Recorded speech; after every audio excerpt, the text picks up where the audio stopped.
Why do it yourself when robots do it better? Robots do it better. Robots do it better. Why do it yourself when robots do it better? Robots do it better. Robots do it better. Why do it yourself when robots do it better? Robots do it better. Robots do it better. Why do it yourself when robots do it better? Robots do it better. Robots do it better.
fucking hole coming right up.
Fucking hole coming right up.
Good evening, ladies and gentlemen and MBs. Welcome back to EU League. It's another Playday, and we're passing the halfway mark of Stage 3 of a competitive year of 2022. Welcome back again. I'm Mel Stamatic, your host. With me on the analyst desk, as always, two beautiful faces, Fresh and Mr. XR Troika. It's Mr. Ollie XR Troika Hatton, just to make it clear for everybody out there. Gentlemen, how's your weekend? Very good, Milosh. I went back to the UK for the weekend. Family members' birthdays, got very drunk. Shouldn't probably say that. Had a great weekend. Mine was a lot. It was much more tame than that, I think. I went pumpkin picking. Oh. Yeah, very cute, very wholesome, very seasonal. It was lovely. I've never done that. It's a bit like Actually, going I've shopping. never carved a pumpkin either. Oh, maybe I should have brought one back. I got some really cute mini ones. Oh. Did you get they come in weird shapes and Yeah, sizes yeah, and we got colours some small ones. yeah. Yeah. I mean, we all come in very different shapes and sizes here on the desk for sure. So there it is. Speaking specifically of a specific color of, what do you call the little spiral on top of the pumpkin? Since you're pumpkin oriented at this point. The stem, I would. The stem, there you go. Your stem is quite special, Fresh. There you go. Anyways, Thank you, Fresh stem aside, let's have a chat about the rest of our day, because it's played in number 5 out of 9 in total for Stage 3 and for every stage here in EUL. And this is where really things start heating up, because the fight for the top 4, it's not getting any easier here in EUL. And I don't think that teams have been this close in quite a while. I mean, they're always close here in EUL, but this stage especially is kind of, it hits different. Let's just say it like that. But one thing that we like to do here in EUL is kind of looking back into the past and seeing how it compares to today. And we're going to have a couple segments of that today, specifically now on our maps. There's always the question of, oh, well, what maps are popular this time around? Which teams really like to get on this map or this other one? Maybe what sites are more popular on this one and the other? I've got a head-to-head for our maps. There are many heads for this graphic, and we're going to bring it up for you on the screen, because I'll turn to you, Fresh, who's someone that always talks about, oh, well, you know, Milosh, I predicted the map for this series. Well, this is how it was for Stage 2. Can you guide me through it? Yep, so for Stage 2, generally in EUL, we saw quite a defender-sided EUL. I say generally, there's a few maps on there that were attacker-sided. So just to go through this graphic, times played in the yellow bar, and the win rate for the attack is in the blue bar. Obviously, if it's over 50%, the map is attacker-sided. If it's below, the map is defender-sided. So we saw a real good split of maps. You know, the usual suspects in your best of ones. Clubhouse will be there, Oregon will be there, Chalet will be there. But we also saw a lot of Skyscraper, a little bit of Cafe, and we saw all of the maps played. I think it ties in quite nicely as well to the graphic we brought up last week of the sites specifically within these maps. Obviously, we've spoken already inside of Stage 3 about how the meta's changed a little bit. We're dealing with, you know, a little bit more flexibility and stuff. And as such, the next slide really reflects that, doesn't it? You know, in that some maps have just fallen off entirely. Yeah, it is quite odd, because you wouldn't necessarily think, because we were kind of discussing this in the backstage before we got on here on the show, thinking, Skyscraper was played 8 times. Actually, don't even remember that, because here's why. Let's look at Stage 3, and I think that'll give everybody a clear image of it. Look at where Skyscraper is. Game played, 0. None whatsoever. Yes, I know we've only had 4 play days, but, you know, that's 20 matches and not even touched once. Yeah, so this graphic is for Stage 3, 20 matches so far, as you say. And teams have gone away from Skyscraper. We loved it Stage 2. Apparently, we don't love it Stage 3. And obviously, we had 5 maps that were defender-sided in Stage 2. This stage is kind of... It's very polarizing. I think it's a small sample size if you look at your Cafe and your Oregon. You've still got quite a few maps that are sitting as defender-sided maps, but a lot of those maps are much more kind of 50-50, 48% there, for example, for Chalet is very close. It is, and as you say, a smaller sample size is going to give us some skewed numbers. Attacker win rate on Oregon, for example, 24%. That's that Rogue M&M game, right? Yeah, exactly. You know, all it takes is for one bad game for somebody on there for that to be a horrendous statistic when we've only got 2 games played. But I think, you know, looking forward, it's going to be nice to see that a little bit more fleshed out. And maybe, I don't know, are we going to see any Skyscraper at all in Stage 3? You could also say that Theme Park was kind of... That one pick was a very iffy one, given the fact that Fabian completely forgot how the map bans actually work and ended up playing Theme Park, despite what Doki said on the interview, that he said specifically, we're definitely not going to play Theme Park. So I think it's actually curious because we were expecting to see generally over the course of the year that the game would get much more attacker-sided and we would start seeing 60-70% attacker win rate maps. We're not actually seeing that. We're still sitting very close to 50%. And I think realistically the reason that we're seeing that now, and I think we will see that when it comes to the end of the stage, we will see like 50% pretty much on most maps. I think the reason for that is actually there's so much flexibility now that defenses have a lot more freedom as well, whereas maybe, 6 months ago they maybe just didn't. And it's not like we've had operators that really shifted the meta that much. You can talk about, Azami, but it's not like anybody's talking about a Grim that really shifted the metagame for attackers, right? It was used last night. FaZe against Liquid. Let's not talk about... Shot all the Grims into the kitchen. Got peeked by Nesk and died, even though he was tagged by the Grim. But that's kind of the novelty surprise, right? It's like, wait, what is this operator again? I've never seen them in action, and I think you summed it up when you said he got peeked by Nesk. Yeah. It doesn't matter. I don't think Nesk was just stood in the Bs and just went, do you know what? I don't care. You know where I am anyway. I'll peek you. And doesn't matter who you're playing. I think that tells a pretty fair story. But moving on from that, I want to look at our previous Playday and what happened action-wise. Here were our 5 best-of-1 series. 7-5, Navi versus TT9. TT9 were so close to getting their first point here in the stage. 7-4, Outsiders versus Team Secret. Very much looking forward to Outsiders. 7-2, Rogue versus G2. I mean... 7-2 G2, but on the other side, it's kind of a shame, not gonna lie. Heroic versus BDS went the French side's way here for BDS. Finally 7-2. Wolves versus M&M gave us a pretty quick day 4, honestly. If you compare it to days 2 and 3, where we were here until 1 in the morning for both of those play days, we were done by midnight, which is honestly shocker. Thank you, G2. Thank you, G2. There you go. They were doing it on purpose. Thank you, M&M. Doing it on purpose to take us home. Keeping our sleep schedules intact. It's not like we went back to our hotel rooms after it and just slept immediately. I never do that. No. There's always a stack that needs to be played in. True. Anyways, moving on from that, if you did miss the action, then don't you worry about it. Our very own Jack Fresh Allen sat down and voiced over all the pew-pews in the game.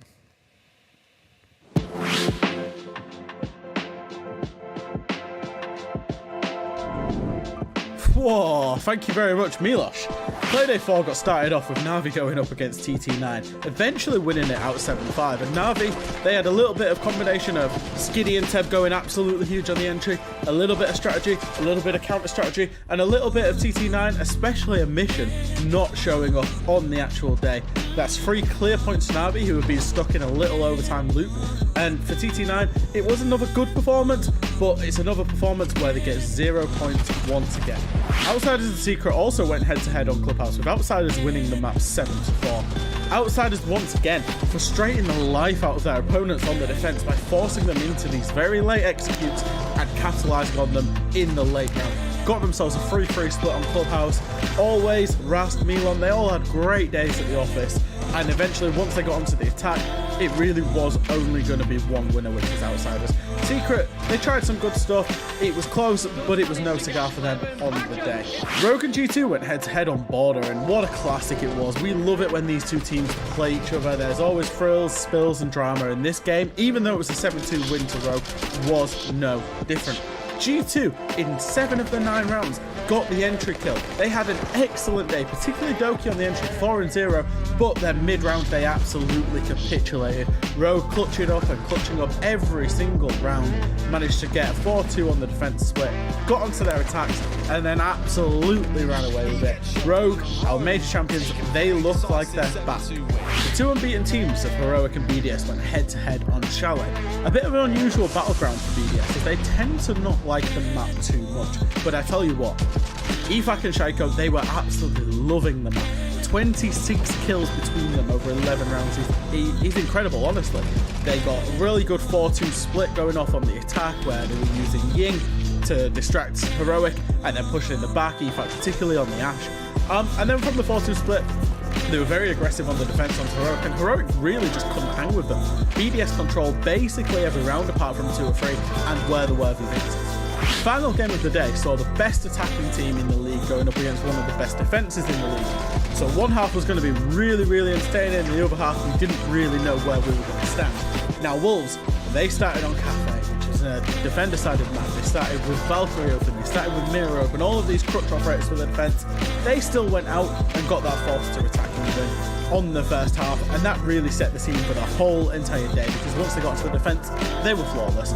Spearheaded by Shinka, but also Rise putting in a great performance. Mowgli as well, we've not seen it from him so far this stage, but a good, decent performance from him, particularly on the entry, which is where he's been lacking. And Wolves, they're looking really good so far.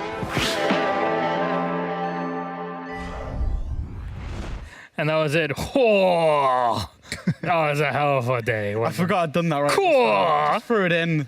Maybe smile. Well, made me smile, that's for sure. I was clapping my way through it, still clapping through all of it. But there we are. Thank you very much for that, Fresh, and hope you enjoyed that Playday number 4. But before we move on to Playday 5, we got to talk about our rankings so far in this stage. So what do they all look like from all of our 10 teams here in EUL? BDS at the top with 8 points, but just behind them are Rogue, the major champions, at 8 points. Also Heroic, that are moving right up behind. 7 points, triple sevens here. Shate fans in the chat. Wolves, Navi, and Outsiders, one after the other. M&M at 5, 4 points for Secret, 4 points for G2, and none for TT9, that were also close again to securing their first point in our previous Playdays. Gentlemen, any surprises so far for you here in day 4?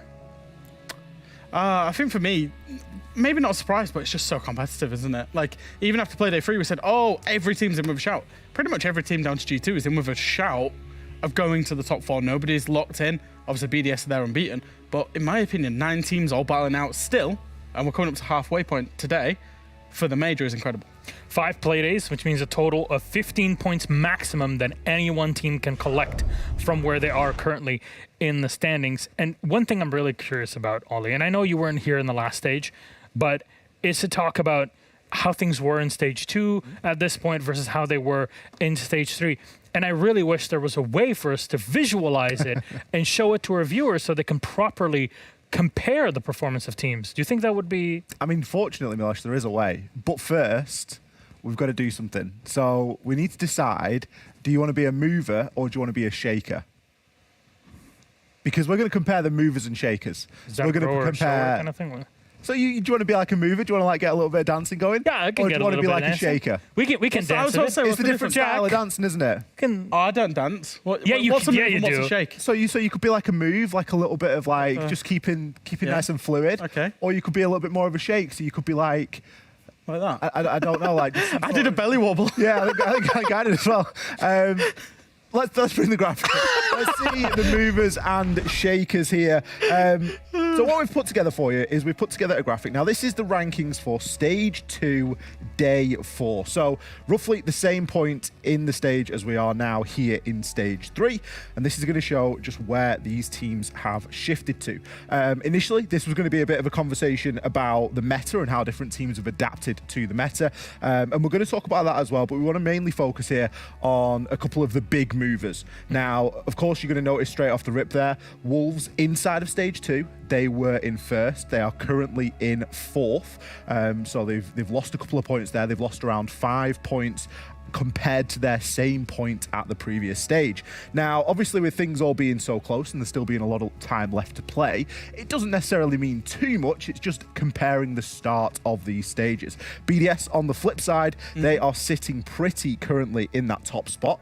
They currently have 10 points, whereas at this same point last stage, they had 8. Heroic as well, in and around that conversation, still in that 4th spot. I believe that they were in the... I believe they are now in the 3rd spot, so not a great deal of change there, and certainly on the same points as well. And then looking a little bit further down the table, one of the bigger shifts and the bigger changes is, of course, going to be Team Secret, who at this point in the previous stage were sitting dead last with no points, and now have managed to get themselves 4 with 2 overtime wins. So just going to compare and going to show, you know, how these teams are doing, where the small little changes are, because we've mentioned it's tight and it's close, but there's still a good deal of improvement there from certain teams. there doesn't seem to be a massive shift in the stage itself as we're looking at the rankings here, but some clear improvements places. Clear improvements, definitely. There's actually one that I want to highlight that's Go ahead. a clear non-improvement. What's the word? G2. We're in 8th with 3 points. this time last stage. Obviously did that run. They're at 9th with 4 points at this time this stage. So They're doing a reverse TSM. all I'm saying, Milosh, is there is hope. If G2 did it last stage, there is hope for G2 fans that they could do it this stage as well. I think they're still on like a 24 or 26% chance, something like that. Yeah.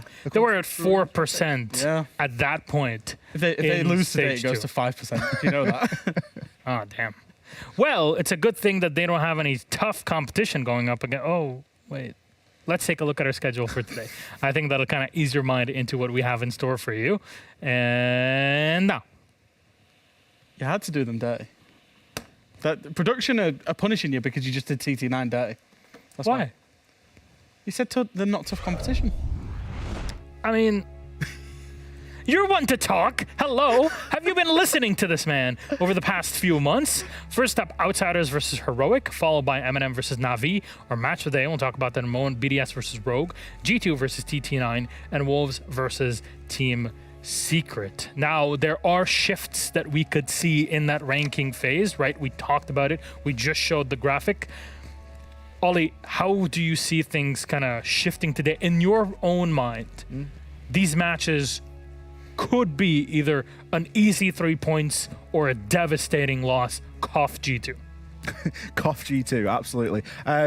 There's chance, isn't there, Milosh? You know, I think there's going to be a lot of eyeballs on that fourth game just to make sure that G2 can come away with something out of that, because it is very much an expected result. But for me, there's quality top through bottom here tonight. A game that, I mean, I think it's a dying shame that Navi M&M isn't the match of the day. Am I right, guys? No bias whatsoever. Like that, I mean, I'm with you, Ollie. There's a lot of bias there. There really is. I absolutely love both of those orgs. I love both the teams. So there is certainly a little bit of bias there. But I mean, it's probably the biggest match of the stage right now, isn't it? You know, we were looking at last week thinking BDS, G2 and Rogue last week. We were looking and thinking, oh, match of the day, 7-2. Yeah. Like, surely tonight is the night. Surely tonight is the night. BDS versus Rogue. It's two heavy hitters going up against each other. Yeah, I think so. And I think when you look back, I mean, across all of the history of these fixtures in stage 1 and 2, a lot of them have been close, probably apart from G2 TT9. So I'm expected today, Milosh, maybe another 1 a.m. finish for us. Who knows? It's a good thing we don't have anything tomorrow in the morning, so awesome stuff. Though, moving on from a schedule, I'm going to focus on that match today, BDS versus Rogue, because there is a lot to unpack for this one. And I want to kick it off with a conversation around BDS. And I'll continue with you, Ollie. I'm sorry, Jack, but you might have some surprises for us, and I don't want to, push them out too quickly. But BDS seems like, with Likefak, Goat. they have brought in the energy that they needed to really hit the top 4 and really take control of their first place position on it. It's really nice to see what a roster can do that make one change in bringing in a new player. It's so nice to see how much different the team can play as a whole, because we're not just seeing, improvement out of, just seeing a new player and Leaky Fat coming in, but we're seeing improvement out of Alems, Renshiro, Shaiko. It's so nice to be able to, we got Leaky Fat in the interview last week and he was saying, we're working on our team play. We're pushing these people together. We're slowing things down. We're getting in comms. If we know where someone is, yep, I can help you with that, or yep, I can drone that. It's so nice to hear that sort of synergy and team play. And it's not to say that it wasn't happening before, but it's obviously given a lot of energy to the side. The scariest thing for me is, despite the fact that they're unbeaten, they've won every single game, couple in overtime, I don't think they're anywhere near their potential yet. They're nowhere near their ceiling. There's still that little bit of doubt of reliance on Ifak and Trico. If those two have a bad day, what's going to happen? I still think there's a little bit of doubt, but they're still top of the league, so who am I to even doubt them? And that's where you start looking and thinking, if they get on that curve and they keep that improvement going through the season, through the stage, and you're talking about majors and you're talking about, BDS could go and win a major. Because they're nowhere near their potential yet. Last time we had this conversation, seriously, was when Playday was locked onto this roster, and that's 2.5 years ago. We're talking just past SI 2020. And that was the time where one player being brought in massively shifted and was a massive upgrade for the team in their actual team play. Just because somebody's no longer on the team doesn't mean that they pull the team down. It means that a fresh system of doing things was the solution. And it seems like that was the case with Likefak in this case. That's why BDS are at the top. But now the question is, Rogue on the other side, they've won a major, but can they repeat it? It's always a difficult question to ask. That's why it's the match of the day, Milos, because genuinely there's a lot of split opinions on who's going to win this game today. I think if you asked anybody. Even between us. But Rogue have been... They started off slow, right? And that's the thing with Rogue. They started off slow because Rogue kept that intensity throughout stage 2, kept it through the major all the way. Then they needed a period of low intensity to refresh, reset. And, Playday 1, 2, they didn't look that great. Mm-hmm. And we was waiting for that stomping performance, wasn't we? And that happened last week against G2. Yeah, but then again, you look at G2 and you think, is that a good enough match? Is that a reasonable enough yardstick to measure Rogue's performance by? Sure, they played really well, but if they're going up against someone a little bit better, which they're going to do tonight, by the way, what's the result going to be? You talk about performance, and I'm kind of curious because Rogue smashed G2 in their last Playday. Mm-hmm. And I'm wondering if there's any lessons to take from that going into this game. There is, Milos, and I've got Telestration for it. Man, he's always so ready. How do you just pull it all out? Go. I'll head over to the Telestration. And now the key thing, and I talk about Rogue and their team play a lot, and I'm actually going to start this Telestration that's about Rogue by condemning G2. So I'm really sorry, G2 fans. You might want to look away now. But if you're a Rogue fan and you want to know how a great team operates and how they play with teamwork and synergy, watch now. So we're going to start with G2. And this is Cryan playing on top East. And the whole Telestration is about how you deal with a threat on East or any threat in your games as attackers. Virtue finds out about the threat when he dies to it. So at this point, G2, they now know Cryan is playing top East. And what do they have? Well, they have Alamau, Doki, and Citizen that can deal with this threat. First and foremost, you've got Alamau, who's got a long angle all the way down East. And then you're going to have Doki, who's sat at the bottom near blue there with a long angle all the way to bottom East that can hold Cryan's rundown. And then you've got Citizen, who can then push all the way from break across the balcony. And you've got Cryan in a three-way crossfire. We'll watch this from Cryan's POV, because what actually happens? Well, Alamau goes and leaves. Leon, you can see up at the top right of your screen, actually gets a kill onto Doki. And then Citizen, well, he was in a 3v1 against Cryan. He's now in a 1v1. Cryan could go wherever he wants and then get the kill onto Citizen. So that's how G2 dealt with that threat on East Stairs. The reason I've set that up and I've kind of condemned G2 is because Rogue experienced the same exact threat from G2, and I want to show you how they dealt with it. So you're going to see Alamau and Citizen here go on a little double flank up the East Stairs towards Rogue. Now, Kanto's dead. They do get seen on a drone, so this threat actually gets seen, whereas obviously for G2 it wasn't. So how do Rogue deal with it? Well, first and foremost, you're going to have Deepek and Spoy over on this side. Both of them start holding towards these stairs, holding the angles. They spin on the spot because Rogue's calls, and they put a comm video out about this, their calls were, do we go to site or do we push these guys these stairs? They decided they're going to push the guys these stairs. So those two look that way. Leon, and I had to go into first person to find this, straight away on the Dokkaebi call. So these guys flanked. Two of them know about it. The Dokkaebi call happens. And then we're going to watch this from Cryan's point of view. Cryan also pushes at the same time. So what did Rogue do that was different from G2? They actually play the fight as a team. They make it a team fight. And what do they get out of that? They kill both people that's the threat to them with no lives lost for themselves, ultimately setting themselves up for really good success. Thank you very much, Fresh. And yeah, that's a comparison of how to do it and how not to. I hope the G2 fans are okay through all of this. You'll get through it, maybe. Though, it seems like Rogue have some advantages they'll have to play into this time, and maybe the map is going to be extra important, which helps why we talked about the maps in the beginning, doesn't it, Ollie? It's all a ecosystem that fits together. It's all connected. It really is all connected. And as you mentioned there, the scoreline difference between a lot of these fixtures tonight and the Rogue BDS one isn't any different. It has been the same the last two times that we've seen these two teams play. So you throw that into the mixture as well, and you've really got to commend Rogue's teamwork, especially there inside of that clip. Honestly, you're really going to have to take a look at the player cameras for this one, because both BDS and Rogue look very excited for it. Yeah, they absolutely do. They absolutely do. I was actually watching the cam videos from Rogue, the comm video that they put out, and they have a lot of fun with it. Definitely should be. And I'm very much looking forward to what happens today and on the recaps of them all. Very quickly, our predictions before we go into game number one. I think this is going to be the most all over the place that we've had predictions so far. Clear split here for our first three matches. Wolves and G2, though, everybody's going for him. So there you go. That kind of gives you an idea of what our talent group here is looking at. If you want to hear what Medics and Easy have to say, I would love to have them on the graphic, but it's already tight enough. It would be good to take a look at what they've posted on socials or anything like that, because I know they keep a tally, right? And they've been more right about these games than most people have been. They watch the most Siege out of any of us. That's true. And they have to watch it with such intensity. When you can just casually watch it, it's different. They have to look at everything. And they have to deal with us. And deal with us, yeah. So if anybody's owed a promotion or a bump, you know who they are. Anyways, thank you very much, gentlemen. Very quick reminder for everybody at home, in case you want to watch all of our VODs, they're all up on our YouTube, Rainbow Six Esports, our 6 Esports VODs on YouTube. But also, if you're watching this live on YouTube right now on our 6 Esports, hello.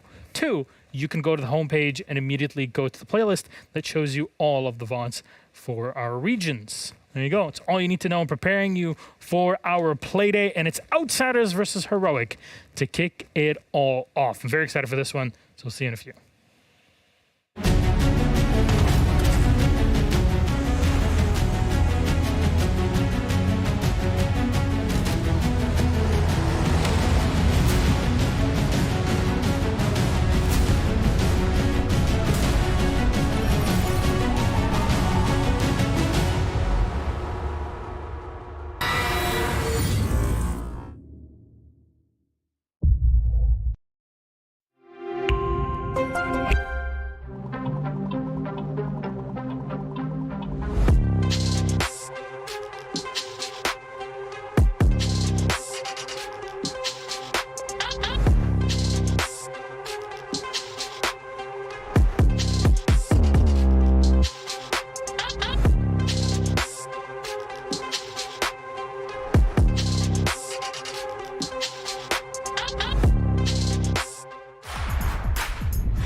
Welcome back, friends. It's game number 1. Outsiders versus Heroic is about to begin. Heroic taking the first L in the stage last Playday number 4. Can they recover today against Outsiders? Can Outsiders actually continue their heroic run through the stage? Because, hey, they've always had the potential. Can they make it happen again? Hello, I'm not alone on here as always. I'm Milosh. With me are Fresh and Ollie. And they know their stuff. So we're going to talk about these two squads, starting off with Outsiders, a team you adore to death. I love to speak about Outsiders, Milosh, and I'm going to speak about them right now. Outsiders are, in my opinion, the best team in the league at punishing other teams. And the way that I talk about this is when teams get drawn into Outsiders, very passive style of play, you could pick any single game, any single round and go to 30 seconds left in it, and I guarantee you in an Outsiders game, there would probably be 9 people alive, maybe 8, probably 8. They love their late round executes, 20, 30 seconds left to go. And when teams get drawn into that, teams that aren't like super all over the executes, Outsiders punish them. That was M&M, that was Secret. The teams that are good at the executes, Wolves, BDS, beat Outsiders quite comfortably. But wait, if I remember correctly at the start of the stage, we were talking about Outsiders as a team that's still playing Siege from a long time ago, that's not really fitting too well nowadays, but somehow they're getting the points, Ollie. I would wager that last week against Secret, they played a very meta game of Siege. They were very opportunistic. There were a couple of occasions where we saw nice little plants going down. I think back to one for Bar Stage. It was planted in the middle of a double door, wasn't held very well. It was very opportunistic. See a space and fill it. Another good thing that we saw out of Outsiders last week is it wasn't just the Dan show. We had Always stepping up, and we had Rask stepping up to the plate as well. And in comparison, Dan actually had a pretty bad game considering what we've come to expect from him. So it was nice to see they had a little bit more depth in those numbers. And if we're looking at their opponents, Heroic on the other side, like I said, they bowed to BDS in last Playday, but you know, given BDS's form right now, bowing to them 7-4 is not a bad result at all. But can they bounce back the day after and just say, oh no, you know what, BDS, they're BDS, we'll be fine, Jack? I think today's fixture is a bit more of a tricky one for them to navigate, but that's the big question about Heroic is, can they bounce back? Will they bounce back? What's their mentality like? Because there's no question about how good this roster can be, but how they deal with pressure in certain situations, that is where the question mark comes for this team. I mean, last week, 3 players had a bit of a stinker, to be honest with you. I mean, there's no real other way of putting it, Milosh. We didn't see a great performance. Benja and June were the only 2 positively rated players at the end of that Playday. And I think that was more to say, you know, how well BDS played than how badly we saw Heroic play. And it really is about this bounce back, because this is a fixture that you would expect Heroic to win. But in my eyes, they've struggled a little bit, and there's a little bit too much of a reliance on players like Benja, players like Doom really going and popping off, especially when we look at the EPS scores for some of these guys. We've got Uno on 84 and we've got Grizzly on 79. That's an extremely low score there. I think for what they don't put in terms of statistics, I can never say that word. For what those guys don't put up in terms of their stats, they do in terms of the soft other stats, ways, yeah, their communication and everything else. I think struggling is probably a good word to put it, because I think Heroic have made the change in the right direction. They've gone to 3 frontline players. They've got a really solid backline in Uno and Grizzly that play very supportive roles, so those front 3 can go out and collect the stats, make the plays. But there's definitely still some teething issues. That's why we're seeing overtimes. That's why we're seeing them losses coming in.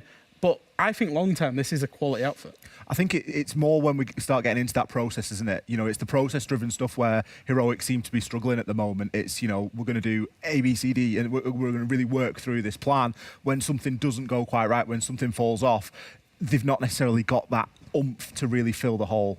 But who's supposed to be that person who does the call and goes through it? Because it feels like they've had similar issues also in NPL that happened a couple of weeks ago. I mean, it's difficult to say. I mean, I stood behind them as I regaled the story last week of standing behind Heroic and sort of, you know, looking and getting a feel for who were the vocal ones, who was the loud one that was screaming at the end of the round because they just got a great 2K or something, who was the cocky one, you know, and you didn't really see a lot of it. The energy was really low. Now, it's one game. I'm not saying I stand behind them every week. I've seen them do one LAN game. But there just didn't seem to be that big personality in the room that was going like, yeah, we're better than these guys. These guys are trash. You know, I wanted a bit more of that sort of almost Leon Gids energy, if you will. Do you feel that because we compared this in the beginning of the show, in the pre-show, is there this upgrade from stage 2 to stage 3? Because it was a heartbreaking, score for them at the end of the stage. I think the results will always say whether there's going to be an upgrade or not. If Heroic go on and make the major, then yeah, there will be. I think long term is where I saw the upgrade happening. And I said this, I think long term, they'll be great. They've adopted this new style of Siege. They've got more frontline players in. They look really good. But short term, they might have growing pains. I think that's what they've got. Well, what about Outsiders on the other side? Because we really went through Heroic there. You were talking about, well, Dan didn't really have a great day in our last Playday. There've been others that have stepped up to the plate. Do you feel that we're getting to a point where the meta of there's 3 headliners, like in Heroic, for example, these sorts of things are starting to come to shape with a team like Outsiders? I feel like Outsiders are starting to adopt it. We criticised a little bit of, and you're going to smile throughout of all this, but we criticised Outsiders as playing, almost old-fashioned Siege a little bit. Not quite as bad as TT9, not quite as outdated as that, but still, a little bit stuck in the ways. But last week we did see that sort of difference. We did see that flair. Now, they were going up against Secret. Secret are an extremely plant-based team. They really like to run through those motions. Kendrew loves getting that diffuser down, and Outsiders balance that out quite well. They brought in that frustrating play style that Jack loves to talk about of wasting time on their defenses. And on the attacks, I felt like they were agile. I felt like they had the ability to make those quick decisions. My big thing about Outsiders, and I say this every time, is it always depends on the opponent. If Heroic come in today, and we've seen Heroic where Ben just making big plays and everyone's making big, fast plays, opportunity spotting, if that happens against Outsiders, that's where I feel they can struggle.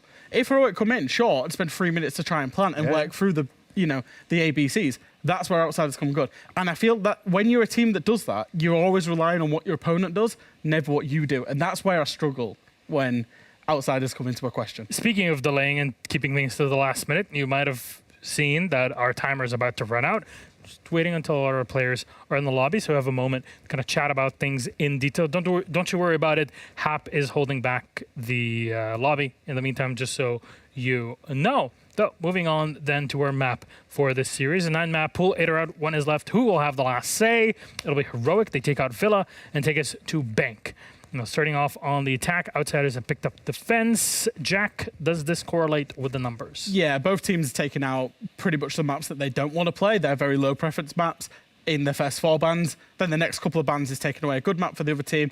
And both teams have a very high preference for Bank and or Border, so I'm not surprised that we've ended up on Bank. I think Bank plays quite well for Outsiders. We talk about this sort of time-wasting play style. We talk about the ability to really run the clock down. You want to look toward big maps for that. You want to look toward maps that have got 3 staircases, maps that aren't as easy to navigate necessarily on the attack. And Bank definitely is one of those. I think if you remember when Outsiders played Bank on Playday 1, they played it up against Wolves. Now, they allowed Wolves to just... they played that style and Wolves played into it where they were forced to execute with 25 seconds left. The only reason, in my opinion, that Outsiders actually lost that game was 2 reasons. Wolves are probably the best team in the world at those 25, 30 seconds executes. True. And Outsiders, they looked genuinely a little bit nervous. It was Dan and Always, first game back. They had a little bit of nerves, a little bit of jitters. Today against Heroic, if that happens, you would actually put Outsiders in the ascendancy on those defences if, and I say again, it's a big if Heroic get drawn into those late executes. What are the chances of an echo ban, you think? I mean, it's Bank, isn't it? Chance of an echo ban's always pretty high. Yeah. But Outsiders use and abuse it? It's one of those, isn't it? You're banning something for yourself, you're banning it from your opponents. I don't know. I would always wager banning information is a good place to start. What about Heartbreachers? We've been seeing Hibana bans quite often. We've seen Thermite banned. No matter the map, really. We've seen Maverick also banned, not so much on the A. So what are your thoughts on that too? I mean, maybe with the secondary MP gadget, it matters less about who you start to think about banning as an attacker because there's not that much pressure anymore. Things like Impact Tricking are still a viable thing, but Bank isn't really a map that you look toward for that sort of thing. You maybe would look at a Maverick ban, but then again, Maverick used to get banned for the nades quite a bit as well, so a Hibana ban could be quite a good one this time. I think for Outsiders, if I was banning against Outsiders, if it was me, I would be looking at banning anything that helps them in that late round. Jaeger, Wamai potentially, that they sit and they rely on the utility late round. Goyo, they use a lot of Goyo in Bank for that plant denial. Like you say, Echo, anything that makes, any operator that's super strong, 25 seconds to go, whichever one you like the least, get rid of it. That's what I would do. Okay, and what if you're planning for them on the attack? Like you're playing defense, you don't want them to have the advantage. How does their attack really shape up? They play a lot of Ayana, Ace, Hibana, Sledge. It's all pretty standard. There's no real kind of crutch operators. Maybe Hibana. I think a banner would be a good- it would force them to go through, because on their attacks they're also slow, right? A lot of the time, generally. I know they had that couple of plants on the clubhouse at the bar, but generally they're very slow on their attacks. So if you can slow them down even further, that then becomes your key win condition against them. Is that actually, if they're already executing at 15 seconds, if you can get them down to execute at 5 seconds, you'll win. Yes, one final point. Go ahead. The only thing I'm certain of is we will see a Nook ban. Fair If enough. you're not banning Nook, and this is one of Benja's favourite maps to play Nook on. True. So surely we see a Nook ban. I hope we get to see it. Anyways, thank you very much, gentlemen. Our lobby is ready. Hap has decided to press S. We'll take it to our casters. It's Emmy and Hap. Enjoy. I'm just going to say this is absolute slander. I only get 10 seconds of airtime anyway. You are the ones that benefit the most out of this. So it was true. Milos that didn't press the start button. Yeah. Yeah. I mean, they can't say anything now for an hour. I have an alibi, it's Emmy. Hi. There you go. Who's your alibi, Milos? Them. Jack, do you agree? Apparently we have more than 10 seconds. Yeah, we do now because I mentioned it. So Bruno, you've said it. Bruno wants to give us a bit more. Hi, we're here in... Your alibi's walking away. Yeah, they're walking away. Let's talk about Rainbow Six. That's a good idea. Instead, let's focus on this. We're coming to Bank Outsiders versus Heroic. There we go. Now we're going into the game, and I got a fun theory. A fun fact, go ahead. and a bit of danger here. More so if you're a Heroic fan, because I think Heroic fans will recall it was a rocky road towards the end of the season last time for them that led to them not making it towards the major. Obviously, there's been changes all across the boards for this, but Heroic's run from this point where they were roughly to the end, I know we have the comparisons of where they are versus where they were, included Rogue, Navi, G2, and Outsiders. And they did technically be Outsiders, but the others were the ones that sort of handed them fate. Outsiders had the toughest run. They had Heroic, G2, M&M, and Wolves, the 4 teams that actually made it to the major with their final 4. This time, it's a lot more straightforward for them. Sure, they've got Rogue coming up, but T29 and Navi are in the middle of that. If Outsiders take this game, this is the bit that I'm sort of proposing. I know where you're going. They could be at the major I was going to with make it to the major. a much cleaner run, because they weren't that far away last time around. I mean, you can see it now as well if you look up the standings, pull them up on your second monitor or your phone. There's only like 3 or 4 points between most of the teams currently in the top 8. So Outsiders, if they take a full-fledged win here, definitely will be doing themselves a favor by putting themselves in the top 4 position, at least temporarily. So yeah, as you said, this could be the turning point for Heroic again. It could. It could also be for Outsiders. Yeah, Heroic don't want a turning point. No, they don't, because they've had that last stage and they were not a big fan of it, I've heard. Would you be? I wouldn't be, no. You want to go to the major, especially if you were 4-0 up at the start of the stage. W7M card. Congratulations, W7M. I believe they're the second team to be confirmed for SI after the results of last night. So as well, indeed. Congrats to them and Astralis. Yeah. I do my research. I So read. there's only those 2 teams that have I been read. opted so far. Yep, do no read, one else yes. has been confirmed for SI apart from those 2 teams. And Sprabuni did post something, well, he does like to. which I'm going to be pulling up as we speak, because I believe it was also about SI probabilities Oh, really? in terms of wins, victories, and their percentages. Oh no, this was the Jönköping major. Okay. Well, There's unfortunately. probably an SI thing posted as well. I'm scrolling further down, but not yet. All right. Enough about that. Let's get into this.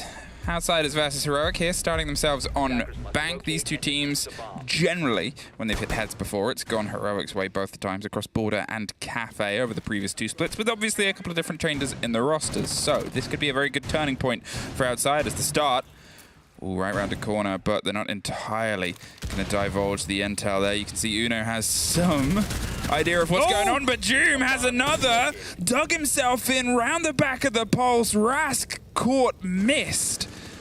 Any of the call on those players charging their way down the stairs itself. The bait was played by Uno, and the trap was sprung by Doom. I mean, Uno had a drone in there, right? He realized there was players out there. The pulse scanner too focused onto the dirt tunnel, and Hume just able to clean it all up. Well done by Heroic. That's a great first start, especially on this bottom floor, which is quite difficult to attack. You've just made it a hell of a lot easier. Only with 1 player left on the top floor now, always in a bit of a hybrid position on those main staircases, but If you look at a utility on the left of your screen, there's only 3 smoke canisters and 2 minutes left on the clock to actually waste here. And that means it's going to be very difficult for Outsiders to hold on to this site.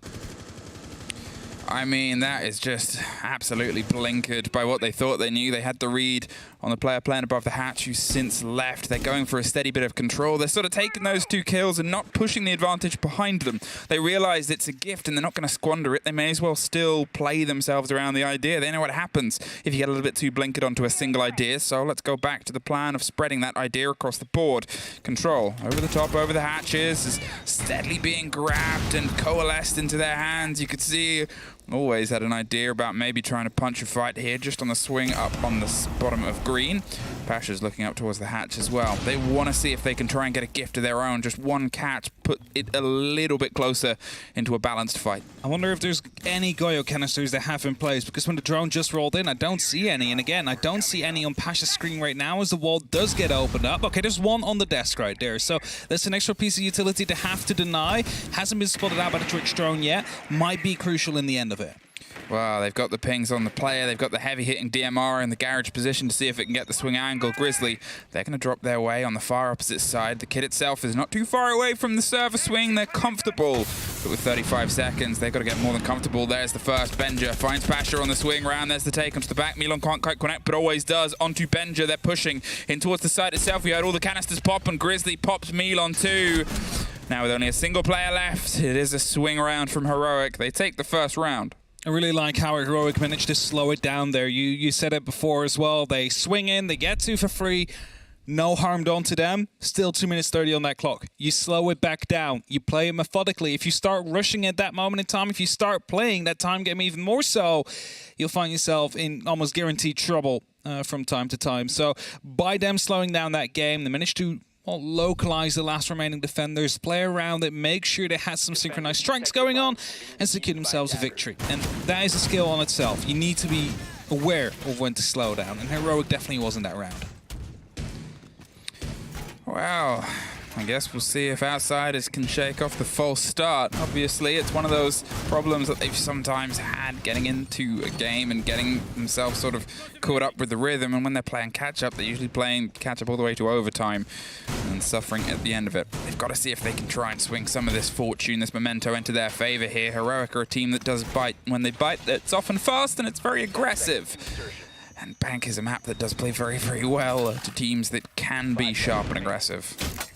It is. It's a very big map, right? So if you are on that site quickly, oftentimes the roamers that are left upstairs or down below, they find themselves outside of the playing field in that moment in time, having to retake. So if you're slow, methodical about it from time to time, there is opportunity for roamers to get back towards the site. So you definitely need a little bit of pace here and there.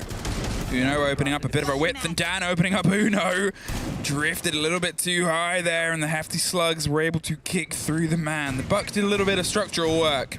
Made the window maybe approachable underneath, but no other connection here. Mello playing on the far end of square, hanging on the window and the rappel, waiting for somebody to get a bit of an approach here, but it's a dangerous place to sit too long.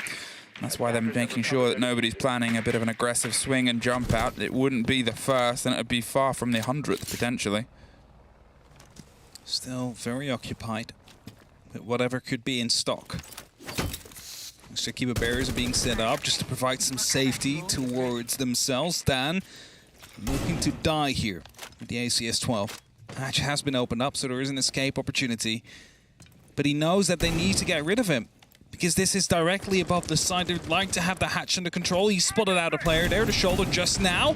Takes a couple of shots before he falls back off. Doom has realized that and will now be taking that top floor. A bit of a dangerous drop there. Obviously, there's always the caution, the window's being watched, and you're sort of a freebie. So Dan, he's got that rebuilt, restructured. There wasn't quite a Heroic player in the position to make that dangerous. Doom is still steadily breaking across the top, and his army's doing the best to rebuild some of the structures. Hold off on the push behind what is often the default plant for a lot of teams, seeing if they can stick it onto the far side of the kitchen edge. There's still a lot of this top work to be done, though. You can see Doom steadying away without the Buck. They're sort of limited in just how much they can get. Benja might have not wanted to be in this position, but the Sledge is going to see if he can start steadying away itself. At least dropping down that diffuser just in case he does get picked up from any of the verticalities he's opening up. But as you can see, he's opening up into archives, into tellers, just to make sure that that area is clear. That allows him a bit of safety if they attack the bottom of the square, which is suddenly starting to shape up. Now, I believe Rask, he is still downstairs on that roam, looking to be ascending any of the staircases that will be pushed later on as Benja gets taken out as he opens up a soft wall. Brings it to his 3 of 5 situation here with Heroic not really having a way in. Doom has an idea that somebody's trying to rotate their way underneath, but pulls away at the last possible second. Caught in the corner of the fire, but it's Mello that's able to get the first off. Grizzly dropped the hatch and gets one and saves his own life. Look at this. Heroics flooded their way back in. Suddenly it's just always versus the world.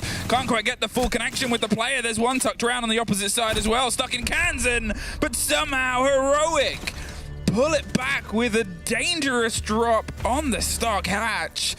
And it just seemed like Outsiders weren't quite ready for that parachute drop. They bodied themselves through there. They realized there's nothing really they could do in that moment in time. The time was ticking down. All they could use was these hatches to drop and see if they could isolate these players. And, well, finding the kill on the person playing the hatch who was about to be tossing out a C4, very important. If that one would have gone off, completely different round, it would have been over. It would have been Outsiders, but Heroic by brute forcing, which is often the, last thing you can do.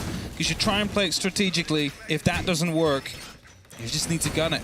That's it. You just need to run in and hope for the best. And, well, that one was enough this time around. They managed to get those trades in their favor. Find an extra round. Back towards the bottom floor we go, though. Outsiders looking to rerun that, of course. Last time they were here, bit of an oddity there by losing 2 players to just Doom running in. So someone will more than likely be watching that this time around. They better hope. I'd hope so. I mean, it's just one of those sort of moments. Obviously, the Pulse is off the board this time around. They've pulled themselves away. They're going to instead try and trust the gun skill, which, to be fair, it is a team that can rock that so well. But so far, they've just kind of been caught a bit by surprise with the pace that Heroics locked in, even with the advantage in their favor from some early work from Dan. It just didn't quite have the final contribution and push over the road. But here, very different take from Heroic. They're focusing themselves towards open as the lead in. They're looking for the fight over the hatch. It's still soft. They should be able to get that breached open pretty quick.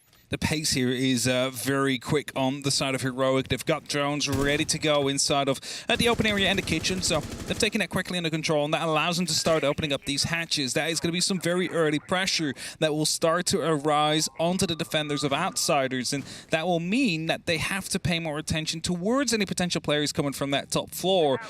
Whereas the rest of Heroic currently very spread out, trying to clear out that very much top floor first so they don't have to worry about that later.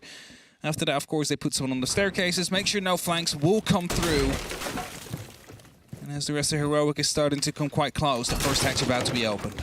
Now, the last time we saw Outsiders leading in with their defense here was against Wolves, and they only pulled 1 against Wolves. 5 attacks that were locked in, and seems like lessons are learned a little bit too late. Dan, to save your own fire, they're in fact suffering, well, even more from the wrong end of it.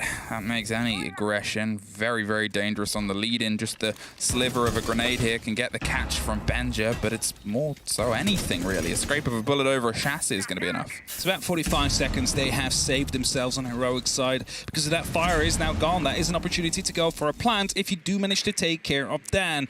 Playing close towards the actual rotation hole on the reinforcement. A grenade can fix that, and as this serial laser gate has just been denied, grenade soon will probably follow.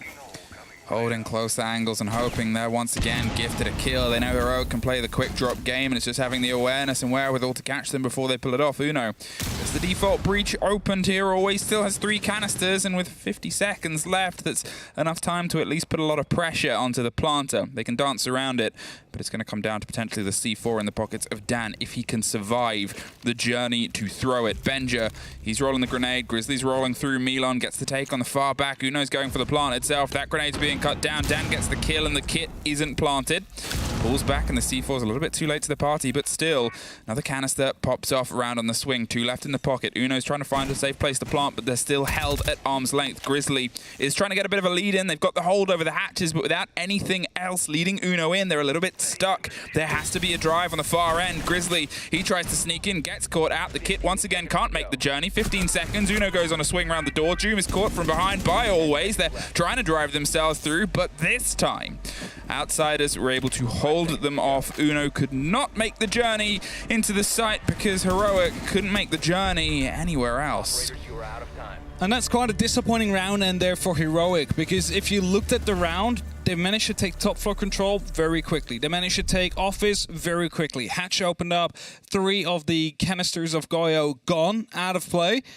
All they needed to worry about was a single C4 and 3 smoke canisters. That was all that was left standing between them and stopping that plant. Now, what they did the last time around is they dropped hatches. They were effective with it. They attacked from multiple different angles. And this time it was Doom descending down the main stairs while walking into a crossfire from both the office and the garage, because they were unaware that someone was still in the garage. And that was the safety. Just that one player, I believe it was Rask, playing in that garage, is providing the safety to the smoke to continue tossing out these smoke canisters. All right, back to open. Back to opens where they're going to see if they can try and get themselves set up. And to be fair, the start of the lead-in was good. It was the rest when everything sort of fell apart. The final 45 seconds and Heroic's mad dash effort was entirely rewarded. Suddenly turning around a 3 versus 5 to a 2 versus 1. What have Outsiders learned here? They'd taken a couple of lessons, but when you're a foot up, it's sometimes a little bit tougher, a little bit trickier to take the lessons on where the things went wrong. You've obviously still got generally the same operator selection. You've got the same ideas of how you can sort of set it up, but this time I'd be surprised if you net anything early off, because you're not the only one learning here. It's a different gun choice now onto Dan. He's not going to go for the big hitting slug shotgun, instead for the 9x19 VSN. So machine gun. Bit of a higher rate of fire is going to be easier to pop off these hats to some extent. And that allows them to maybe be a bit more aggressive on the challenge here in stock. Doom creeping around on the close. There's the bait on the far angle as well. There's 3 players stacked up trying to remove Dan, and he's not going to sit there any longer. He's realized his number is coming and he doesn't want it punched just yet. The break comes across the side of stock. They're still trying to work it out. Another grenade will go over the back behind the push, and now they'll get the call that it's clear. And they can start trying to take a little bit more pressure across the board. Well, a minute passed, and they've forced out a player with at least 2 less deaths than previously. Pasha might be the next point of call. Tucked into Janitors, has the hatch and the rotate as well. The C4 does everything but the kill onto Benjer, and that's going to make his fight here a lot riskier. He's definitely going to go quite low on HP, but as Pasha gets Doom, he gets injured right after and taken out. And as the phone drops onto the ground there, that means it will be hacked by Uno.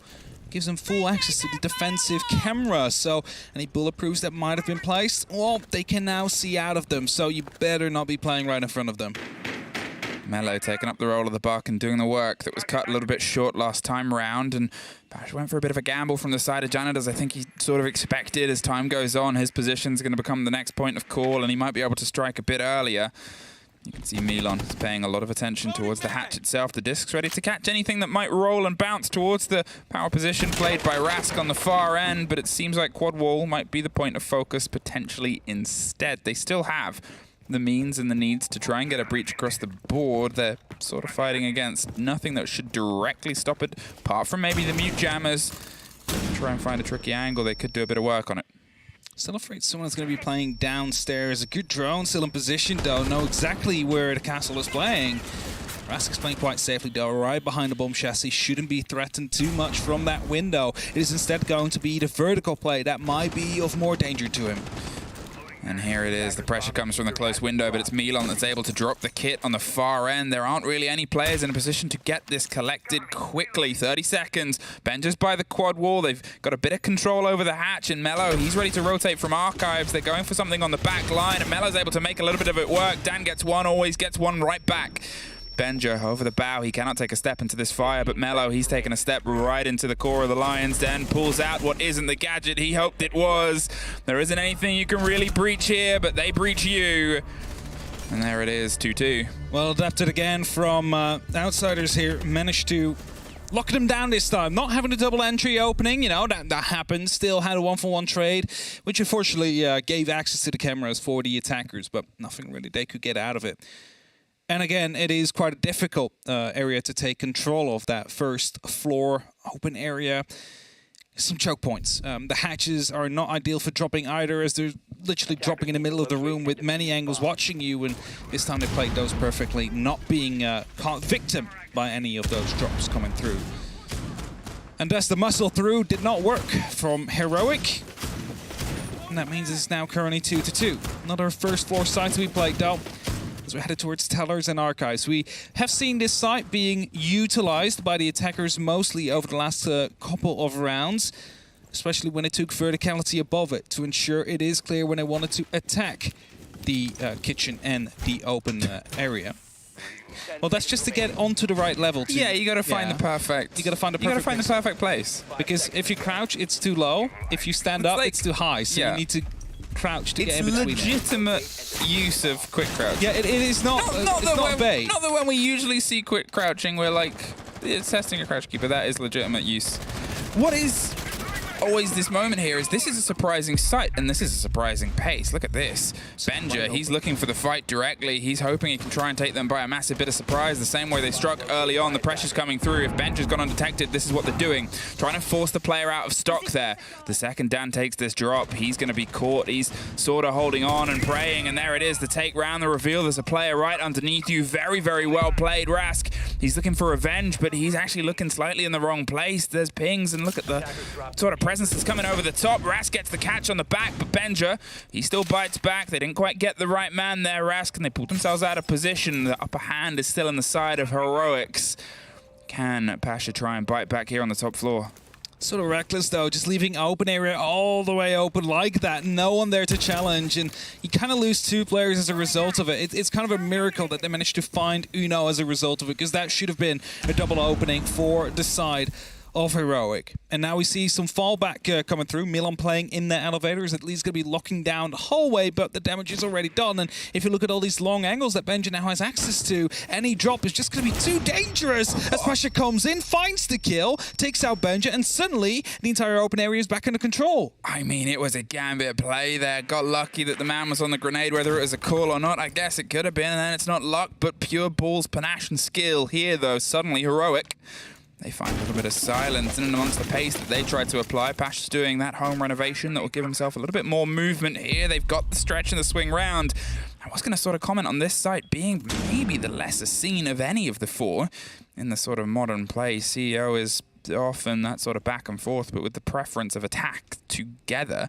Right now, it's not always that you see 3 successful sites in a row. Heroic, they're getting themselves a bit of a moment. Time has been a bit of a killer on the previous 2 rounds for them, with the kit cold right inside open. What are they structuring?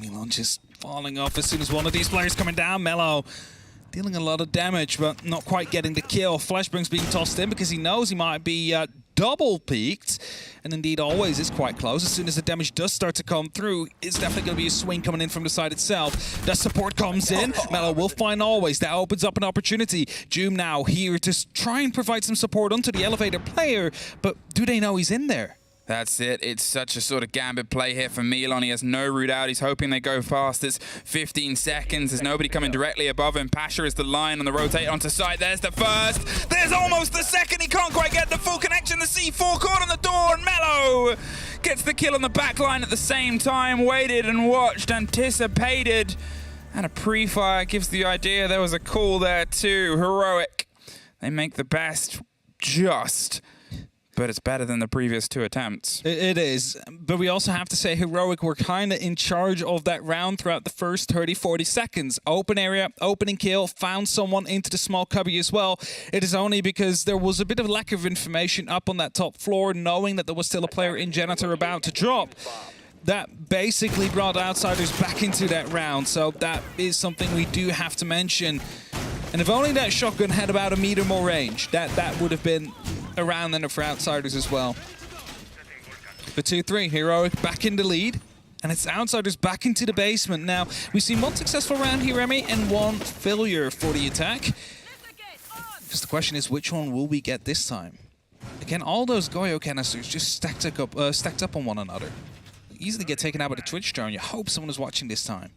I mean, to be fair, with the rhythms that were last time, they're all easily taken out by the Twitch drone that time too. But there is no Twitch drone this time round. There is currently a Thatcher to try and, I guess, drive them maybe with a little bit more pace towards that power position as the back line, take out the ADS and then roll a grenade behind it.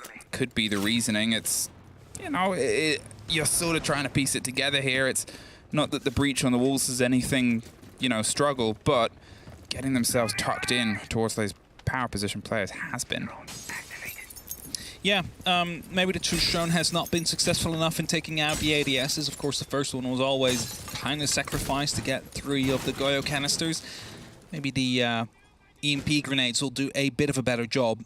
Not to forget to mention, you can also use them from the floor above. You do not need to be on the same level due to the increased range. So it is relatively risk-free for Mellow to take out these ADSs temporarily.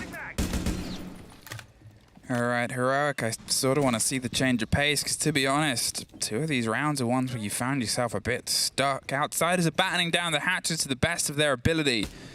But it really is that moment, I guess, where we're still seeing a teething team teething from the side of Heroic. A couple of these rounds are really well put together, the drives are sharp, and they have the awareness and wherewithal to get themselves through it. And then there's moments where it seemingly starts to slip through their fingers just a little. Here, the take was going to be down onto Milan. They've rotated their way out of open. They've dropped off a minute 30, and Heroic is steadily clearing the top 2 floors as they did before.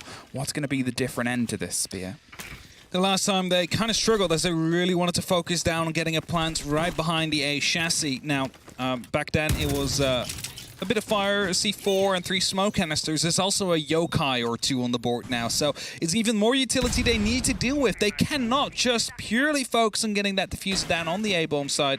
They need to make sure someone is coming in from garage. They need to make sure that hatches are being dropped and pressure is coming down from multiple different angles, because if there is safety in the back line, Rask is just going to have a field day with the yokais there. Zuno almost loses his head. I mean, that was it. It was the close angle, prepped and played and ready to go. You could see Mello was tempted to roll it out, but Pasha does get the follow-up, and that's the kick cold by itself, and only one of the 2 important walls popped. Grizzly still has, I think, some Kairos left, 6, enough to give themselves a little bit of a route through onto the default plant spot.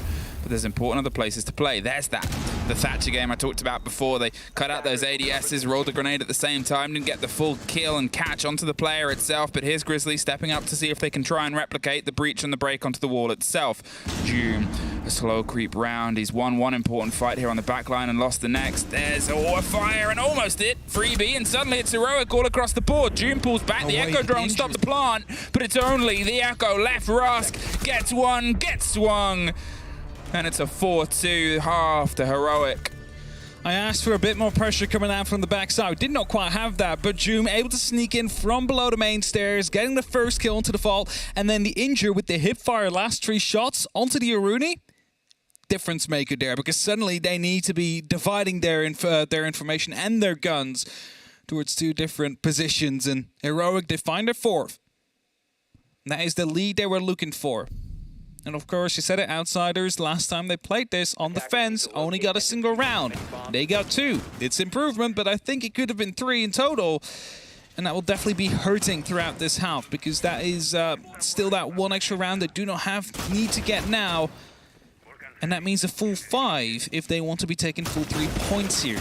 A single round available to be, well, slipped up. And, you know, we talked about it before.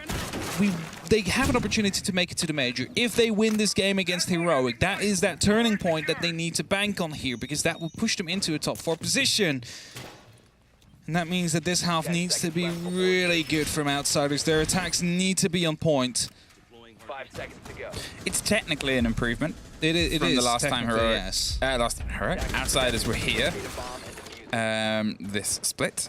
But, as you said, there needs to be more of it on this half. That's exactly right. They took 2 of their attack rounds off the top of my head versus Wolves, and it's seeing if they can try and take more than that. Here, Heroic, they've got themselves held up, stretched across the map, and Outsiders are meeting them with the same sort of stretch all the way across the top of the boards, going for the clear, concerned about a jump out and any of the pressure that might be applied, but that's bank. It is that big stretched out maps with lots of windows, lots of angles. Like if you put pressure onto one area of the map, it is going to be 2 others that will have pressure on you. And that makes it so difficult.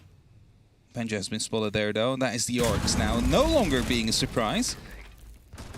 Also means that these hatches need to be guarded a little bit better. Benja has not fallen off his spot, by the way. He has 2 ADSs there, he feels quite safe. As soon as those start getting burned though, that's probably the moment he decides to drop.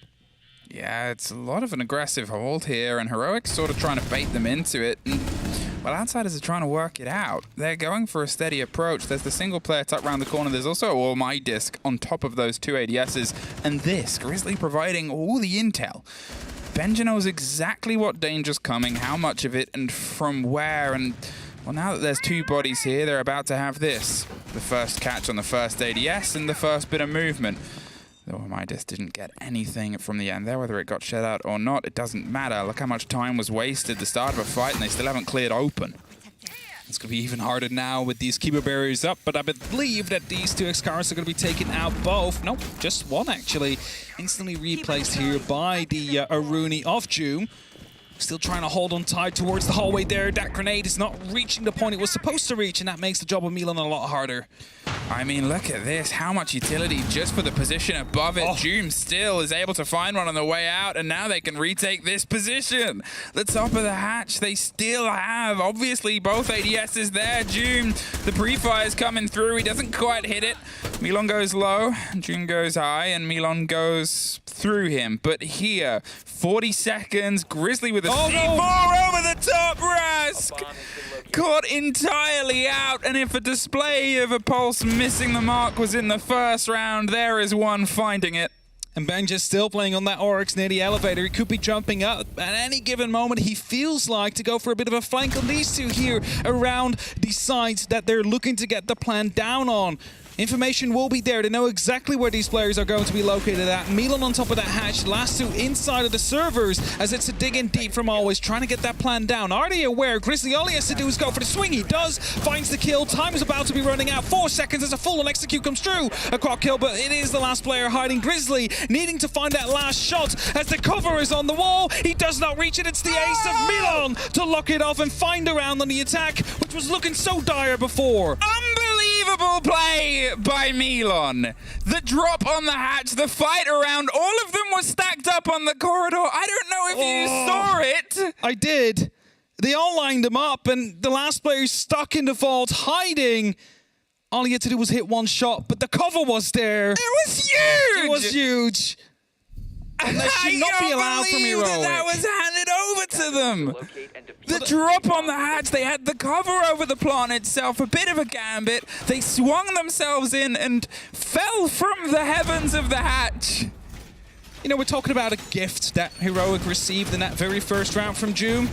It was just a small gift handed over to them, but made into a catastrophe for Heroic. As Milan finds the ace. And just to put a bit more context to that, the man had one single kill before this round started. He just, like, got... Oh, again, that C4, that could have changed everything as well. 10 seconds left before insertion. But what a round from Milan there. Went for the drop. Again, sometimes you just need to muscle through. Did exactly that. Because the cover failed. He was playing on the hatch the entire round. And all he had to do was just drop at that moment. There's nothing else he could have done. The plant would not have gone down without his help. He lines them all up, takes them down, and secures the round. And now we continue. Heroic just losing a round like that. Not using a tactical timeout. Believe they still are in full control. And it's Outsiders that need to make sure the mistakes they made earlier in the round are not going to be happening again. 43 Outsiders. They have themselves a little sneaky take there, but they know that they did not deserve it. And they got to make sure that the next round they take is one that proves that they do, because it might be one that brings them level into this scrappy fight. All of the map control was playing into the side in the favor of Heroic, and then one bad breath and everything is pulled away. The player on the top of white, I think Rask just caught the tail end of them. Yep, there's the pre-fire that comes across. Not directly towards them, but enough to... Well, to be honest, for most teams, we put a bit of fear into them, but Heroic have this idea that, well, let's not hand over any territory without at least a bit of bullets being traded back and forth. Holding off tight angles now. Again, information being fed throughout the rest of Heroic. They know repels are currently being played. There's no one there to capitalize off that. As the drones roll through, trying to find these last players that are playing on that first floor. As the top is about to be taken under control, but there's still a player around on Janitor. Are they aware? Because Dan is in a very risky position. There is a breach coming down as well. Benja could be going aggressive, but he misses the opportunity. But he drops to safety. I don't know if Always knew how close his life was to being removed there, but I think Benji's going to be kicking himself over not quite getting the connection with a player that could have really taken the wind out of the sails and a big portion of the hard breach out as well. Sure, Pasha's still got a lot of pockets, but you're looking at a lot of walls left to try and break through, and always the danger of C4s and impacts trailing and traveling back over the top. Milon, and at the moment, gets some work done over the top of the hatch. Mello suffers on the back end. He's closer towards the quad wall and ready to see if he can at least try and loose his remaining impact into the fight. There's the concern of the rotate round on the back. Where can these Candelas get played becomes the question when there's only really 30 seconds left for all of these 10 players to play. Doom has the lockdown onto Square. I think that's the steady realization here from the side of Outsiders, who are trying to scramble for a plan A, pushing them back from the window. The drop on the grenade, will it get a catch? Dan sure does. There's the first, the second. Doesn't quite rotate its way all the way around. The man with the magic glasses, Maverick is, not even Maverick, Warden on the back end is the Maverick of the moment. Grizzly suffers the scrape. 10 seconds, they got to take a drop. Benji gets the first off the back of it. It's a rock down a blind. They're going for the kit. The kit goes gold. And Time was the sufferer before. They're able to just stick it down. Uno with the rotate. Pasha cannot get the win. And Heroic lock in the end of it. I don't know if you just saw it there, but he went for the pickup instead and was like, no, I don't want the pickup. Needed to redo it, go for the plant. Cost him a valuable couple of seconds, but it was probably going to be ending there either way. And I think the big issue here that we saw from Outsiders is too focused on those hatch drops. Where was the other pressure? Where was quad wall? Where was the kitchen push? Where was the player coming down from the main stairs to provide some vertical support as they did go for that hatch drop? Because they just dropped in one by one by one. The first gets picked off, the second gets blown up, and the third, well, needs to go for the plant at that moment in time because the time was running out. And those are things you cannot let happen. And that is that one round we spoke about. The one round Outsiders can afford to lose if they want to be picking up a full 3-pointer against Heroic, which would be the turning point for both these teams.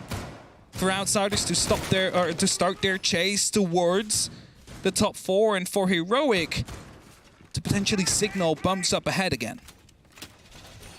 But we're going back to Archives, a site we haven't seen too much until today. Yeah, it's not always the top of the board. It's not always the top of people's board. It's sort of found itself in this middling position. I think, obviously, you know, it used to be one of the top 2. It was CEO as the top, and then you sort of pull yourself back down for a long period of time. And how open it is, the control you can sort of get from windows without being in the building means that the gambit is kind of severely limited to just throwing yourself out. It's nothing that Heroic are that averse to, but at the same time, you'll often put a player up there anyway to hold onto Archives. You'll keep the verticality in a similar sort of way. It gives you the chance to rotate back up to cause some danger and sort of hand over the floor and try and take it back and do that back and forth that Heroic like to do. So they have the opportunity here to do it and put themselves onto map point. Was that a C4 that just popped? That was an impact. Okay, I was going to say that would have been quite a early waste of that. No repelling quite yet, but Milan now receives a bit more pressure. There is going to be playing down below with a bit of a scope. If he gets in a little bit too close to that window, might see his head removed. Zoom is trying to secure himself up a little bit more in between the castle barricades with an extra Kiba barrier. Phone calls go off. Should be the first indication of players being around. Openings are being made all across the map right here. Grizzly misses the opportunity to find Rask on his way out. Dan is still out here playing with that DMR, dealing a lot of damage. Grizzly goes down, but June will find... No, not June. It's Milon that will find Grizzly instead. 4 versus 4. June takes a huge amount of damage, and I talked about the violence on windows, but it isn't quite settled yet. June, they're locked in, holding on to the swing round onto Banana. Rask is going to try and see if they can lead and put some pressure in from underneath. Caught out on a drone, and Rask catches out. Uno makes the isolation of the Azami feel that much more isolating. Can they see if they can catch the last little bit of damage with a grenade over the top? There's a bit of a rebuild going over towards the side of Kanto and one for themselves, but this didn't go through. Oh, didn't quite get the catch onto the window, and the Azami can survive for another day. It's definitely going to be the moment of realization here for June that his position has been noted and realized. He's not going to be able to play there safely anymore. So dug back a little bit towards the side, but needs to be very careful as drones continue going his way. There's a lot of soft walls around him, and now he's definitely going to be stuck because there is a player on those windows holding him. Rask is about to be coming through, and they should know because they just spotted him going down there. Oh, this is the castle getting broken up. June's able to get a freebie out of the end of it. There's a bit of revenge from Milon. Took the swing onto the Azami, and Milon still leads through. built on the bastion he built himself a couple of rounds ago of refusing to let this game go mellow. All that's left with 30 seconds of time and 3 players trying to tick their way closer towards the site itself. There is still the idea of a surprise swing strike. He's tucked off to a side. He's got an angle and got an idea. He's not quite sitting inside the site itself. Instead, on the far side of square, rotating on the back of open, hoping he can get a catch, but the kit is being planted on the far end. He's got to try and rotate his way back round. They've got it covered. There's the first. There's almost the connection on the next, but did not know the kit had already made its way through. A 2 versus 1. Not for very long. Outsiders find their 4th. Might have hoped there that the top of square was going to be used by one of the remaining players of Outsiders, and was about to be calling it out, but at that moment they dropped back towards the lobby, and it was like, okay, that's a great call. You know that is clear. You can go for that, and they did so as well. And as it is a 4-5, we see a pause coming through. I believe it's a heroic timeout. Yep, confirmed. A heroic timeout. Heroic will be taking their time here. Just to take 45, let their staff talk to them. There might be some pointers they have picked up on the last couple of rounds.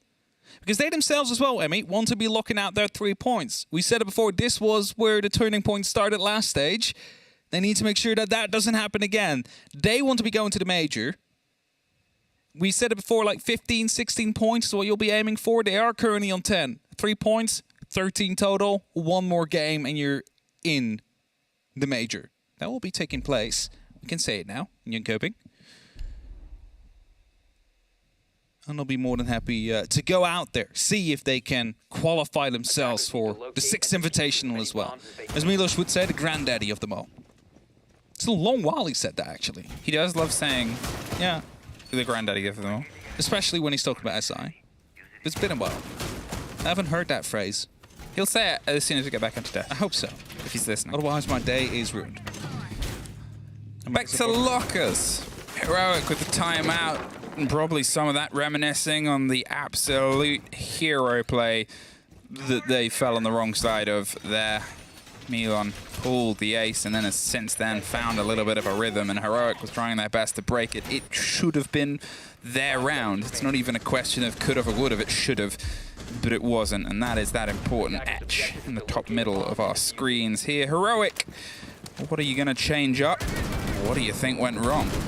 The thing is, last time they even knew he was on top of the hatch because Grizzly has spotted it before. He checked it. He knew there was someone up above, and yet they all lined up for him and were picked apart one by one. Not quite sure what was taken out there. It seemed to have been some form of projectile. Either way, Benja taking a bit of damage there early on. That's definitely not going to be a big help. Maybe. Oh yeah, it could have been. Yeah, procs from Benja, potentially.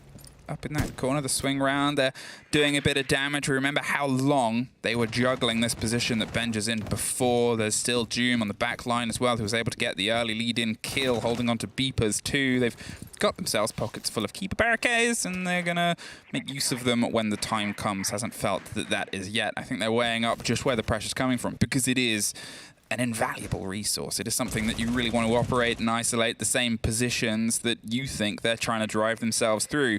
They have the one for the swing round as they did before, but with the remaining ones ready for this push. Actually know that the elevator is going to be clear this time, and it's 2 ADSs that are in there that will really not protect any player as we currently speak. So as Benji decided to drop off, that's kind of given away for free. Keeper barrier instantly used to block off that line of sight. Of course, can easily be punched down, but is going to be a bit of a risk, and thus 2 Excaras get used instead.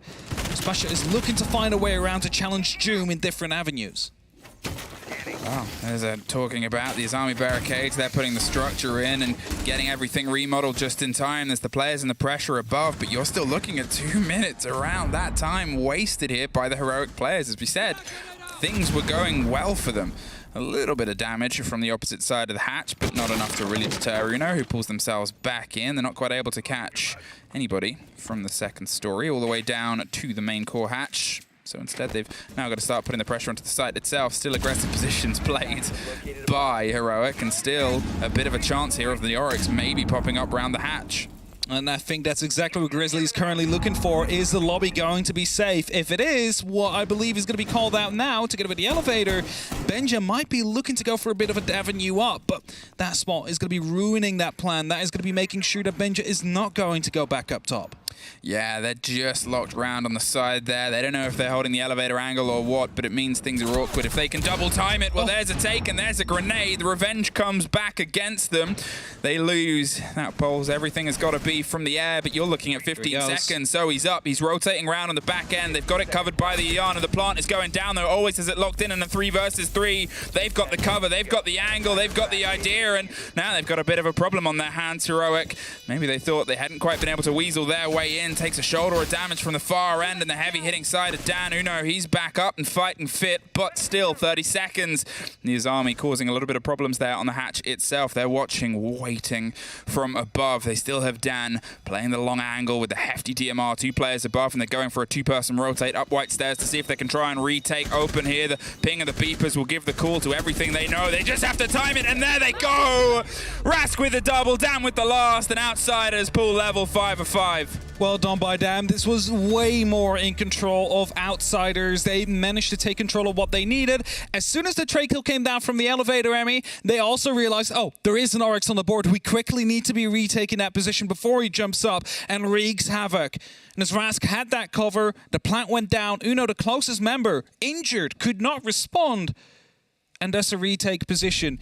And they pull themselves back enough, just enough so they could stop these hatches from being used again by Heroic. And that leaves us in this 5-5 spot. We will be seeing 12 rounds. As you can see, Rask getting a very important 2K there in the end for his triple. But that does mean that we might see overtime. We might just see a clear-cut victory for either of these two teams. But by the way, it currently has been going. Outsiders definitely in favor. 2 rounds now separate both these teams from the chance at 3 points at the start of this game. We talked about how big this game could be, not just for the sort of opponents that they're up against, but how the latter half of both of their seasons shapes up in the final fight towards the top 4 and a chance at a major. Heroic, they are looking at that same position they had before, where they slowly slipped out of that top 4 after a strong start. Outsiders, they have a much easier final 4 games than they did last time round. It could be a difference maker today. It could definitely be. This could be a decisive game if we look at it at the end of the stage. Now, we do see Always playing on that Fuse. It's going to be very good to see how that gets used. Last time they struggled a little bit when attacking from stock. These charges, they bop in every single direction. That might be just landing right into the right spot to take out one of these players. Steady bit of control here over the top. Heroic, they've obviously used their attack time map, but Outsiders used it just as well. Apparently, that last bit of control was really well put together. Instead of trying to find ourselves anywhere else, it's back to open, and it's back to taking out Grizzly first. Pasha able to pull off the engagement this time around without the loss of life on their own side. They're looking up, down through the long arm of that Kanto corner towards the back end. Benja might be the next face to fight, but Doom has a watch down from underneath the bottom of square. You can see they're a bit concerned about the fight and the positioning, and Dan's suffering from 2 different angles, so he's just going to get out of there. Benja suffers just a little bit as well. No, he just walks right in to the fight. A late call and a massive blow. Benja off the board, back turned towards Dan, and he has a habit of getting those kills.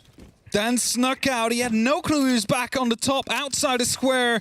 Loses his life, unfortunately, there. Some feet about to be shut down as well from Joom as he walks past into the teller's office. Hopes to go for a bit of a retake, potentially with Uno up under that top floor, because they realize as well it is quite dangerous territory if you lose that. But a minute 15 on the clock. This might be the moment when you need to decide to actually go for a turtle in.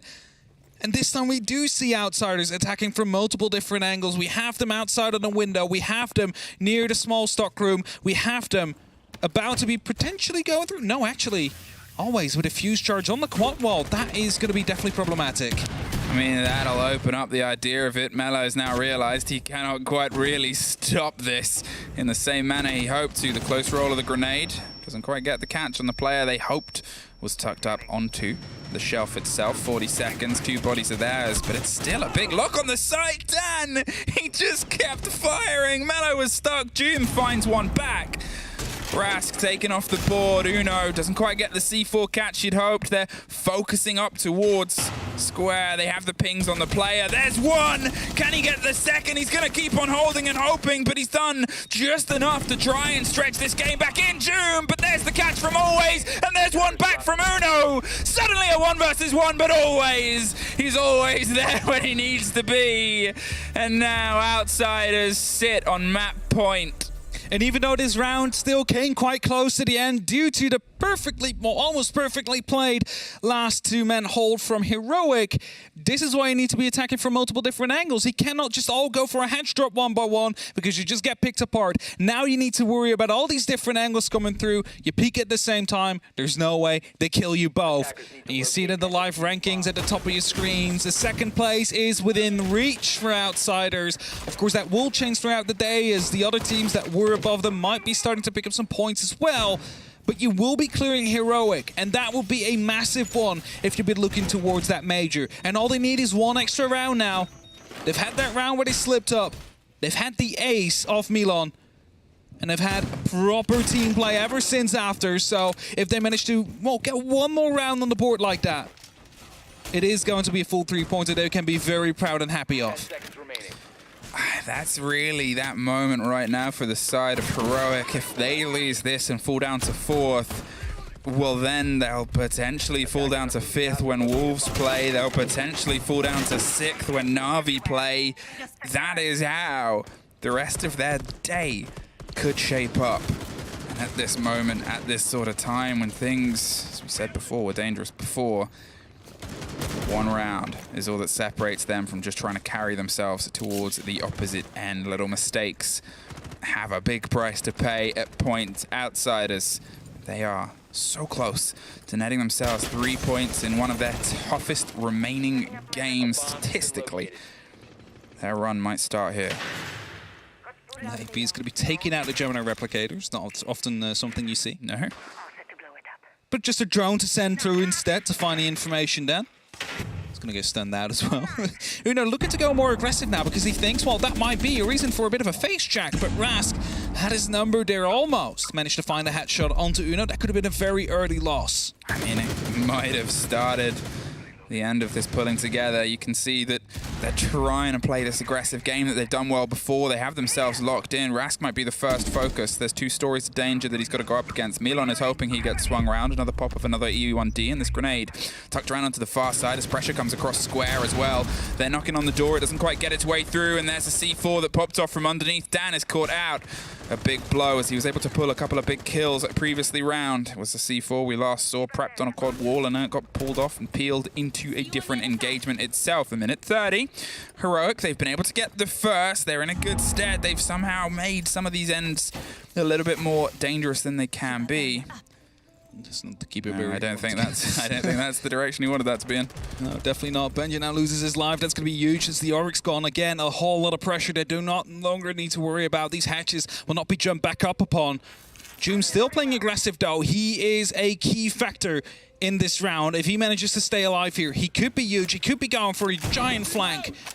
Finding some good points. Is that someone inside? Okay, that's a Gemini. I was about to say, is that someone inside? No, but this is Joom. Round on the back, wins it out. Cannot just get caught out there, and the drone even had him on the reveal. Swings around with the pistol itself. He's looking for the engagement. It's coming from multiple different angles. He's going to pull himself further and further away. Rebuilds. A little bit of support, and Grizzly on the far end is looking for the rotate. The spray round, but always, as we said before, we can be a bit reliable, but you're looking at 30 seconds. It was very, very well played there by Joom. He has done more than enough this fight. Has he done enough this round? Tucked round on the site itself. 3 remaining players. Mello is another huge one to try and take out. They've got to see if they can try and just do some of the shepherding, push the positions out of place. Rask, he wants to knock on the door of site itself, but he's not the one with the kit. He's tucked around on the corner. Does he know about Uno's position? Do they know about either of each other? Pasha, he's trying to get the lead, and the flashes come around the corner. Doesn't quite get the full bait out. There's Mello finding the first. There's a knife and reveal on the second, and there is OT. I was going to say, Uno missed the knife initially there, but still managed to lock it up for the MP5. Of course, a silent measure. And it will give us another 2 to 3 rounds before we decide who the victor of this game is and who will be taking the majority of the points home. It is only a single extra point, though. These two teams will be playing for. The winner will be getting 2, the loser only 1. but at least that's damage limitation for Heroic already. Because it could have been a full 3. Now it's just at least 1 point they're losing out on. Might be 2, but that would be less painful than a full 3. And again, Heroic kind of expected to win this game against Outsiders if they want to be making it to the major. And if this still goes the ways of Outsiders, well, at least the point difference of this game is only going to be 1 rather than 3.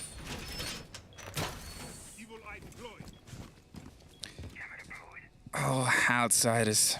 How can you try and push it over the line at this moment in time? You sort of look at the runs that these teams have gotten to this situation, and, you know, it's been a little bit up and down here from the side of Outsiders. A loss on the first day, and then a win, an overtime loss and a win, with sort of the opposite setup here. Change that overtime loss to an overtime win from the side of Heroic. Technically, they're the ones on a downswing. As weird as it is to sort of say with the positioning, and this would just cement a little bit of that bad attitude. It's down here now. For me to see if Heroic can try and lead this in on their first defense. The pressure's coming across the board. Rask is looking for just some early attention. Smashes open the doors, pulls it towards quad wall. It's been their fight before, but can they try and catch out those loose players first? As long as Outsiders continues to attack from multiple different angles rather than focusing everything they have up onto that single hatch, I'll be more than happy even if they lose it out eventually. Because, again, it just doesn't work if you go for such a one-dimensional take that revolves around you dropping through the hatch and hoping you don't get picked up. And yes, the last time did get quite close, but there was some small mistakes made on Outsiders' their side, because there was players that have been spotted out, just a little bit of off-timing that eventually led to more deaths than necessary. They're on the rotate. They're just keeping themselves shy of the angle and hole that had been opened for the long watch down the corridor.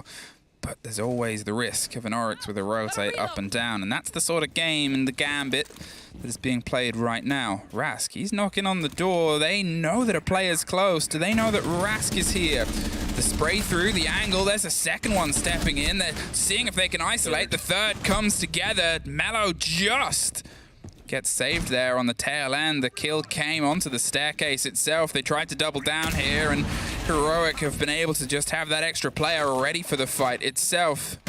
A bit of long-range break now.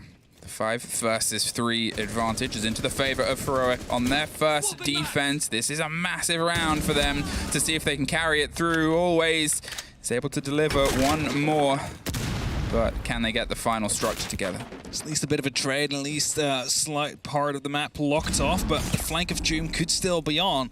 He's just taken out a drone, but it doesn't seem like they're realizing this onto the side of Outsiders.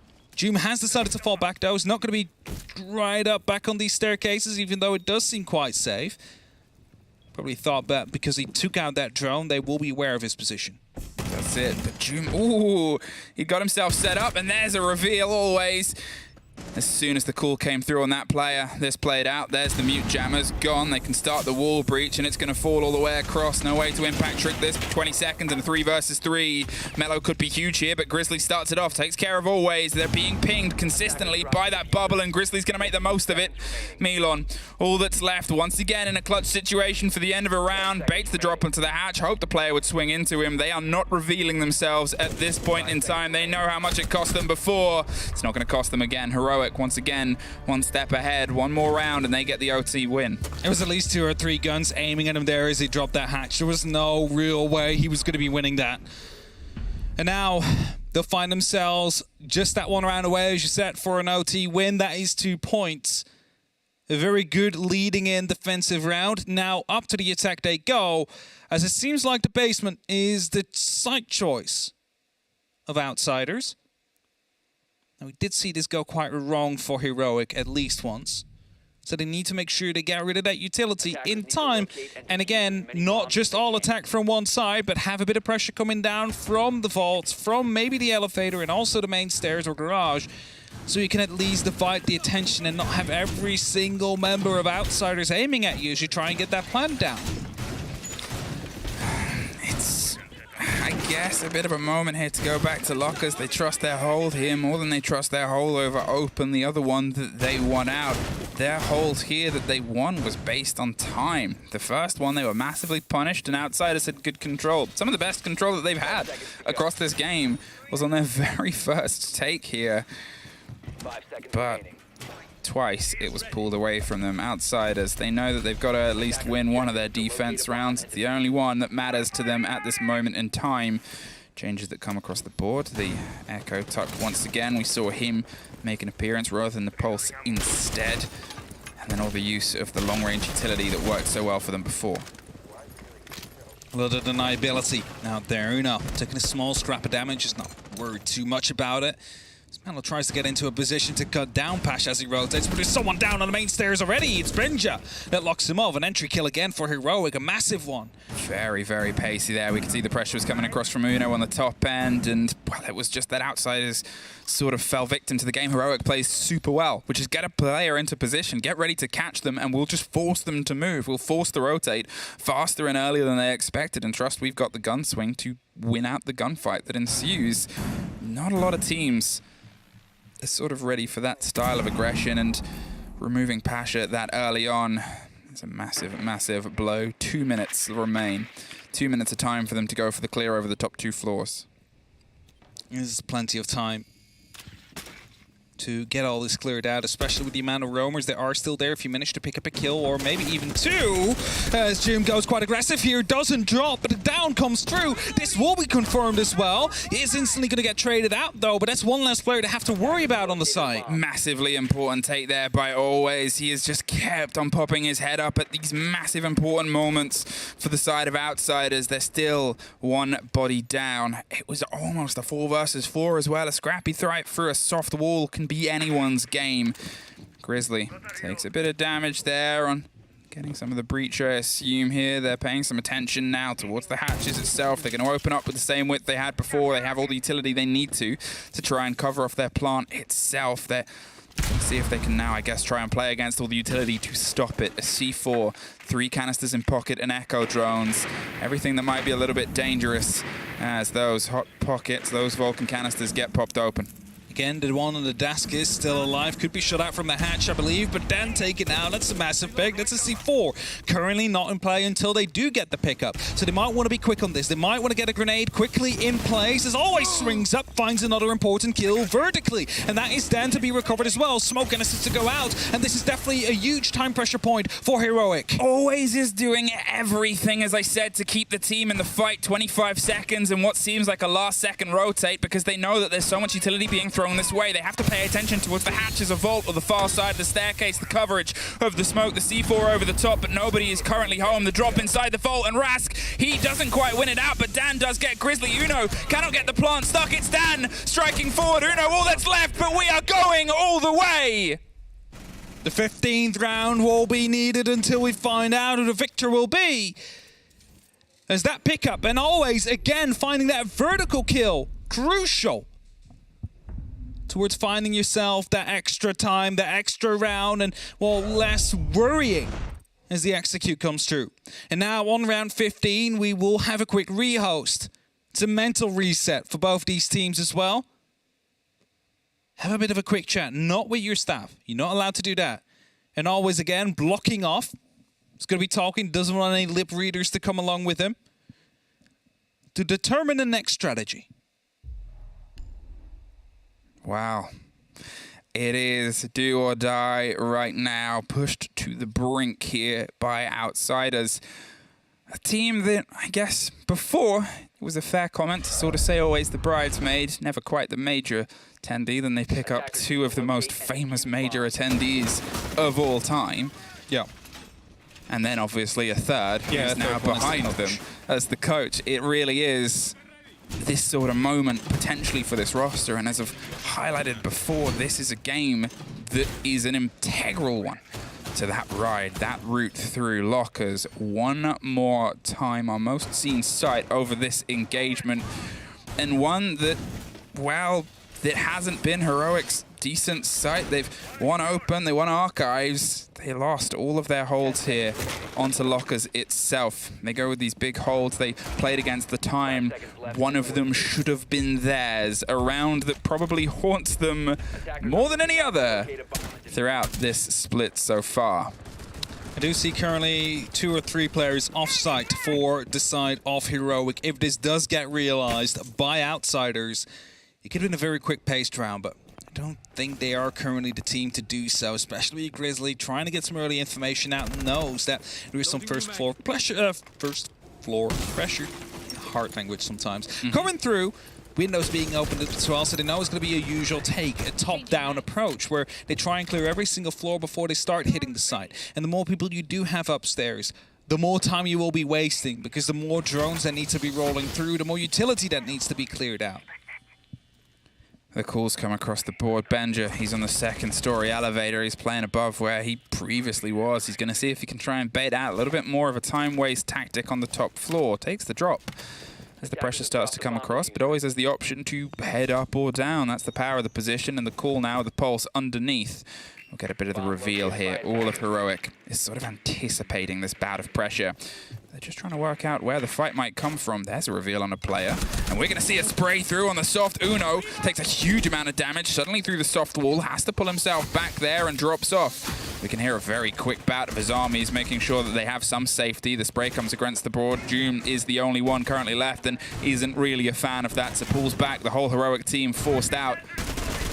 Do still have the Oryx on the board though, so if there is a safe space to be spotted out, we might still see Benja jumping back up. The hatch this time in the lobby has been left soft, so with a bailiff you can quickly open that one up and just jump through and be a bit of a surprise factor. Grizzly still on the cardiac sensors trying to figure out whether or not it is going to be clear, and as soon as he doesn't see anything for a prolonged amount of time, that's surely when Benja comes up. That's it now, as the pressure has generally got itself formulated on the other side. They can also play against time. A minute left, and the break of any of the gadgetry stopping the progress on the wall itself. Both Selmas are getting themselves popped open, the plant angle, and then the swing round. So they have this, Dan with the lockdown on the far end, but Milan, is he aware that the rotate can come up from the hatch behind him? They're still stacked underneath it, the pop of everything. Round onto the back end, 40 seconds, and another canister ripped and almost ready and raring to go. They're not holding themselves inside the corridor. They've got gold that's giving them all the call. The rotates come over the top now. Benja, he's going for gold here as Dan is able to take out the first fight. They're holding onto the angles and blinded as always, going for the plant. Rask goes down. Benja, he cannot quite get the angle itself. It's a post-plant situation, but he's still a bit of a surprise factor here over the top of the hatch. The fight over the swing onto blue, pre-fires and gets the kill. The call will come out on the player itself. A 4 versus 3. Heroic, they have the man advantage. They have it doubled now. They're still driving themselves across. Milan's looking for the fight. It's Dan on lockdown with a heavy hitting rifle. He cannot quite get the full connection. Just Milan left. Once again, in this clutch situation, the Azamis have kept him at bay from the hatch. He's got to go for the drop. He cannot make it. Heroic somehow hold on to a game that still just keeps them trailing and tackling hard, but Outsiders, unfortunately for them, cannot get another full fat win. Outsiders, they started off that round so well as well. I mean, they found Uno, they found the smoke, a lot of the time waste gone. But at that moment in time, at the exact same moment in time, Benja jumped up for a flank that was absolutely necessary. Managed to find 2 as they tried to scramble for positions. And after that, kept the sledge busy just a bit too long, not realizing that the plant and defuse was already happening at that moment. Blocked off by the keeper barriers, of course. Well done by Jim to place them there, and well done by Heroic to eventually win it out. In the school of only just takes it here, so we find ourselves breaking that down after a very quick break.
Welcome back, everybody, from that bottom burner on Bank. Took us all the way to the end to close it out. Let's have a chat with the victors, Heroic. Hello, Benja, joining us from the, I guess, Heroic compound in Norway. How's practice been? Congratulations on the win. Thank you. Practice have been like, okay, so yeah. Only okay. Well, you know what? I want to talk to you about that. I want to start with our last play date. You went up against BDS, tough game against them. What do you feel you couldn't pull, a win over the French squad? I mean, I think BDS played really, really well last game. So they were just simply better than us, basically, and we could not adapt mid game. So the game plan they came up with worked against us, and we could not figure out how to play against it mid game. Fair enough. And today against Outsiders, Bank, was this the plan? Were you expecting to go to this map? Yeah, it was at least one of them. Out of 3 maps. It was Why the one of Nook them. ban specifically from your side? We were personally expecting it to come out of Outsiders. Yeah, I mean, we just, ban it. Not because Outsiders is good to play it, but just, we didn't know what else to ban. Didn't really want to deal with the Nook. Understandable on a map like Bank. And, first half doing well on the attack, splits up, both teams doing well on it. What do you feel at some point those rounds were slipping away from you? You had to fight back to go to OT. What was happening there? Yeah, I mean, it was small mistakes personally. I know I made 2-3 mistakes that cost us, rounds. So it was one play that made the difference between the rounds. So I think, yeah. There's a big redemption at the end, though, with the Oryx jumping up through the hatch. What prompted you to do that? Was there a call or something that made you think, okay, this is the moment for it? I mean, I think we lost 2 or 3 basement rounds, and then last round, Uno said he wanted to go smoke to use the time denial because Outsiders is really slow, and then I just asked it if we should leave the open or lobby hatch open, and then I think 20 seconds into the round we said, okay, let's leave it soft so I could flank later on the round. It's good to see when Oryx actually works out, because it's not every day that you get to see plays like that. So thank you very much for it. I'm sure it's going to be in the highlight reel. But next play day, you guys go up against Wolves. Now, both of you are in the big fight in the top 4, and both of you are really up close against the wall really for this one. So what do you think we can expect out of Heroic against Wolves? Oh, that's a good question. I mean, I just think normally I don't even know what you can expect, to be honest. Hopefully a win, but let's see. All right, Benja, thank you very much for the interview. Congratulations on the win. All 2 points from this OT series against Outsiders. For the fans, I'll remind you again, they're playing Heroic, that is, against Wolves on our next playdate, so make sure you're tuning in to catch it next Monday. Till then, Benja, take care. Bye-bye. Thank you. Bye-bye. Not even a goodbye. That kind of breaks my heart at the end, but sure. Yeah, there it is. From our very talkative Dane, we get to know exactly what happened with Heroic, and it seems like, sometimes you got to account for the changes of plan in the middle of the game. Jack. Yeah, I think so. I think, if anything, it was a little bit sloppy from Heroic. They potentially maybe should have done it in regulation. Obviously, they had those, rounds where they looked like they were going to go and win it, then it went to Outsiders and back again. And I think when Heroic will review, they'd wish they'd have made those slight adaptations, on that Lockers defense earlier. If they'd have made those adaptations, they'd have had a full clear 3 points today. It kind of draws back to something that I mentioned inside of the pre-game for this match, and that is that Heroic do struggle with some more of that process-based stuff. They struggle with more of the running through plan A, plan B, plan C. It doesn't go too well after that fact, and Benji kind of alluded to it there as well. And they got drawn into it as well. That round one, where I'm seeing June walk in on Ash in 20 seconds, get 2 kills in Lockers, I'm thinking, yes! Heroic, they're just going to play their brand of Siege. They're not going to get drawn into this slugfest with Outsiders. And in the end, they did, and it ended up being a slugfest 15 rounds. Always MVP of the series, despite being on the losing team. This just goes to show what sort of a game we've just watched. Because for Always to be the MVP, even though he's on the losing side, sure enough, Outsiders come away with a point today, so they've not walked away empty-handed. But for me, I was winding you up a good one in the back room there, Jack. I always was having, well, I felt like I was getting the reaction I wanted. Always had an absolute blinder. Really stepped up to the plate. It was much more like his performance last week that we saw from Clubhouse. And I think Outsiders will probably feel a bit hard done by that they've not walked away with more there tonight, because it was there for the taking for both these two teams. I mean, if you're heroic and you're playing 17 scrims before this, going to max OT is really going to exhaust you. They're not going to be happy you've said that. Yeah, I mean, I don't care. Yeah, I know. I don't know. It's a long. They're just going to rue the fact they don't have 3 points. Yeah. Because this race for the top 4, as we've seen with EUL, is going to be so close, so competitive. It's not just going to be about the points as well, but also the round difference. Two things there that Heroic are going to feel like they've slipped up today, despite the fact that they've got 2 points. Final thoughts on all this. Outsiders still pushing Heroic to the edge. Some, I'm not going to name names, would say that it was Heroic that lost the rounds more than anything else on Outsiders. I mean, you've got to be on the pitch to name score. the name. You've got to be on the pitch to score, and you can only play the game that's put in front of you. If Outsiders are going to be passive, you've got to play into that. And equally, if Outsiders, they play that passive play style, Heroic, they maybe just need to cotton onto that a little bit quicker here tonight. And like you say, they could have walked away with more, but it's still going to keep things very tight, that's for sure, because there's now not too much separating these two. Maybe if they ask Des for some help in bronze. You're just going for everyone tonight. Could be an addition. I mean, Des is just sat in the back room and gone, oh, well, Des is in bronze. Maybe they should know. But yeah, I don't know. For Outsiders, they picked up another point, right? That's what it's about. They've got 2 wins, Important. 2 overtime losses now. So they've picked up, they've got themselves on 8 points. They'll still be in the running next week, and that's where you want to put yourself. I would be very happy if somebody went at me through there. I'm fine with it. I'm okay. I go at myself all the time.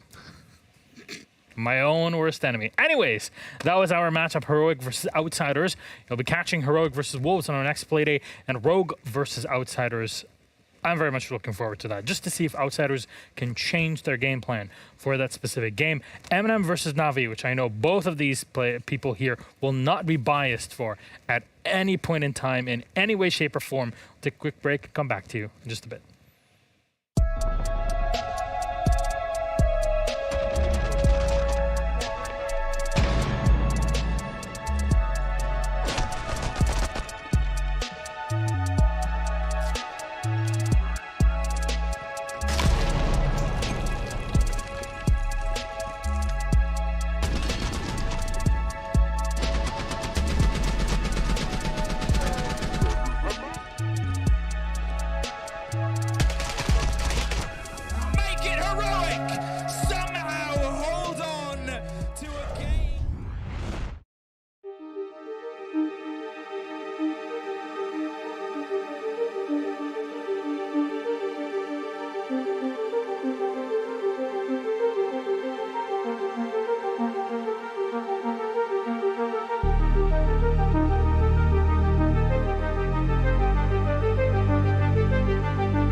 Welcome back, friends, to EU League. It's time for game number 2 of 5, really, for our Playday here.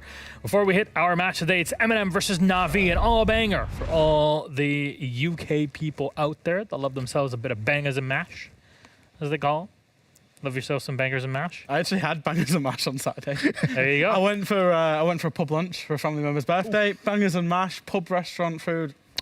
Bit cider on the side. Teb's got nothing on that. Sorry, Teb. I mean, Teb's Italian. I hope he does better than just bangers and mash. Gravy as well. Onion gravy. Oh, onion gravy. What's the difference? Okay, we're gonna pull this aside. What's the difference between gravy and onion gravy? Well, gravy's gravy, and onion gravy is gravy with onions.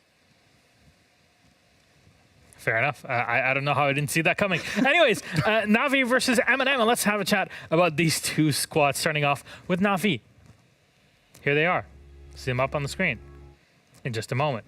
But what do you think about Navi in this case? Because, Jack, if I remember correctly, on the very first day of EU League, my analyst said to me that this is the team, the winner of all of the transfers relative to their size and power. And they're called Navi. Yeah. Yeah. They have won the transfer window, I think. I think they've picked up very smart players, Leader particularly, but also Teb was a little bit out of left field, but they seem to have got themselves and their players on the roles that work well for them. And sure, there's going to be some growing pains. It's a very similar story to Heroic in a sense, where there's growing pains of this team. In the short term, they might lose rounds, they might lose games, they might slip up. We've seen that. We saw them when they played against Heroic in overtime, against Secret in overtime. But in the large with Navi, very good things to say about them. I really like this team. I think that they've made some very smart changes. You mentioned there about the introduction of Leader and Teb. Obviously, we had Skiddy come in last stage as well. Something that we do tend to see from this Navi side is almost an inability to reach out and grab the game and grab the finish line. Because last week we saw them bottle a few rounds. It wasn't. They limped over the line. They limp over the line, don't they? They haven't got that conviction to finish games when it's ready. And that's something that will come with time. Yep. But it will also cost them potentially points if they do start letting games slip into OTs and get OT wins and stuff like that. One thing that I love about Navi is they have this balance of being able to run their own strategy and what the meta of the strategy is right now, but then also incorporate a load of counter analysis and play against their opponent's weaknesses in the same strategy. They're a team that absolutely does their homework on their opponent. And it seems to work really well. We saw it last week. We've seen it right throughout this stage so far. I know before I said Kayak looks a lot like UK Stokes, but if you ask me, Teb looks a lot like Italian Nello, which is a good segue into our opposite team on the other side. At least I want to say that it's a good segue to M&M. See what they can do. Molotovs and marshmallows. Bring them up. It's been renamed now, hasn't it? The skin in the shop. What is it named? Oh, because it was really long, wasn't it? It was really long before, wasn't it? Their skin from their Esports skin. It was super long, and now it's been shortened down. They've trimmed it, but they've had no trims on this roster going into the stage, correct? Right? How does it look like? The thing for M&M, and I don't want to start this in a negative tone, is they're at the point where there's a bit of an expectation gap between what the fans and the people and us expect of them and probably where their internal team expectations are, because they've had so much relative success early on in this roster. They're a quality outfit. They really are. In my opinion, they should be a top 4 team consistently, and then they just seem to get themselves off the mark very slowly and win one and then lose one and win one and lose one. And it really... I call them the Forrest Gump team because I never know what we're going to get with M&M. I really don't. It's difficult to try and sort of really pin what you are going to get with this team. I think, like you say, a lot of people out there want to support this org. They want to support this team. They want to see this team do well purely from where they've come from and what they've built. But that doesn't always translate into the server. And I mean, take last week, for example, Jack. It was hard to watch. They made Cafe look attacker-sided, and there was Valkyrie and Mirror open. It was very, very difficult to watch. So you start thinking about that, and you start, wondering, are the problems there that run a little bit deeper? I think with M&M, the meta should suit them because they've got Neo and Nello on the back line. Then they've got the front three of Solitov, Tyrant, Usis. I think, and a little bit of speculation here, but I think that front three aren't necessarily talking to each other and communicating as well as other front threes and other front lines in the league. And I think when they get that sorted, they will be devastating. And that's the point I want to hammer on, which is the front lines. What are the front lines for this? We talked about Rogue in a previous Playday and a head-to-head. I want to bring it back this time around with different players on this side. It's Solotov and Skitty. Now, we talked about these two players quite a bit over the past few months. This is a few weeks specifically about Skitty. What are we trying to compare here, Ollie? We wanted to bring these two players up because, as you said, they're mainly the spearheads of either side. We've got Solotov for M&M and Skitty for Navi. Skitty is one of the players that's come out of nowhere, basically, inside of Tier 3. If anyone's unfamiliar, obviously he played for Navi inside of Stage 2. But a very talented player and someone that often just gets left to go off on his own and do his own thing and work around.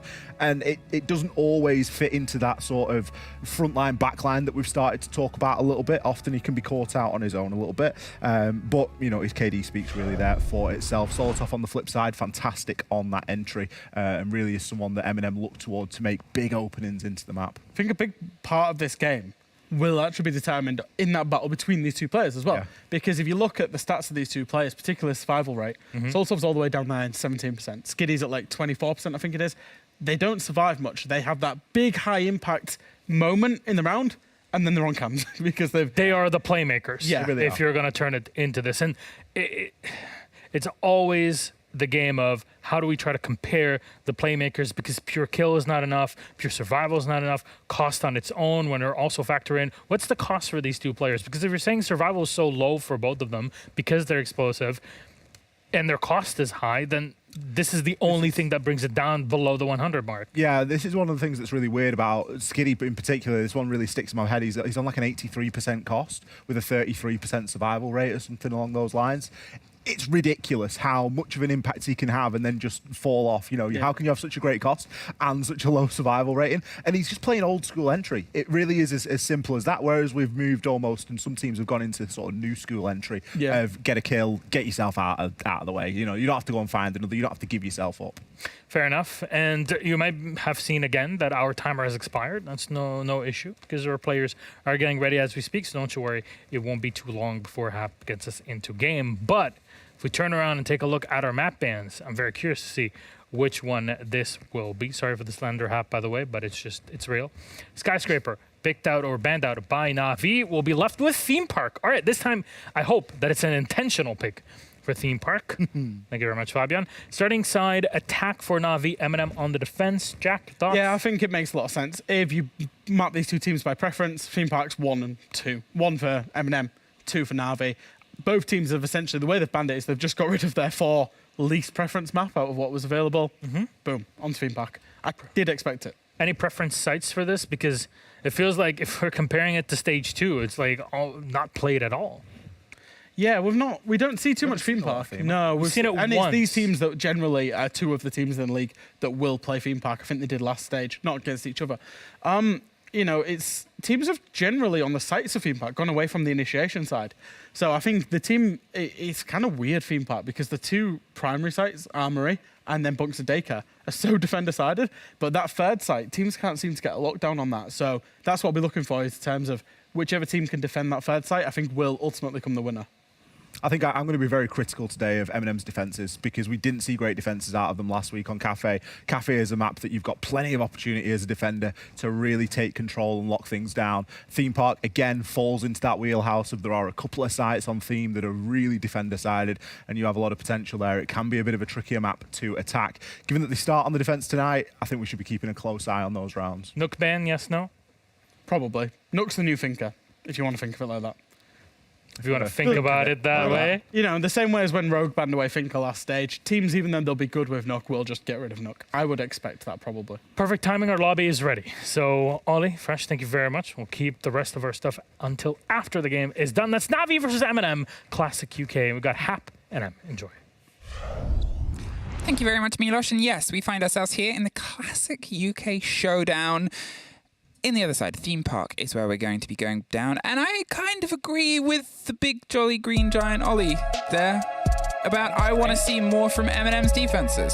Same, but I've been wanting to see more of M&M ever since they made it to the major. So you know what? This is a good time to start showing that. Because they had a really good first half of Stage 2.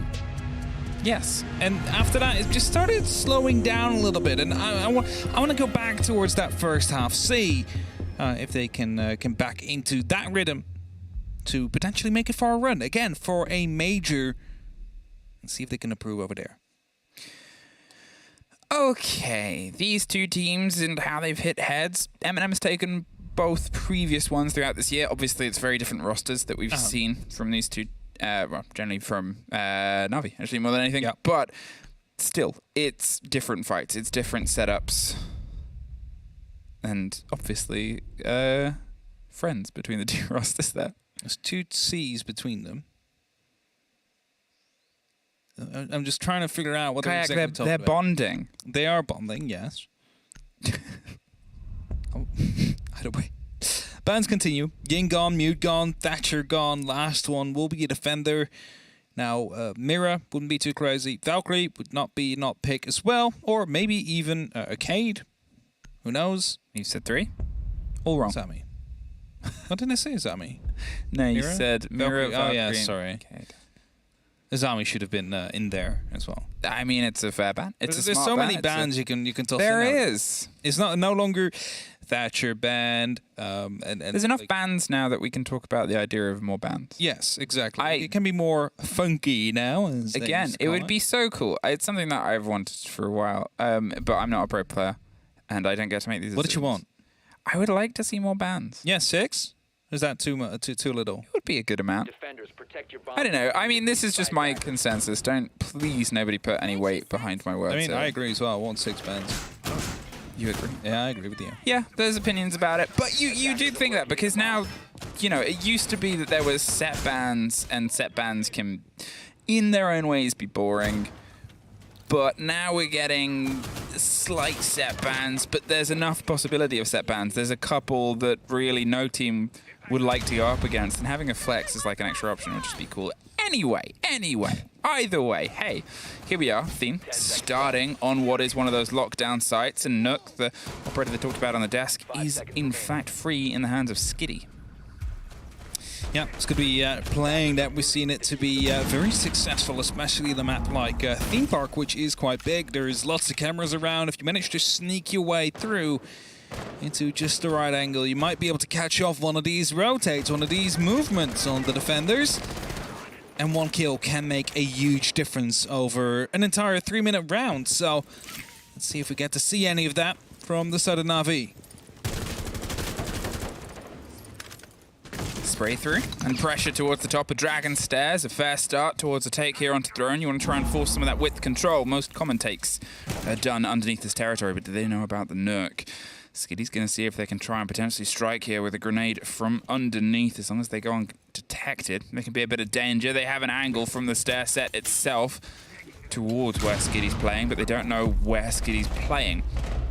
Paying a hold, a bit of intel and a bit of a drive there. Solotov's trying to find a fight over the end. The C4 does not quite get the range that it could have struck on the player, but Solotov is instead going to try and move in and try and fight the fight themselves. They're aware, and they're aware. Solotov tears the head off a kayak. It doesn't matter how many song lyrics are typed in chat. There's Solotov making sure that they stick to Naif. The next, they're trying to get the recollection of the kit here, and oh, they just pull off the time of the gadget at the wrong time. Solotov doesn't care. Neo gets one on the back end. Naif's gone. Tab is dropped out of computer. Skiddy finally shows their head. But with two remaining players, they're inside the site and looking for a fight. Doesn't have the kit though yet. That might be the decisive factor in the end of it, but plenty of time, 80 more seconds. It seems like M&M have realized that. Really not going for any swings. Let Skiddy make the movements here, and as Neo stays alive in barrels, needs to be careful to not actually expose himself to any of these openings that have been made in the wall. Triple kill from Skiddy. Only up to Solotov now. A 1v1, a minute left on the clock. It's definitely giving away his position here. But as he comes up, Skiddy! Absolutely insane round for Skiddy there. And, well, they said Nook is in the role of the thinker. And I mean, I'm just going to say this now. M&M, over the past stage, you have been throwing away so many rounds. We have a 4v1 or 5v1 advantage, and this time again 4v1. Skiddy just walks in, he's the Nook, that's fine, gets that first kill, totally fine. The second, you can maybe think of that as well, but you should be aware of that moment in time where the Nook is going to be coming from. Do not take that challenge, not one by one. If you do, at least peek in both. But incredibly well played by Skiddy there. I mean, it's. Yeah. I was going to call it too little, too late, but well, then he does that. You know, it's not too little, too late. So far just enough. from too little, too late. Eminem, not the first time we've seen something like that happen on their defense there. That's okay. Getting the first one there, the second on the swing inside the site. There was hot pings, just caught Nello on the tail end of a reinforcement here. Why are you watching the staircase? I mean, that was it. Did they think that he was both on the staircase? No, because there's still someone up above. It's like they would have realized that someone was coming down that staircase. That's what was confusing to me. Either way, though, incredibly well played by Skitty. You know, we talked about one player of the week just a minute ago, last game. This is definitely going to be up there as well. So I mean, it's a start. It's a start. Getting that top 5 fill real quickly this way. All right, Eminem, you gotta brush that round off and see if you can try and shake yourself out of a stupor. Navi, they've really pulled one on you there, and they're gonna see if they can try and double it down. I said it as the same thing before in our previous game. If you win a round like that, it's great. But you've also got to make a statement round as the follow-up, because to win one from the back foot, you've got to be on the back foot in the first place. Skitty, once again, deep and buried on the far end of the map itself, slowly creeping around to throw, and has the grenades underneath, can try and get a catch onto this. The shield on the back end, it's a power position. And it's one that's been removed now from the angle. Solotov has to pull himself back round. Anyone that was holding on the top of Dragon is a little bit more in danger as well, and the alert and the call that Skitty's loose is always going to be a bit of a threat. It's a massive difference in how Eminem is approaching this round. The last round, they were really bringing the fight to the outside, not letting anybody of Navi enter the building. This time around, they're holding back more. They're not really wanting to play it the same way. They want to turtle in just a little bit more and try and find themselves some security that way. But this does provide some safety for Navi to enter the building as well. Get themselves in these right positions so they can properly challenge onto the side. The Oster of Nath steadily creeps their way across the side of computer. On the wrong end of a DMR there, and the attention paid towards the alibi. They're just going to get themselves set up, strung up, and sort of force them back. There's the fight, though. The DMR, Nello, he's holding the long angle, hoping somebody else tries to move into this engagement. And they got to realize, Nath, that there's probably no other way of progressing. They've got that watched, and you're a bit caught out. The only reason you could pass is because of this solid plexiglass in front of your face. They've shepherded the team across, though. All of Eminem has been forced back onto a bit of a firing line here. There's a fight under a window, and oh, it's Solotov that wins it out. Teb taken off the board. The first is theirs, and now they can try and restructure. Kayak's going to have to move into position to see if he can replace the window play. And Navi trying to go from different avenues. Now Skitty again, coming from the side with a double kill. Opens it up. Nello responds to Nath. It's going to be Skitty on the next gunfight here. Will finally drop, leaves it only up to his two teammates, Kayak and Leader. One of them inside the building, looking to pick up that diffuser up against Tyron and Nello. Oh, Leader takes Nello through the soft. I was going to comment on the bulletproof given all the calls, but apparently they had the perfect ones their own. 15 seconds, Tyrant. They've been able to get themselves in, take the burn on the gate, but Leader doesn't need it. Navi find a second round in a row. And a second round in a row that was properly started by Eminem could have led to a victory. They got the opening kill onto the rappel. They knew exactly where the push was going to be coming from. Just no information coming from the yellow stairs. And well, it's probably to no surprise that this timeout is going to be Eminem's. They need to have a chat because that's the second time Skitty is just able to walk in, get some kills, and completely turn around upside down. The double kill just casually up the stairs. It's not quite the quad, but it still is beneficial for the team. And it's a lead-in. I talked about the fact that they'd sort of all been pushed and shepherded back to this point. They'd drove themselves in towards the site. There was a bit of loud presence underneath, and they weren't too far away when the barb at the bottom of the staircase got destroyed. They knew it was a point of focus. Sure. Yeah. It wasn't the end point of focus, but you're in a 5 versus 5 with about 40 seconds left. You have the player inside Cafe, and you're sort of wondering, well, if you've softened that up, what are they holding on to? Are they doing a long angle as the reverse towards the split and the double door? Are they hoping that they go unchecked? If you're hoping they go unchecked, you've still got to have somebody checking them on the way in. I mean, surely there was a lot of pressure from the initiation room, right? But that doesn't warrant you putting 4 guns towards that direction, leaving while the yellow stair is completely unattended to. So that is definitely something they need to be having a look into, and most likely is exactly what they just had a chat about, because it's just unforgivable losing out to players like that. Okay, M&M reset. Reset number 2, this time with a tack timeout. So far, 2 very bitter rounds have been taken away from you, and I think everybody wants a tight game between these 2 teams. It's obviously 2 teams that know each other very well. It's a map that can play itself well against each other, and one of these 2 teams was the one able to make it the distance towards the previous major.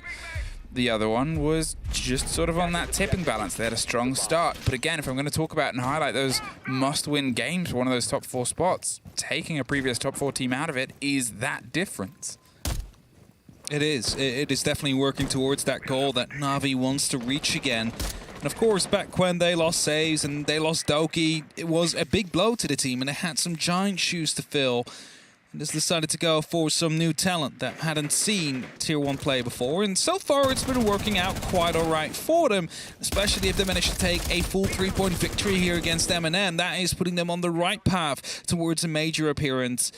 And again, Skitty down below, just clearing, just hoping he will find a roamer that's rotating out. But for now, no one really too close to that hatch. Solotov could drop down in just a moment of time, but as there's no pressure, why would he cross that door that just got opened up and go? Okay, never mind. Goes for the cross anyway. I was gonna say, I mean, he's let himself in, but led right back out by Skitty.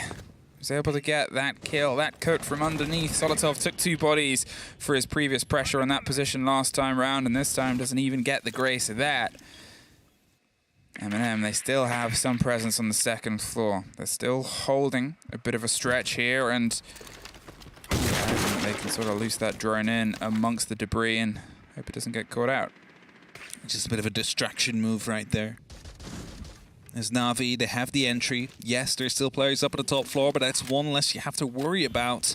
They do finally come through. That's a C4. Skitty now knows one was aggressive. Nia will find tap. That's a response from M&M necessary. The phones go off. Well aware someone is close around that door. Skitty's just hiding. He's just holding for now, looking to see if he can shut down any rotates on the side itself. A little bit of silence, a little bit of caution, and Nia just holding on here. Navi seems to be, in a strange way for the first time, maybe angling up for some direct sight pressure, and yeah, he's inside. They've suddenly got the call. He's round on a back line, and it's all theirs, and there's a bite back. Users down on the far end of split. Neo gets a bit of the cover down. They're going for the plant to the best of their ability with the 2 remaining players. Tucked round. Well, they said they had to focus onto the site. The first plant comes down, but M&M, they just caught the tail end of it and were able to strike a little bit back in, but retaking the throne, getting themselves set on it. It starts with taking the top dog out of the engagement. The second is a follow, and M&M finally find their first round in retake fashion. Still like the call that Navi made right there. Realized only one person on the side. We can take it. Didn't quite take the hatch into account, though, as the drops did come through and the kills were eventually led in from that direction. A post plant, but nothing more than that. A good retake from M&M, and a first round that they were more than looking forward to. And that is one on the board, but again, defense side of map overall, Theme Park, and only having 1 out of the first 3 is not really the best thing. So they need to be making sure that they are turning the tides right now as they head back up towards that top floor, towards Bunkin Daycare. And again, just simple solutions to this. If Skitty wasn't allowed to get a double kill from the yellow stairs, then it would have been a completely different round. So if they have someone looking for that now, they might be more successful. Well, more than likely will be successful. Let me up that a little bit. M&M taking 1, but I mean, you're playing yourself onto theme here. We sort of want to see more of a stretch here from the side of the defenders, especially with how the start of this game really screamed away from you, and even then the site itself was pulled back, but you bit it off before Navi could get the full settle in. Skitty still staying on the nook. Feel like that's going to be a constant threat across these rounds. Fair enough, you've earned it. Change here though. Kayak picking up the glass, looking to maybe drive themselves with a lot of this kind of force the position players. The Flores on the board as well. They've got everything they need to do what they did last time, which is shepherd the M&M players back further and further and further until they can set up a strike and go for it. Maybe create a false sense of security with those smoke canisters as well. It's not a wall, but it definitely blocks vision unless you are Warden, unless you are Glass. Now, both of those are on the board, so we might have some fun little gunfights going through some of these smoke grenades. Get it down the line at least. That's the first RC Rotero used. Bottom of the arcade stairs, just taking care of some quick barbed wire. Will allow some movement later down the line, at least make the pressure beware for Eminem's side. There's currently no one down around there as well, so the player that is inside of the drug storage right now could be moving up soon. Trying to get a little bit of a catch of damage here, but nobody's quite playing the swing on the train door. They've got themselves tucked into Cafe.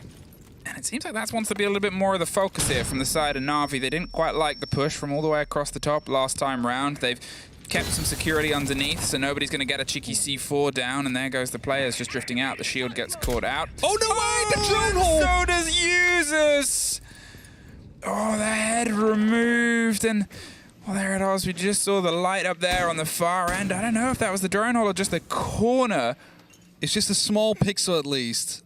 Oh, punch hole that was it. He punched her just to see if he could deny any of the floor's drones coming through. Just got his head removed instead. You know, it's just how the drone rolls sometimes. Now the opening's coming through. Navi again found themselves with an opening kill. Skitty still down below is looking for another grenade target potentially here. Wow, there it is. All the intel they need. It doesn't quite get the damage. They've still got the ping on the player holding the position, hoping that somebody else goes into the fight. They've pulled themselves off, though. A minute left on the clock, Navi. For all the damage that they've done, they've got to see if they can try and capitalize upon it, and it seems like mistakes learned. Nello's not going to hand over this staircase for another victim of a 2 versus, well, 2, but they didn't seem to have the awareness. The rotate comes underneath. Drug Lab. Teb is in an engagement on the window, doesn't want to quite take it yet, waiting for the pressure to come through. Nello is getting wider and wider attention as Skitty is looking towards the barbs as the route up. The smokes pop off, as does Solotov. Takes the head off of Teb, brings the balance back in, 30 seconds, and Skitty's crept his way up the stairs and then pulls himself back down. He's nowhere near as confident as he was last time, and fair enough, because look at this, the M&M hold. As I said, you can sort of let them roll in, but they've got to be watched. There's the smoke, there's the take, there's the first. The Glass is trying to move his way through. They're just firing into the debris and hoping. The plant's going down behind the train itself. Tyron goes for the retake round on the swing. They've got to get the cover. There's the reveal, there's the plant, there's the planter, there's a post-plant, 1 versus nobody!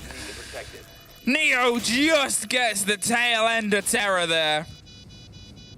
And a better round here from M&M. They managed to stall out a bit more, actually protected the important assets. The staircases locked him off well. And of course, the plant still goes down in the end, but they were very eager on trying to retake that before it eventually completed. Did not quite succeed in that. But eventually did get the round. And that punch hole, that, again, it's just these small things that lead to this kind of awkward situations where you're suddenly a man down or 2 men down. Now, this one is not as blatant as letting Skitty walk up the yellow stairs and get a double kill, but it's still like such an unfortunate way to be losing your entry kill right there. Luckily, they made up for it this time, though. And that's a 2-2. 2-2, and both plants came on the rounds the attackers lost. This. So it was so small, I thought it was a drone hole, but it was a punch hole. Didn't quite see it instantly. It's completely destroyed after as well. If he had it the first time around, potentially could have swung around for the second, but I mean, he got that 1 kill, put his teammate in a good position for a 1v1 with the information. I think that's the main thing there as well, is Navi, they got themselves in and got the kit down, and M&M, they had to close down when they did, and they did. If there was any more time between those engagements, Navi might have just been able to eke out a 1 versus 1 situation. You cannot wait until the kit goes down and the 45 seconds are counting down before you start retaking in such a situation. You need to be pushing that 2v1 advantage that you have, and they did that well, turning into a 1v1 winnable with the information. This is Solotov trying to just edge out the right pixel for that Prisma charge. To put Alibi just in the corner. Now, this is going to be catching someone off guard that is coming in from monitors. It's going to be potentially shooting that shoulder if it's not droned out before. Okay, Navi. Last 2 rounds, as we said. You've got the kit down, but you haven't quite got anything else behind it. You've got to see if you can try and stick a bit of a landing here, because M&M, they've taken their attack time out early. They needed to. And importantly, they needed to get the rounds on the back of it, which they've done. Here is going to be that bit of a cost. Something they talked about on the desk. It's the third site, the tertiary, that becomes the problem child of the sweet family. Picture of theme park. Day out at the adventure might not go your way if this is the one that keeps kicking and screaming away. So shoulder post spotted out there. Quick summer charge to at least widen up the pressure a little bit, make that pillar a bit more unplayable. Smoke canisters used. I believe there was an impact as well to stop it from fully popping off. They have it indeed. Got both. There's still an opportunity to get an extra Selma up on that wall. Just has to be careful. Has to potentially dig it in just deep enough so that impact won't catch it. Oh, we hear the window being popped open as well. They're going to see if they can try and bait out one more. The cover there towards the impact. Does it get deep enough? Solotov does! Drives Teb home, takes the Selma and the player for the cover too. Takes a huge amount of damage. Gaiak gets a response down the corridor. But suddenly we're seeing these bite backs here from M&M. Solotov is quite low on HP, but there's a high fire rate gun here. Spots out that the Nomad is indeed inside the bathroom now. Users will find that kill. 4v3. Favor is for M&M. Everybody's starting to get a little bit closer around one another. Skitty again is coming up the yellow stairs, but this time they should be aware of it. As Users is watching it, will find a head. No, he does not. Skitty wins out on that gunfight. Tries to find his second, but it's not quick enough on the flick. Very important responses here from M&M and Tyrant. He gets the 2 with Solotov getting the tail end. M&M, they pull themselves ahead across the board here. They've just been able to sort of grab the momentum of this game and pull it steadily and steadily since the tack timeout. Refine themselves, but most importantly, refine the idea of responding to the opponents, the attackers. They're being sort of answered at every question they're posing now. No more sneaking around and suddenly appearing on side the site and pulling out what was happening on those opening 2 rounds. There's always a bit of awareness from M&M, and most importantly, if a player goes down, there's a reaction to get a response rather than some that we saw on the opening 2 rounds. Now, I know the desk talk before about, you know, who is going to be winning their tertiary side, is going to be winning this game, but I think that was with the intention that it was going to be coming down to a tertiary for the attackers to win a round, not when 2 rounds were already won and that basic story gets thrown out the window. But it still shows well onto M&M that they were able to lock that one off, and I dare to say the most confident that they have locked out a round so far here today. Now they need to do that again onto the Armory Throne. The last time we were here, it was the sneak in from Navi. They didn't realize there's only a single player on the site. They took it, they went for the plant, and then lost it on the retake attempt from Navi. That became a retake success. Navi will be looking to improve on that. Skitty finds themselves doing a lot of heavy lifting here on this, the kill game of the approach. And oh, Solotov tried to play a dangerous game there with Teb, who has unfortunately not quite really been able to get his teeth into this game as of yet. He's finding himself in these positions that are being locked off by the gun power of M&M. That, to be fair, even on the first round that they lost was well put together. Here, one more take onto Throne. They're going to go for the steadier retake over the top of Dragon once again. Slightly different positionings here from Solotov. Doesn't want to get caught out by the grenades from underneath, and fair enough, because, well, you have been a couple times, and Skitty, realizing the hatch is closed, realizes it's a different hold. And that should be indeed a telltale sign that they are playing on a different position, but Solotov and Kayak will trade eventually. That is the ace of the board. It will be very painful if they do want to open up a floor or wall eventually, as they do not have any secondary heart breach or heart breach gadgets. The spray through on the soft, the catch on the drone. He will probably hear a repel in a second behind him, but Usus, with the Mozzie pass that was onside the door, is going a little bit undetected. Naif, he's digging his way through. He's got behind a lot of the players, and it's Teb that wins out Usus, and Neo wins out on Naif. Instant trades across the top story here. They're different stories, but do they know of Tyrant tucked around on a cold corner, waiting for a hard clock onto the swing round? They're drawing as much attention away from him, and Tyrant finds Teb. The reveal there, you can see a quick reaction from the 2 remaining Navi players, Skitty and Leader, the 2 that, as I said before, have been a big driving force towards the team. M&M quickly rotating some of their players around while the pressure is still on that top floor. Get Neo back onto the side just to provide a bit more safety, because it seems like they've pulled off. It seems like Leader is looking to go for the side directly, but he cannot quite abandon Tyrant up on that top floor yet. Needs to make sure he's not looking to go quite aggressive as he's about to swing in. They're concerned. They don't really know the numbers on where Tyrant's gone, but they do know there's 40 seconds before the fight on the side has to come against it. Skitty hears a drop, sees a Malusi. Will they get the catch on the hat? There's the swing round. You can see that on the far end, Leader's gone down. Skitty is the only one left standing. The fight on Dragon Door goes away from Navi. The fight on the opposite door is in their favor, but 20 seconds now. And a 2 versus 1. No Kit Cold on the far end. Has to take their way through split. Their reveal is, we know you're here. They're either side. And there's only really one way that can go. 4-2, M&M claw it back from a terrifying opener to a little bit more of a tempoed half. Yeah, this is more like the usual split you would like to see on Theme Park of 4-2. Of course, it doesn't tell the entire story that we have just seen. Also, some good baiting going down there onto the split area, just opening up a little bit. Draw the attention towards yourself for the teammate to eventually clean up. And that 4-2 is now what Navi is facing after such a strong start to this game.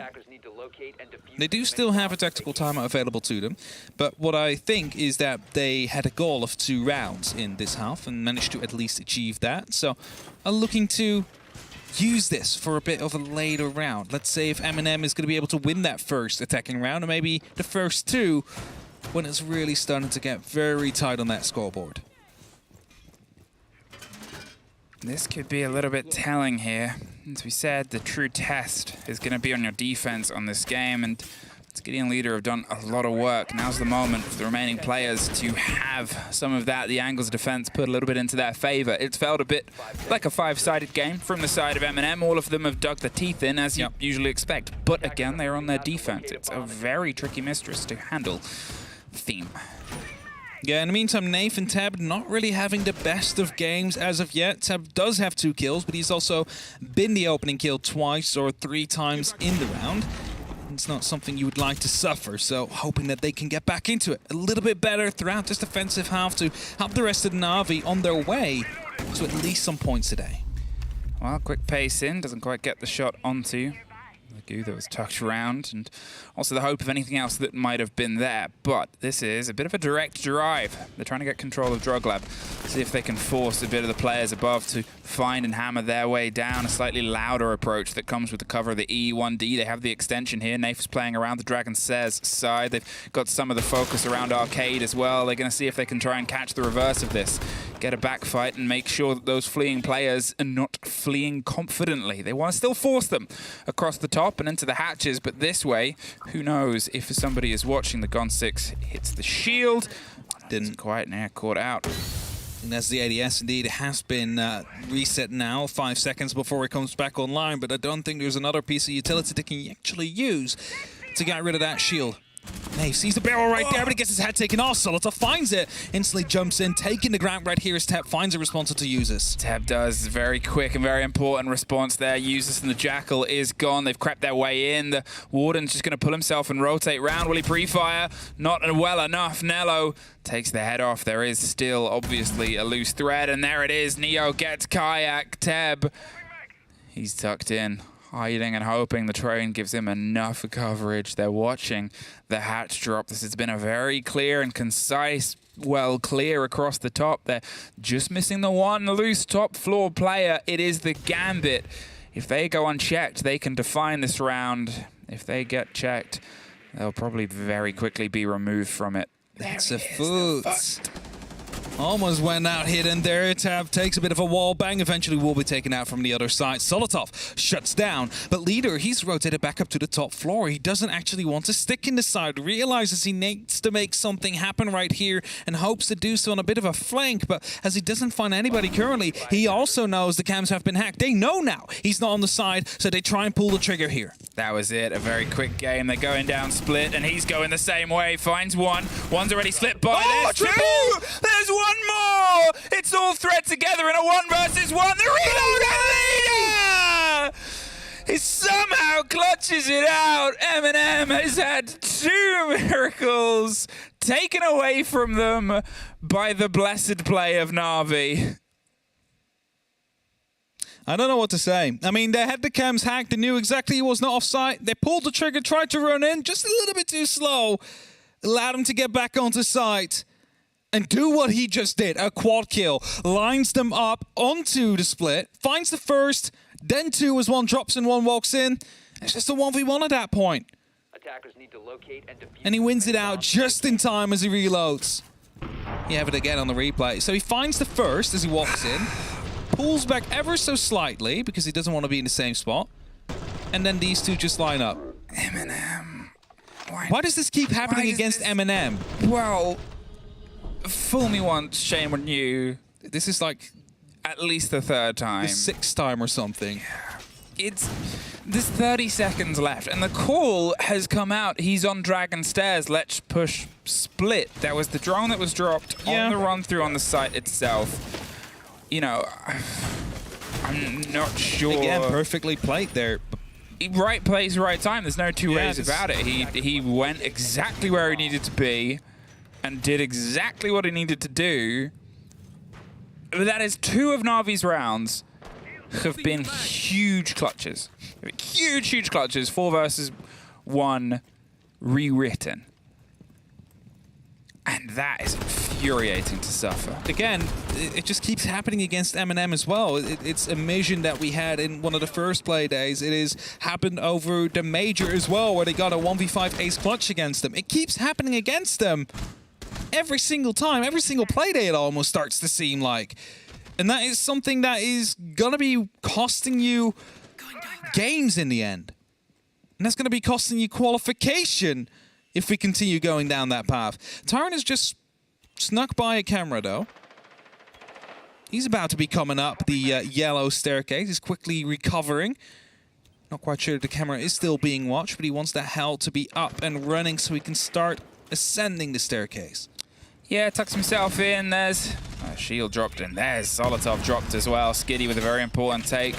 Solotov has been a leading factor in the leading deaths suffered on the side of Navi throughout this game so far. Getting them off the board is a huge first step. Tucked now round with all the attention paid towards the single player. That's putting a bit of focus here from the side of Cafe. There it is, the drop of the Banshee. Just inside the door, we'll give them a little bit more width as Tyrant still waits. They're going to go around a little bit onto the stairs. They know Tyrant's there as they swing the stair set by Tyrant. He's not watching it. If only you just stand up, Kayak. It's a free kill. All you have to do is press that crouch button. Oh, do they know? They don't know. They have no clue because no sound has been made. Tyrant got in this position by using the hell presence. Angle. That's a bit of noise. Kayak doesn't hear it. Slips away. 2 ships pass in the night. Kayak isn't entirely sure where he had that audio from. He thought there might be a rotate. There's the drop on the camera.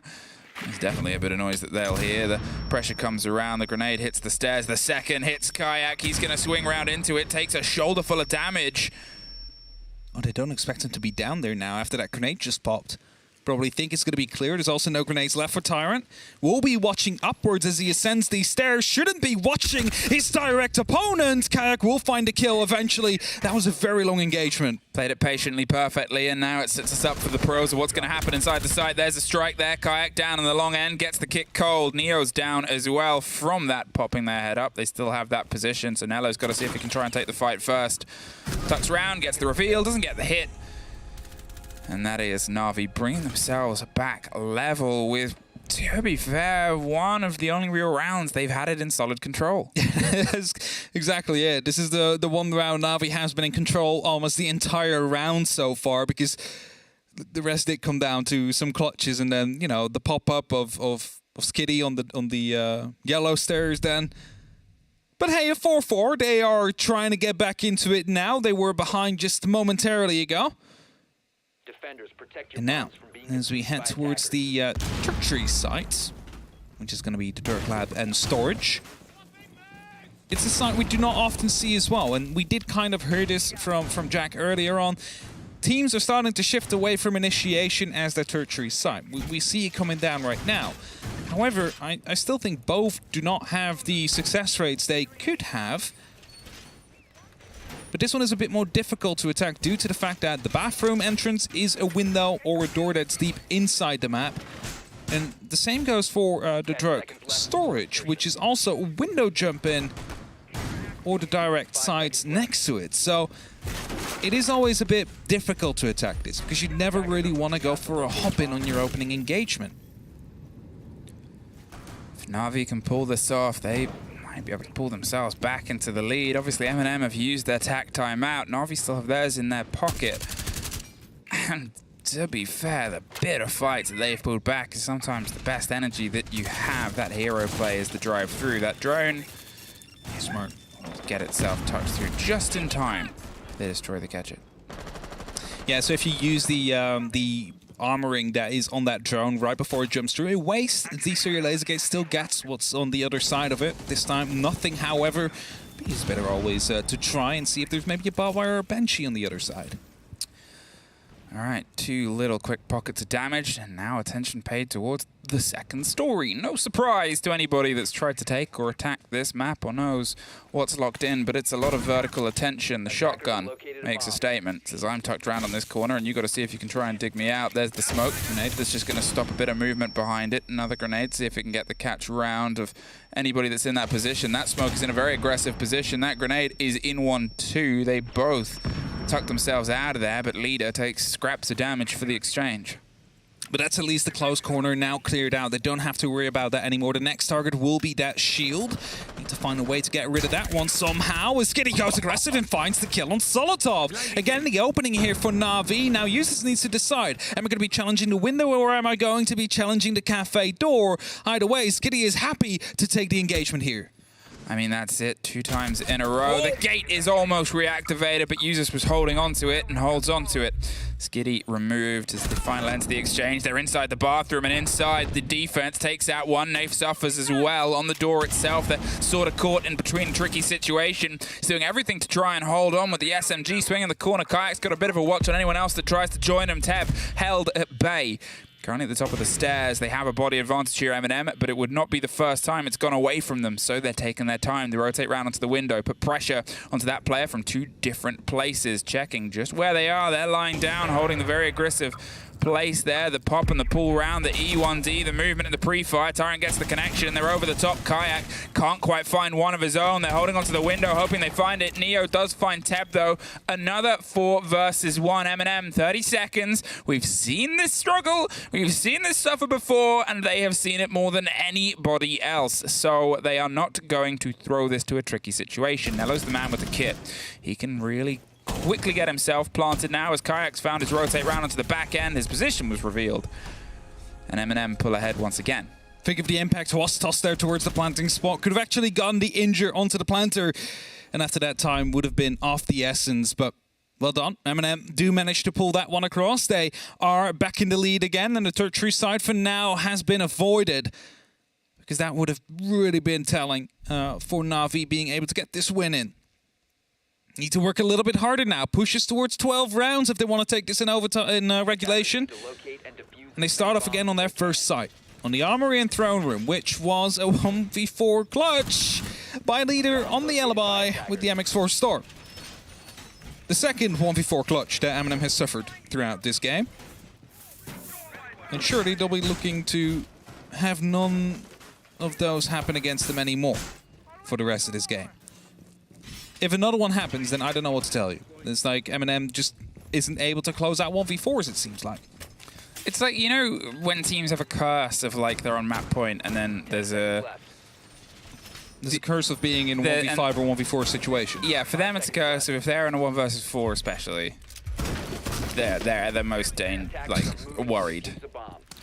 So it's time to call a timeout like in the middle of the round here. I mean, this game should be wrapped up for M&M. It should have been. There's no 2 ways about it. It's 2 rounds that have been 4 versus 1s that they've 8-1 right now. Lost. And here we find ourselves still having to play through it. Navi, they've kept themselves going through hero plays, but still, there's no sort of denying they have been on the back foot across this game. Now's their moment to see if they can try and just keep pace. Otherwise, M&M will find themselves on map point, and we assume we'll get a Navi timeout. Another quick look in towards Drug. What's the change here from the side of Navi? The thing is, though, right, these hero plays are also a reliable way to win your games and win your rounds because they rely on mistakes made by your opposing team. And as that is a shield taken out by a grenade. Tap still wants to go a bit aggressive here. Needs to be careful to not lose his life. The hatch behind him has been opened up as well, so it's never out of the ordinary. Well, it is out of the ordinary to go for the drop, but it's not without question that it could happen if he's too occupied with the players inside a cafe. Solotov is going to move on, and they take the drop down onto the site itself. They're not going to suffer the same fate they did before. They know that it's a very good game of catch that M&M plays here across the top floor. Tyrant finds the first. It is Teb. Actually removed. Naif is the first step up. With the call that comes through, there's the reveal that somebody's close, so they're not going to risk the engagement, the 1 versus 1, when they know that there's still a lot of time for them to try and bring some support over for Neo, the man with the kit. Ooh, he almost loses it. The fight's down to pistols. The elbow is a bit wide. There's 2 players, but it only takes Naif to finish it off there. The pressure was applied back onto them by the side of Navi. They're going to run out, and they're going for the rotate round underneath all the way, hoping to see if they can get a catch and a score. There is the Lion that's around this position there on the other side of the lockers. Usus and Solotov suddenly find 1 apiece, dropped from, I assume, the bathroom window above, and now suddenly a life a bit forfeit in a 4 versus 2. Went for the long way around, thought it was not going to be clear to go in from the gong room. As Kitty will find the first kill, takes down Solotov, brings it back to a 2-on-3. Time is starting to run lower and lower now. 40 seconds left on the clock, and they do not have a clear opening onto the side. Only these 2 doors to play with here, and Skitty holds off to 1, Leader onto the other. Both these players have been on an absolute heater this game.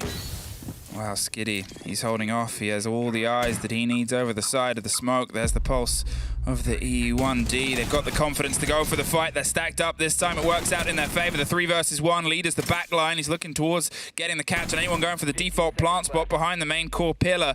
Tyrant's the man with the kit in pocket. He can't quite get in the door, though. He's got to try and shuffle as the fight happens elsewhere. Nello goes down. Their touch round users does win it out, but again, it was almost another moment of M&M, no, please God, no. That must have been a bit sweaty for them there as well. It's 1v3, one of the players goes down, the player with the kid is stuck in the dragon door. You saw Nello as well, he just raised his head, it's like, okay. We managed to get that one. We are now on match point, and this is indeed going to be the tactical timeout from Navi. It's not like they've been close in this game. We said it before. It should have been 7-1 for M&M if they didn't throw these rounds away, or at least not let Navi get back into them.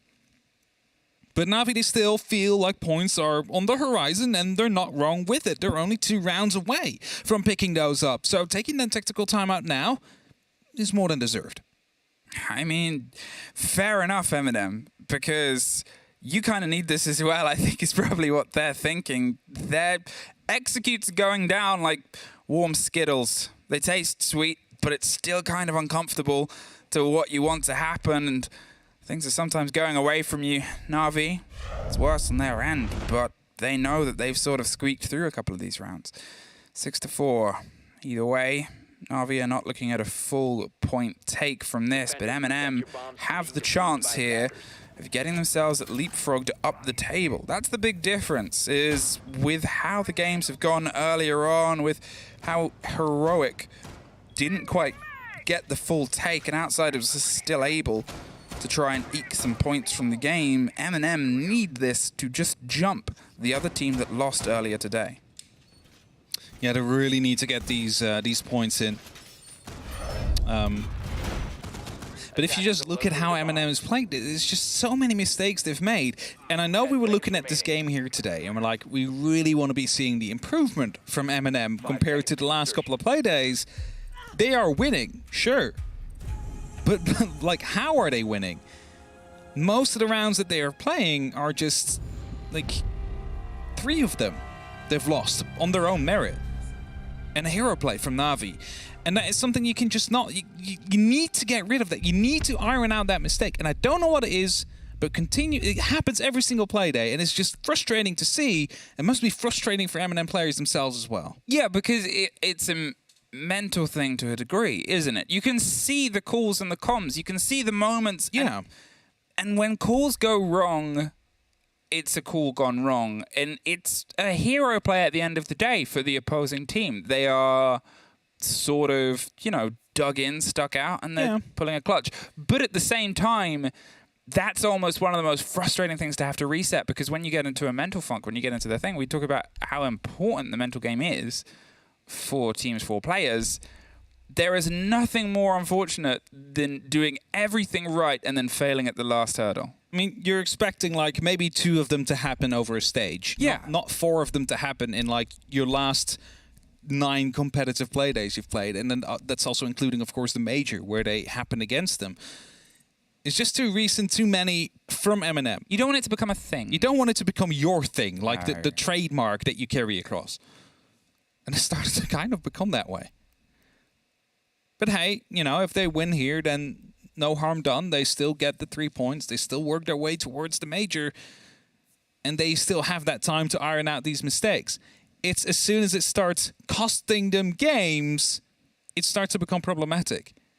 Because, you know, they've had it happen against them before. They won the game. You kind of write it off. It's like, oh, well, it happened, but that's about it. For now, they're winning this game as well. But when you're going to the major, you cannot afford these mistakes.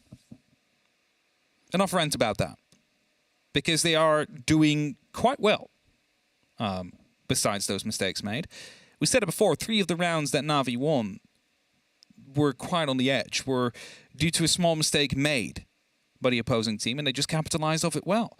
It should have been a 7-1 victory by now. But it isn't.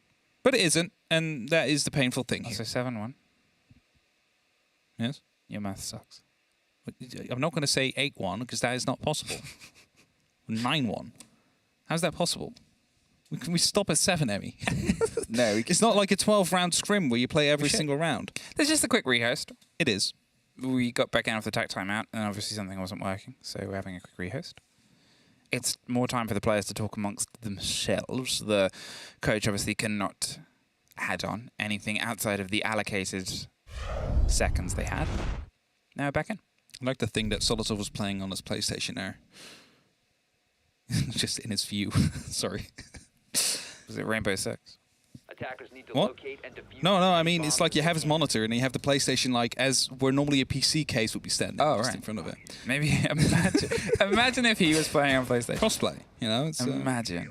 he was using his mouse and keyboard though, so that kind of disproves the know. point. You never know. Either way, it's still a match point for M&M, even though we have been very strict on them and their rounds and how they should have already locked it off 3 times by now. But they are still in a good position. They are on the attack. They are doing quite well.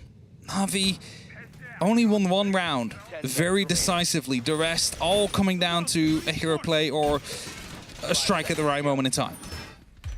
And thus, as we head towards Bunkin Daycare, this is the moment for M&M to lock it off.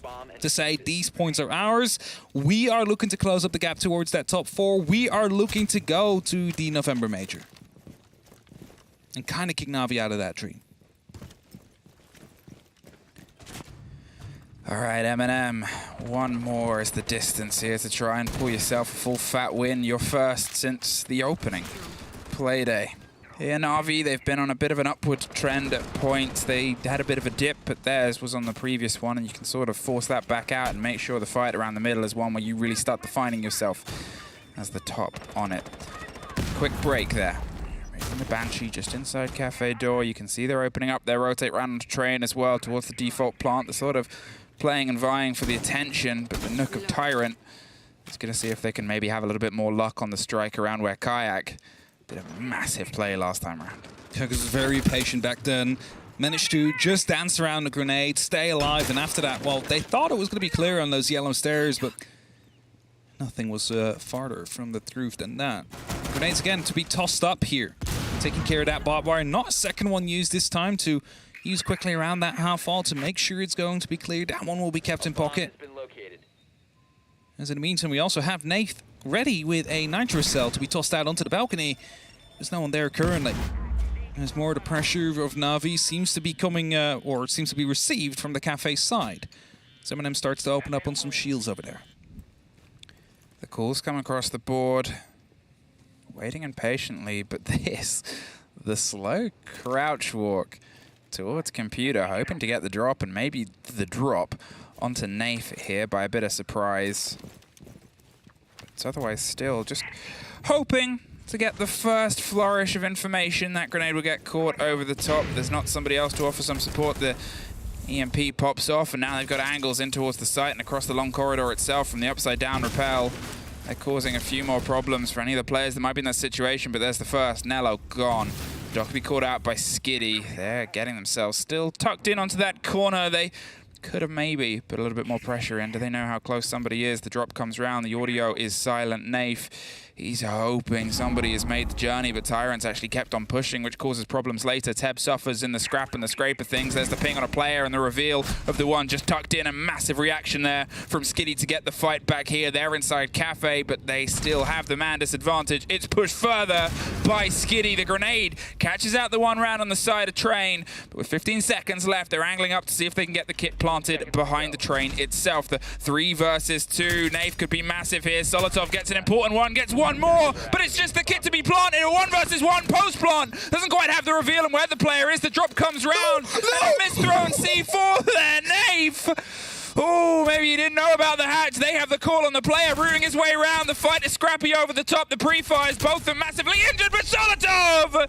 takes it out in the last breath. And for everything that had gone their way earlier in the game, they were not gifted one more miracle. It is an M&M, big deep breath, and an M&M 3 points. I'm not going to joke here. I genuinely thought he was going to blow himself up there because he threw an Natus C4, he grabbed something in pocket.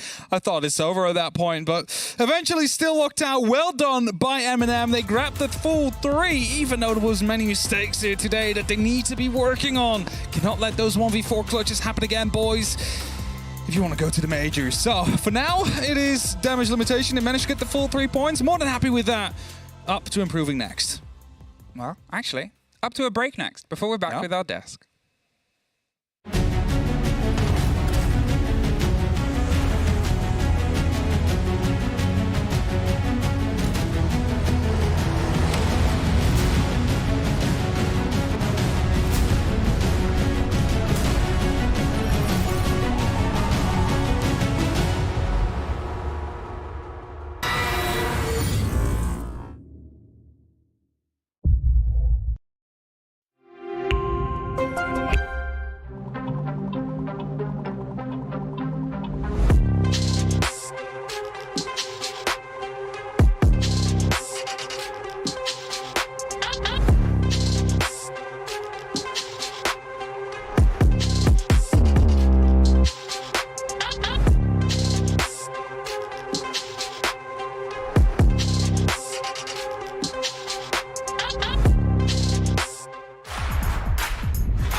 Welcome back, friends. Let's not look at the end of that series. That last 30 seconds, that was something else, but it is over. An M&M tower over Navi on Theme Park.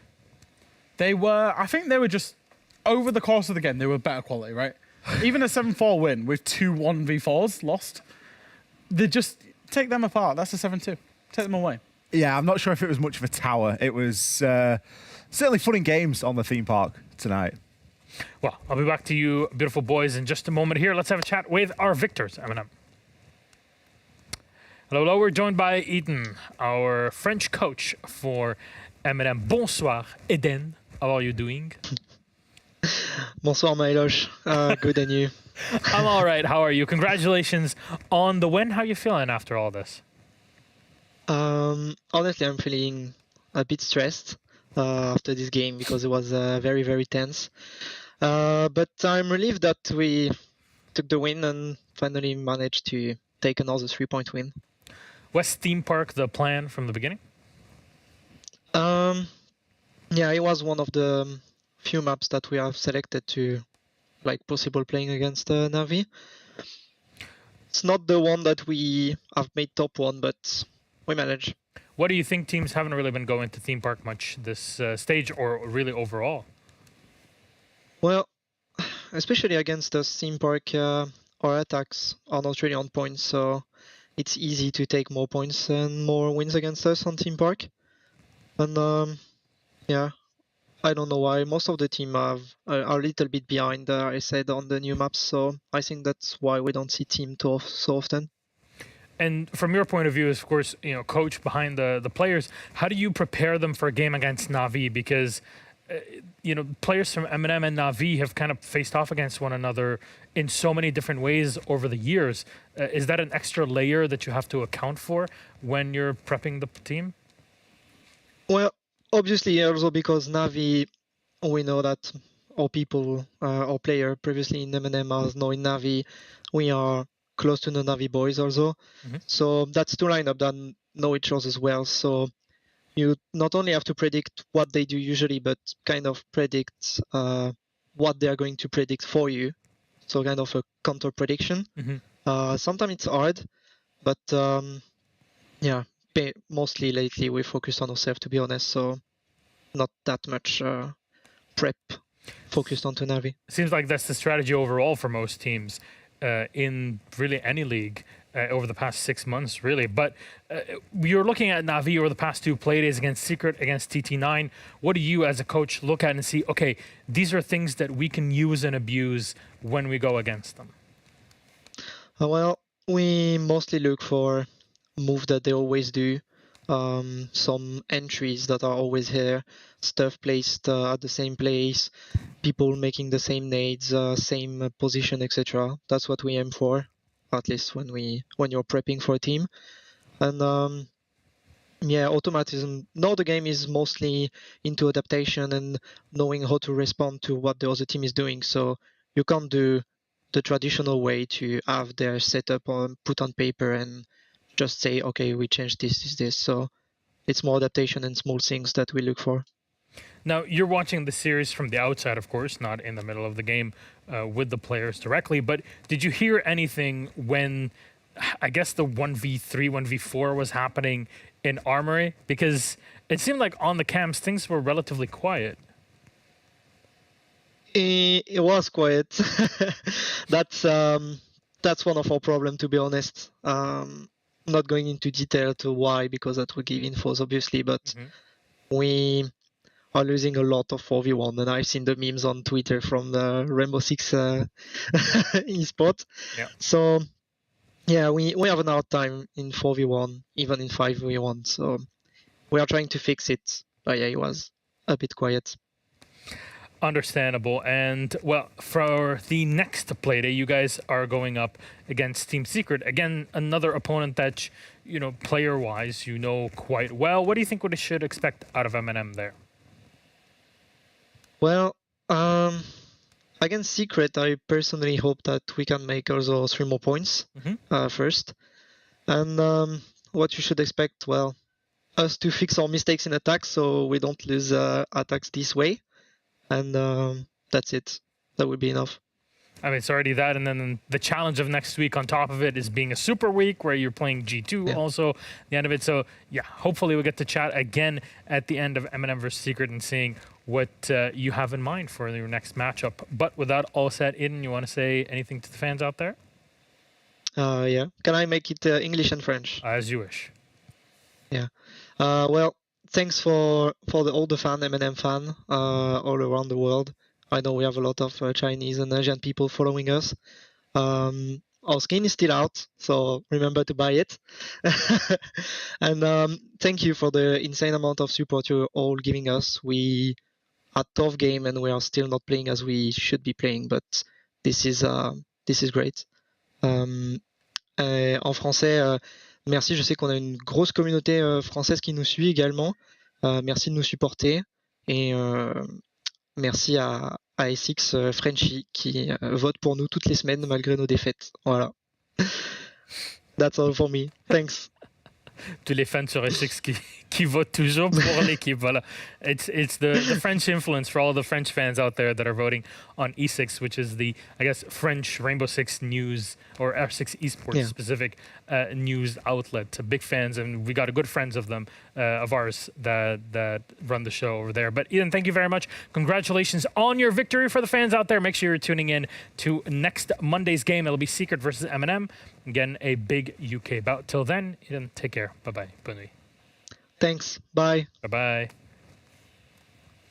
Good to have a chat with Eden for the first time, at least for me. Yeah. But man's very well spoken, gotta say. He is. I spoke to him in Berlin. Yeah, he's got the poster behind him. A couple of beverages, in Berlin, and he's got a lot to say. He's been on a very long journey with Eminem, but he keeps himself out of the spotlight, allows that to go towards his players. And, that front three that I said wasn't really firing at the start of the pre-game, Solotov, Tyrant, and Users, pretty much fired today. Neo in there as well. They started to try, didn't they? It was nice to see Solotov hitting, what we know he's able to do. Tyrant again, just that massive space finder for Eminem that is always consistent. And on the flip side, have you got to feel sorry for Skiddy? 16-10.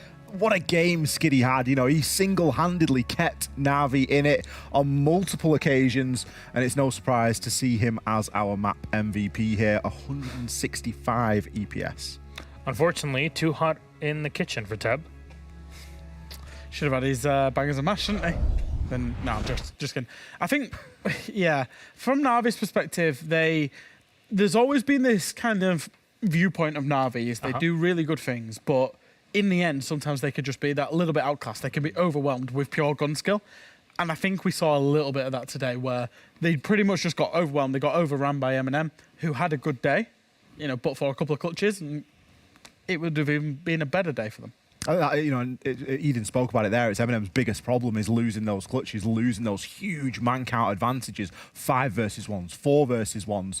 It shouldn't be happening and is a big problem. And on another day, it'd have really punished them here. But fortunately for them, Navi weren't all there today. It was only really 1 or 2 players, Skiddy being the big one. The upside of it is that Bartosz, our social media manager, gets to clown on them on R6 Esports. So loves it. There you go. You look at one side, you look at the other. You got to take it, where it is. But gentlemen, thank you very much. That was game number 2 for today. We continue on with our match of the day. Now, I don't know if there's any Shaiko or Spoit fans in chat or Likefak fans. Goats. Thank you very much. We know Likefak. But if you're in there, the goat.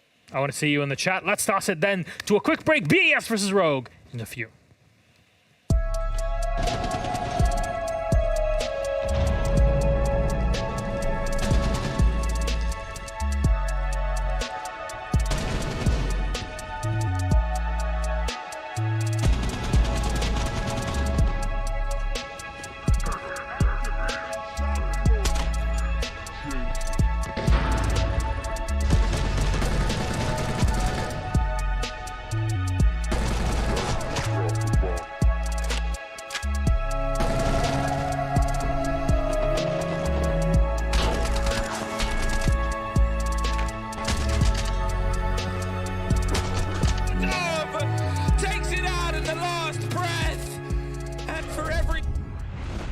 Why do it yourself when robots do it better?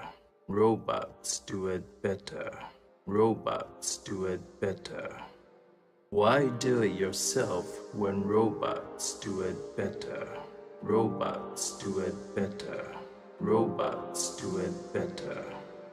Why do it yourself when robots do it better? Robots do it better. Robots do it better. Why do it yourself when robots do it better? Robots do it better. Robots do it better.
Why do you sell when robots do it better? Robots do it better. Robots do it better. Why do you sell when robots do it better? Robots do it better. Robots do it better.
Welcome back, friends. It's time for a match of the day. BDS versus Rogue. I'm very excited for Shaiko versus Spoit. I love how their photos also line up on one another's side. Welcome back to Analyst Desk. I'm also your host. With me are Fresh and Mr. Ollie, Extra Hatton. Hello, lads. How are you feeling for this one? I'm looking forward to it. Match of the day. I can't wait. I've just been thinking about this game since last week, Milosh. You're going to have to wait just a tiny bit more. And you're going to have to wait because we're going to set this story up for you. BDS are looking for a comeback into the top four. It's been a long time coming. They've had the time. They've had the roster change needed for it. Rogue have warmed up into the stage finally, and it seems like they're back on the roll. This is a big fight. This could be the fight for the #1 position of this entire stage. Unless Heroic will have something to say about that, we'll see. We're still in Playday number 5 out of 9, so things can really change. But let's talk about our French roster, BDS, because, Jack, we've been tooting Ligue-Fac's horn since day one of the stage. We have, and they've just decided that they're going to win every game since. I think EFAC coming in has really helped this team composition. It's not, you know, we talk about Siege, the way it's played in the meta right now, about front lines and back lines, and, you know, in my eyes, gone are the days of, you know, just being able to have one very frontline player and putting all the utility into him. That's what BDS previously were with Shaiko. Now, they've added EFAC, and he's taken that strain off Shaiko. But also what he's added, he's not just added that fragging ability, he's added that opportunity spot ability where he can play that a little bit solo, take those risks, and if it doesn't pay off, BDS still have the good BDS of old, but when it does pay off, it looks so good. They can now send out 2 devastating players with a lot of information. And you think about people like Playday in that backline, giving and feeding that information. It works exceptionally well. The stats speak for themselves. Ligue-Fac and Shaiko combined are plus 40 right now. It's insane. It absolutely is. And It's you also 4 Playdays. You also have to commend LMs and Renchi just for being able to be, you know, put their hands up and say, we'll do what's right for the team. We'll, you know, go into the backline a bit, support this team a little bit more. Nobody's really having to kind of step up because they're just allowing those 2 frontline players to do their jobs, and they're doing those jobs. Well, if we look at Rogue on the other side, our friends, the roster will flash up in just a moment here, but this team had, you know, a moment to warm up, and we talked about it earlier on, Jack, that, you know, they had a lot of success through Berlin, through stage 2. They needed the rest. Yeah, it took time to get it all activated, but they're back in the running, Ollie. And it seems like they can continue it, but BDS is a tough opponent no matter who you are. It absolutely is. And for Rogue, again, have they come up against a real significant obstacle yet so far this season? I think we could wager that that's possibly a no. Tonight is really going to be a huge test for them going up against BDS, and we need to see them back to their major ways, back to the way that we saw them during the Berlin Major. Do you know what's crazy is we're talking about Rogue as if they're potentially somewhat in a little bit of a slump. They haven't yet hit the expectations that we have for them. They've still hit 8 points. They've still been one of 2 teams to take points in every single game.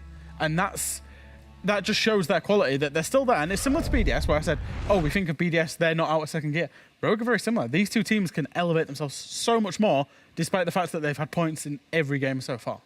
We talk about top players, and it's time to pit them against one another in our head-to-head. We talked about Leon Gids in the last Playday, and Ollie, you were talking about how support players are in it between G2 and Rogue, and if there really is a support side of G2. Well, now we're talking about the front line, the spearheads in Likefak and Spoit. What are we trying to compare here? It's a very direct comparison this time, isn't it? We have got the 2 heavy hitters from either side. Likefak, essentially the super pickup this year for BDS, and his numbers speak for themselves. Spoit, there on the flip side, we know what this guy is capable of. And still, we know that he's not hit his ceiling here inside of Stage 3. These were 2 of the most coveted players at their time. Spoit was wanted by probably 5 EUL teams when he eventually signed for Rogue. EFAC was wanted by more than just BDS. He was always coming to EUL this stage. It probably was always going to be on BDS, but there was a few more teams that wanted to have a look at him as well. These are 2 of the kind of up-and-coming talents in this league that teams are going to base. We talked about Rogue last stage, about how they base their team around Spoit. BDS are kind of basing their team around EFAC as well as Shaiko now, and that's what you need to do for these championship winning teams. It seems like for the longest time, BDS have always needed someone to back up Shaiko and be that consistent front line, because Vincere can put up numbers, same as Alems and Playday, but they're not meant to be in the role. So if you have somebody that can back him up or even sometimes surpass him, that's something that BDS have been definitely able to use and abuse to make themselves undefeated so far in the stage. So a lot that Rogue maybe has to go up against here, and specifically our map for this series. Let's take a look at it. Which one will be left with? It's Rogue that has the last say. Chalet is taken away. We'll go to a classic Oregon in this one, where I guess all the big teams go to die, but if there's 2 big teams, what happens? Well, we all have fun. Attacking starting side for Rogue and BDS opting for the defense. Jack? A lot of respect has been shown by both teams in this map ban phase, particularly BDS. BDS have banned away Sky, Bank and Border, which is like 3 of their big maps that they play, because they know just how good Rogue is on that map. Conversely, Rogue have gotten rid of Clubhouse and Theme Park, which are, BDS are known to play well as well. So we've ended up on a kind of middle of the road map, but because both teams are just so respectful of each other's good maps. I think we might see that 24% Oregon attacker win rate shift a little bit tonight. We cast our minds back to the graphic we showed at the top of the show. Oregon 24% attacker win rate. That is likely going to change here tonight. Although it is to be said that Rogue haven't had the best of time on the attack recently. Our final thoughts before we toss it in. Our lobby's ready, gentlemen? I think the first half is going to be a massive play. As Ollie just said, Rogue have struggled on the attack, but particularly the attack of Oregon, the map that we're going to go to. So if Rogue get off on a good foot, we know that their defenses of Oregon are pinpoint. They're happy, usually a 4-2-5-1 for Rogue. If they can pick up a 3-3, I would put Rogue in the ascendancy. It's all on the first half for me. I would agree, and I'm expecting to see 1 player with 20+ kills. That's what I want to see out of this. I want to see a real big, heavy-hitting performance. Honestly, I'm really looking forward to this one. But thank you very much, Ollie and Fresh. We'll toss it to our casters. It's our match of the day, BDS versus Rogue. It's happening. Enjoy. Thank you very much, Milos. And to quickly continue that conversation we just had, if I think of Oregon, I also think of Shaiko playing in these power positions on the defense and being an absolute menace to go up against. So the attack might just get harder and harder every single step we start to look into this game. It's that sort of fun position BDS are in now. They have a race between some of the best players at the moment at times, statistically, which is, 2 huge fraggers. And I think that's the thing on the side of Rogue here, is they can do these sort of plays, these attacks. They've, got Deepak on an Amaru at points. They've done some very fun, sneaky things. I think it was banned when they were on one of their approaches here on their attacks, and it's seeing, as they said, this first half, if they can get off to a bit of a pace, if they can sort of circumvent what was the start off here for BDS in this opening half, it might be a little bit of a story that carries well into their favor. It's gotta be, really, for the fact that Heroic have obviously pulled their 3 points. Wolves are still yet to play today. Rogue needs something to try and just leap over a team at this point and not suffer only teams leaping over them. Yeah, they want to make sure they find themselves in a good position at the end of the day, and that just requires you to take 2 or 3 points here against BDS as we speak. And as Thatcher is to be removed first, it is the Florist to be taken out of the BDS hands. They know they are big fans of the operator. I mean, Alems has said it in the past. He thought it was the best attacking operator in the game at that moment in time. So removing that is definitely going to be some sort of help, especially if you don't like to play it yourself. Mira might provide for some difficult moments here and there, force you to play Twitch to try and get rid of those mirror windows. And finally to look at all of the Wamai. It's only really the Jaeger and potentially a Rooney to stop grenades from coming through. Yeah, well, I mean, all these bans generally make sense. It makes sense. BDS don't really throw themselves out too much in terms of ban specifics. They'll sort of remove what they don't want to play against. As I said, you know, occasionally you'll see these very specific target bans against Rogue at the minute. When the team comes off winning a major, that's usually what happens. This time, not so much. And this time, well, let's see how much this is paying off here for BDS. Last 2 times these teams technically met, both of them went the way of Rogue, and I think both of them were in OT as well. Yeah, back at Skyscraper with the previous 2 maps. So BDS, they have a bit of a point to prove. They do have a point to prove. However, if you look at statistics, for example, CGG, there's 2 of the players of BDS currently who are averaging out on 12 kills per game. Of course, Likafak and Shaiko, both very big impact in most of the games. And you kind of have to hope if you're Rogue that one of them will have a bit of a quieter day here today, because you can really not afford, if both of them are going to be at the top of their game, it's going to be very difficult to get rid of it. Quick, Goyo canister placed onto the blue door to stop any quick rush from happening, as there is quite some players from BDS offside. Okay, what's the tell and what's the score, and what have you learnt from an Oregon that has twice been taken out of your pockets? 3 times the charm, Rogue. Well, let's see how charming you can be. Very quickly picking up onto the operator I talked about before. Amaru is in the pockets of Deepak. They can use this to strike fast and fear into the hearts of a lot of teams that go up against them. They're not going to be the intense lead-in. They don't use it as an entry statistic, but more as a point of preference. When they'll get an idea on a player's location, they'll start to bring a little bit of a furor and force here. Kanto, he's cracking and crashing his way around. There's the player at the top of the white stairs. There's the one just tucked into the server. And they know that they're being watched, and at this point they're just going to pull themselves back in, see if they can try and find a route out potentially. Extra windows being opened up as Deepak finds himself deep into the green hallway. Deals a little bit of damage towards the limbs, but nothing too major. A double drop from the attic hatch coming through. Deepak just pulling out the backpack right there, is trying to go for a bit of an engagement, but Keeper Barrier will be locking that one off. Cryin in the meantime gets the opener there, and Shiro goes down. The fight's happening all across the board. Likafak, he's able to get himself rotated round into Classroom. Shaiko was watching the top of the stairs as well. There is one player tucked into the corner of Zulu, but they're not quite going for the swing just yet. Droning their approach, droning themselves ahead, being a little bit apprehensive, and once again, a BDS player is forced back towards the site with bullets trailing their route. Alems finds Leon, though, in the meantime. Pulls some of the balance back in, locked inside Freezer, a power position they play very well as the attention starts to come down from those stairs. Rogue were looking for a lot of fights. BDS picked up on that so quick. It was a very clever bit of movement there, and it could not have come a few seconds later without suffering massive consequence. It's going to be the Capitao gone, so there is going to be a lack of incendiary bolts and smoke balls that they cannot use now. Need to try and find a different way to provide themselves some security here. So an extra pick would more than likely be helpful for them, as they're just slowly starting to get opened up now.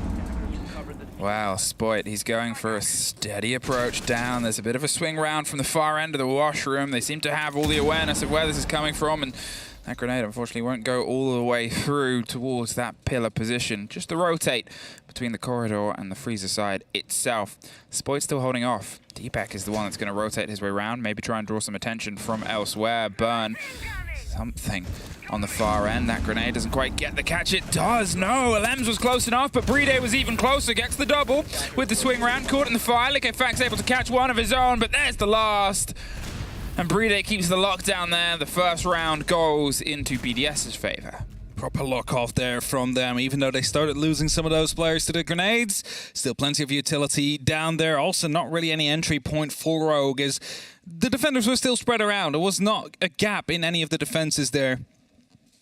And again, it comes back eventually to taking down Leon Gits this early on, right? It's smoke bolts, it's incendiary bolts gone. You cannot use them anymore to lock off any of these defending areas. Attackers need to locate and If you would have come down the freezer stairs, could have shot one towards the rotate on the back of the site, one into the hallway as well. Suddenly you have two very important positions locked off. You can start pushing the freezer as well and into the laundry area. And that shows you how much utility you can just suddenly lose and how much of the plan that can impact. Prepped with some attention towards tower, hoping that they can maybe utilize some of that pace. We saw Rogue was so close to being able to catch a couple of the BDS players, but just weren't close enough, and that's that sort of difference and awareness that BDS were really missing in their previous split and their previous roster iteration. Whether it's just the sort of change of face and the idea of a new one, either way, the fact has really sort of shown what a new player and a bit of promise can promise the team's future. There's a lens set up in the top of T3, gonna draw some attention. That goes into a bit of a scrappy fight, but both guns probably not their best operating range. No, not for sure. If you manage to find a headshot, it's still going to be an instant kill, but besides that, it would only be some scrap damage. But at least they know someone's going to be up into the top of the tower now, so Deepak will not be using the Gara hook to quickly insert himself out there. Need to find a way to get rid of him, and that will most likely either be completely ignored or to try and get some extra piece of utility around there, as, well, the tower is still quite important as an access point towards the attic, and the attic directly leads into the site itself. located a bomb. Getting themselves droned out underneath and opening rotations for later. There is obviously one loose thread right now, and that's down in the basement. It's not the most uncommon place for a player to set themselves up at. Likafak has 3 options for a rotate if he opts to take them, but his presence down here is one that forces a bit of apprehension. Forces the fear that maybe it's a problem that we can solve later. They might know about his position. It's one of the most common for Aroma. They definitely know of the tier 3 position based on the very early aggression in the fight that happened before. So how are they going to weigh up the catch? That's the game that they're trying to play right now. Or do they even want to? The pressure over towards the double window, the attention paid towards the site. They're sort of trying to force a bit of movement here and see if they can get the player on the wrong end of it. Can still try and completely ignore it by using these smoke bolts that Leon is carrying. He is closing that double window. He might find himself deep in the corner of the bunks, with Spoit going for a bit of support from the white stairs. If that's the case, Kanta with a beautiful flick into Likafak here as he tried to open up vertically. Wow, Spoit, he's trying to drive himself up. The flash is round, the hefty bolt of the sort of setup here of Leon. He's not quite sure where he wants to go. I thought he would pop it round onto the dorm side, but instead Shaiko's been able to slip his way past as Deepak's dropped by a Lems. Now as they rotate their way back round, it's Playday suffering, but there it is. Shaiko strikes, tucked in the corner, and Shira's able to get one of his own, crying. He's trying to find just the end of a fight as Kanto was able to get one more in the fight. He can find it. Trophy is his. 2 kills to tack onto his third before. Suddenly it's 2 versus 2. They have 40 seconds. They don't have the kit. They know exactly where it's dropped, and they know who dropped it. That's always that big worry right now as they try and reposition for a take on it. Now, both players will be playing right around the dough onto that defense. 1 into the dorms, 1 on the top of the white stairs, having the opportunity to fall back towards a bit of safety. So you need to try and isolate these players. And as Krine is about to be dropping down onto the balcony next to that big window, that will be plenty of information given away. Finds one, finds 2, locks it out. Manages to sneak across with that help presence scanner, stops cameras from seeing you, but also reduces the footstep sound. Drops down, finds a double kill on Rogue. They find a round. I mean, it was crying from the top ropes. It definitely was. Dropping down, getting a double on the double window as well. And, you know, they sort of knew where the rough positioning was of the kit. They assumed where the players might be. They probably expected the fight to sort of be that 2 versus 2, flat across. Trophy wouldn't be the most uncommon sort of take. There, just that silent rotation, that movement to the alternate gives them their first. They're going to double down here, see if they can try and make it stick inside dorms once again. Similar sort of setup, similar sort of line out. Same result. Well, I think that's going to have to be up to the 3 players of Rogue who haven't quite been able to get their teeth into this game yet. No, there is definitely some you know, players running behind now, and one of them is Spoit. It's a player that you usually do see pop off quite well, is able to put quite some kills on the board for Rogue. But this is something that we have been talking about as well ever since the Major, because before the Major and during the Major, Spoit was a player for Rogue that just entered and made stuff happen. He found a double or a triple kill to open up the side, and the rest of Rogue just flooded in right behind him. ever since Major's not really the case anymore. He's playing more a bit passive with the rest of the team. It's not going to be that spearhead that's like 20 meters ahead of the rest of the team making that impact. And, well, that might have hurt them a little bit right here. But still, they managed to find the round. Kanto with a great double kill and trophy. And after that, making the noise to provide the distraction needed for Crying to find his double. Liquefax pulling back. Again, this is the game that BDS played quite well before, is when there's pressure coming, they know when to sort of pull off the gas pedal and try and find themselves a slightly safer place to be. His strike went away from him. Kanto, with the reactions of a player who's held the hammer, was just that right there, and that's a bit of a cruel taste of what Liquefax has done to so many others before. Doesn't mean that he's anywhere near done on this fight itself. They seem to still have a presence on this player, and Crying's going to go hunting. Underneath the slow creep, they've also got some pressure on the opposite staircases as well. They know where the rotations are sort of put together. There's still a silence here. As Crying sits, waits, and holds, but Liquefax does the same. It's now a sort of game of time attrition. Who has more to waste? Well, arguably the defender. He needs to get a drone in here. Crying cannot just face check everything, and it indeed is coming through. We'll be first passing down towards Elbow Doe. Just want to hold for now. That's the phone call to go off. That is going to be crucial information. That is the leg that spots out first from Kanto inside Freezer. Liquefax now really going to be stuck in his small cubby here. There it is, the ping, the hammer right behind him. He's opened up inside a kill box. He somehow finds Kanto, goes for the pistol for the second, doesn't win that one out though.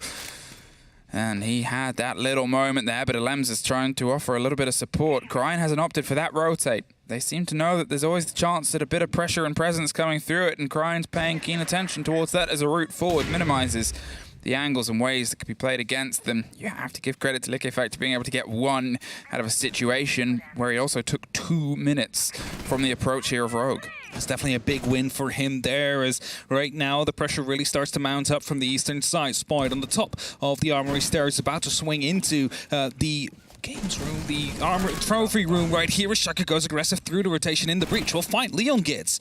Spoiled now receives a bit of pressure from the MX4 Storm, decides to go more aggressive, finds the head. Deepak will find a kill on the other side as well, so it's a 2 and 3 for Rogue. Kid's cold, but they know where it is. Once again, it's much easier to recollect. Renshiro is the immediate stop on it. He's still tucked around, holding close to the angle, and with 30 seconds, he can make sure that it's one that becomes pretty unpassable. They do still have a grenade in pocket. They might be able to try and catch something from underneath, and that's where Crying is going. He's looking for the fight. The angle doesn't quite have it in 15 seconds now, so the only option really is up and through. There's Deepak with a quick bit of pace. He's looking for the engagement. Spoit wins out against Renshiro, and Crying, he's able to find the next Rogue, get 2 rounds in a row, both on dorms. Important for Rogue to pick up as many rounds as they possibly can onto the attack here before they head over towards that defense. You saw the percentage earlier on the team card where it was like 25% on the attack and 74% on the defense. Really like to prefer one side over the other currently. And if they manage to pick up 1 more round, or maybe even 2 on Rogue, well, BDS could really start to struggle a little bit here for the remainder of this game. So they need to get back into it, and as soon as possible. And to start that off, they head back towards that basement where we just saw a minute to be wasted by Liquefax, as he also managed to pick up a kill. This time it will be the site. And we saw Rogue struggle as they approached from the freezer, they approached from laundry, and had 1 person on the E-box hatch. The pressure was not proper enough, and you can say that it was due to a lack of utility of some sorts. They only carried heart breach charges, there was no heart breacher. That has changed now.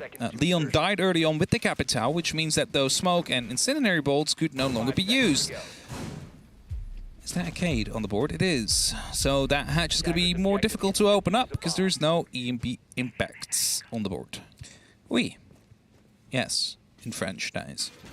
They do have didn't know.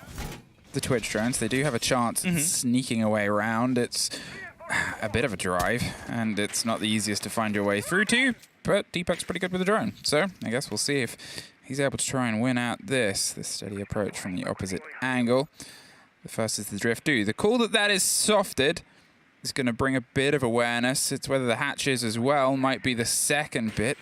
Oh, there's an E1D instantly removed. A Maverick on his drone and just bumped in to an ADS, even on an E1D, obviously.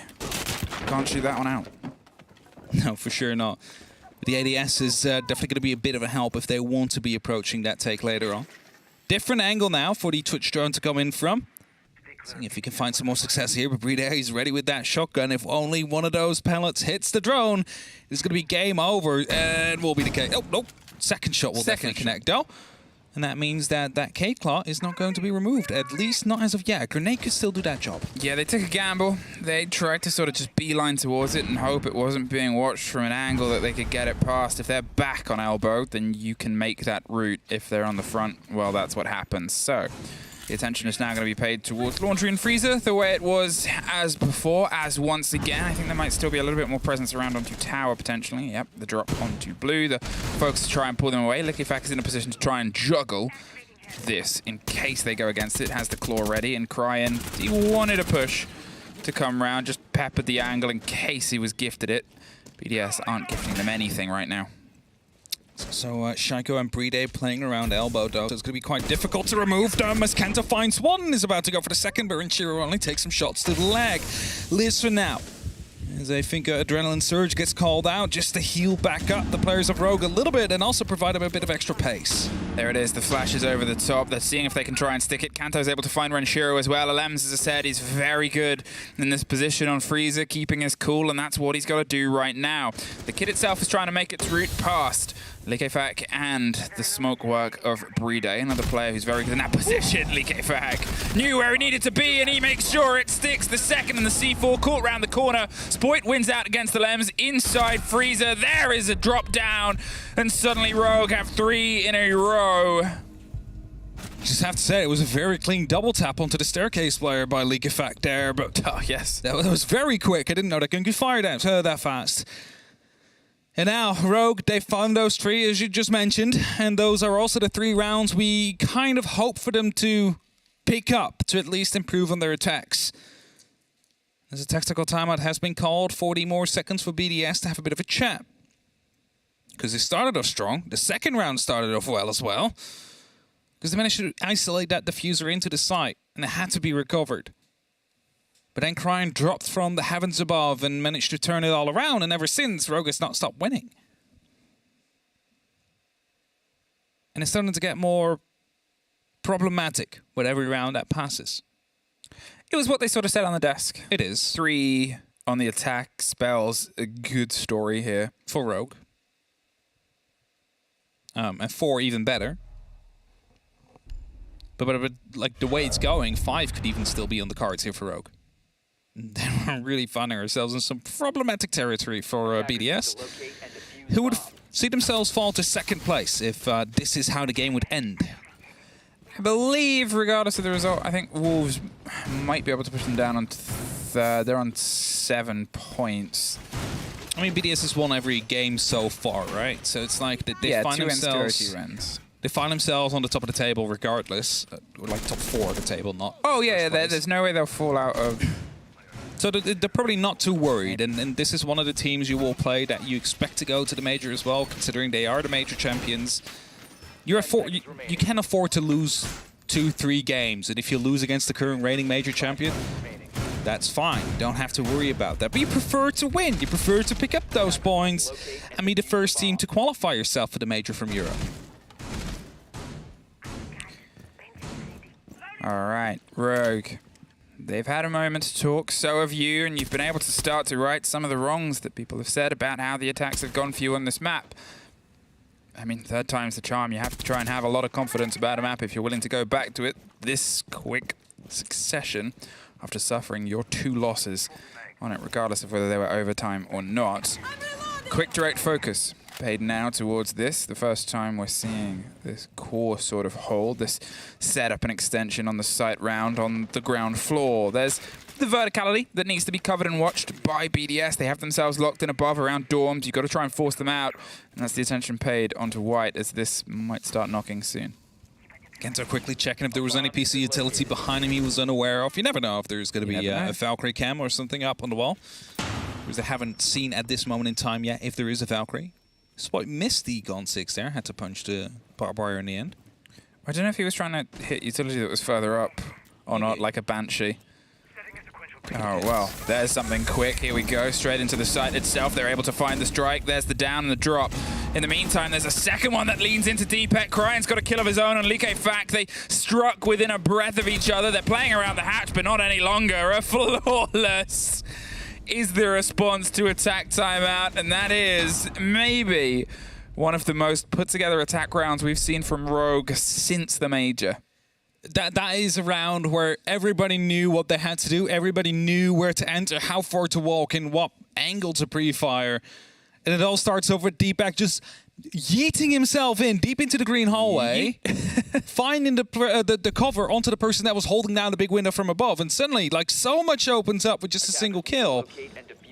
It's like one piece is removed at the chessboard, and it just opens up like 7 different avenues you can suddenly start exploring. It's a Rogue that we sort of missed at bits as EUL fans. I think everybody from the region took pride in seeing us take pole position at the most recent Major, but then we sort of suffered. Position. Yeah. First place. First place. Championship.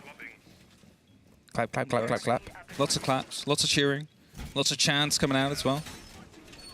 Great double kill here. Harrow knew exactly where he needed to swing to, knew that that door was softed based on the work before, the fact that there was a lot of sort of noise in the audio, striking like that from 2 different places, it also messes up their comms. You have all the time before that to sort of work on that and say 3, 2, 1, go, and explain what people are doing, and then it's down to BDS to react.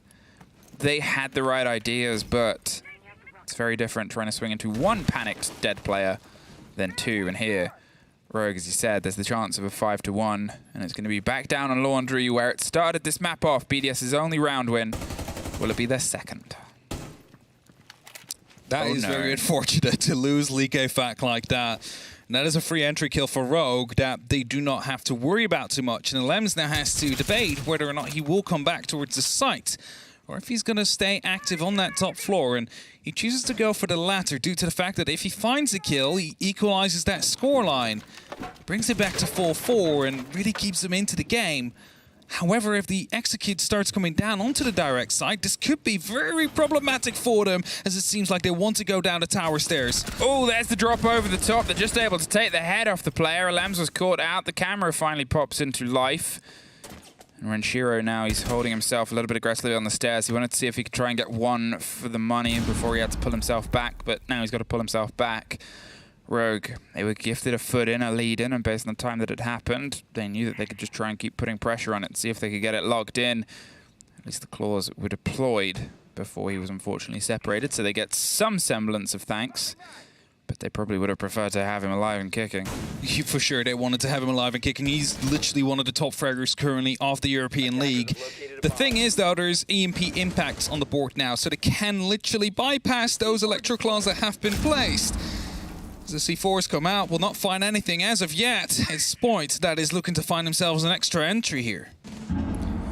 Well, there's a bit of a breach starts to happen over the hatches. A minute left. Shaiko's the one that's now stepped up. He gets blinded and caught out by the first flash. He's hoping somebody swings in for the second, but nobody's currently home. They're instead trying to juggle just whether they think the kit's going to come down. 3 versus 5 is not impossible. Doesn't mean it's easy by any margin, though. Renshiro, he's waiting around Pillar underneath the hatch itself. He's sort of that stretch in the extension. You can see BDS is keeping themselves close together, as tight-knit as they can, so they can react to the fights that go down. The first goes down. And now in the 5 versus 2, they know Freezer's started to fall. They can hear the breach on the back end of the stairs. Rogue, they've got 30 seconds. They're going to see if they can make sure every second counts. Renshiro just has to get lucky. Gets 1, gets dropped in the trade, the pickup. It is just down to Playday, the clutch king, with his toughest clutch yet. The kid is cold, 15 seconds. There's pressure around on the backside. There's the next, there's the next! Playday, 1 kill away! They don't have the kit, they've only got 8 seconds. They rotate round on the far side. He's gonna get in with a shotgun, and what does he gotta say? Not today! Playday gets the clutch. It was a 4v5 from the start. It turned into a 1v3 in the end. And he cleans them up 1 by 1 and keeps BDS in it. No 5-1 lead for Rogue. That one has been shut down. They must be kicking themselves over it. There's a quick pause now to get Likefak back in. That one must hurt. After such a well-done execute the round before as well, it is Playday, the man who clutched so many times last year, is literally his trademark at this moment in time. Does it again. But there's also some time for Rogue to talk about what just went wrong there. 4 versus 1 clutch. Seems to be a theme today. So then you like choking out on 6. Either way, I mean, it's a tough one to take. It's never a free round when one player disconnects. No. But Rogue built on the back of it. It turned into a 4 versus 1 situation, and they couldn't quite get that cemented out. Here it was, the first single take. Why didn't they push now? It's like, I mean, they tried to. They came around on the other side. You're looking at still a grenade in pocket. 10 seconds. 2-handed over, one after the next. perfectly played by Playday there. There's nothing we can say about that. It's the thing. For a lot of people, that's a play of their life. For Playday, it's just another one in the books. Just another Monday. It is. He's been making so many clutches over his career, and this is just another one to add to the stats. It's not going to be his first, not going to be his last. And Rogue, they lose a potential very valuable round there. As they're now onto the defense themselves, needing 3 to lock this this game off and find 3 points. Secure themselves in first place for today. What they're looking forward to. But BDS is trying to do the same, of course, trying to still win this game. They are missing a little bit from the guns on their side. For all the highlighting that we can give to the guns of BDS, they haven't quite been able to hit as hard as Rogues as of yet, but now they get the chance to. On their attack, leading in, Spoit with the pre-fires, trying to find a route out. Liquefact was almost close there on the tail. He tucks himself in to make sure he isn't suddenly surprised by the dangers of anyone coming behind him. The Valcam caught out too. Spoit is at this point sort of long gone. He knows not to overstay a welcome. Yeah, Liquefact also knows that it's unwise to challenge and chase in such a situation where the rest of his teammates are unable to really provide him any backup at that moment. Deepak is hovering around with the yokai though. Spots out that the laundry staircase is currently clean. Kanto does go down to a grenade, so might still be able to be recovered here as Rogue is still looking to protect that top floor and hold it under tight control. Oh, someone above you. And someone right next to you, Crying. He finds that kill. Somehow, the Attic player is still about. Has he dropped? Kanto has gone down and been picked up there, and well, now he's dropped right in front of Crying. They were able to at least get one out of it, though. They really shouldn't have been able to get the pure surprise on Liquefact, but I think Liquefact was just as surprised. Crying rotates, finds his route elsewhere. It's always worth remembering the side itself is down on here, the basement. There's still a lot of utility to try and fight your way through. Leon has 2 canisters of his own. Pockets full of impact, and then the Echo drones too. It's dangerous down there, but Spoit and Crying have both suffered shoulders full of damage from these earlier engagements. It means there's also a much bigger risk to be caught out by any of the sort of spray through and rotates on tight angles which Oregon Basement is built on. Or just one of those grenades that rolls just a meter too far to pick you up. And as they spot out these yokai drones on BDS, they are aware of the fact that they either need to deal with Deepak or get rid of these drones. It seems like Deepak is well aware, though, where these drops will start coming from. Also knows that one is going to be coming from the top of main stairs, and that basically tells Rogue all they need to know about the push and where it's coming down from. Leon, aggressive around the elbows, looking to shut one down. A grenade bounced around the corner. That is going to be making him aware of the fact that someone's trying to push in. Trying to hold on with the smoke canisters, swings into the fight, but Renshiro swings harder. Now he drives himself through onto the breach. The whole Breeday's tucked. He's ready to try and put a plant down, and they catch out Spoit, who was tucked on a gamble corner. Now they're holding off. Deepak, he's got the Echo drones. He's just going to try and rotate one back into position via the feet of the player that's there. Will he make it in time? Crying takes the header for one. The Echo drone is able to stop the plant on the next. They are just able to catch it out. He's rotating around. The cover comes through. The impact onto one. He's hoping the angle was there. The spray comes through. It's just too late.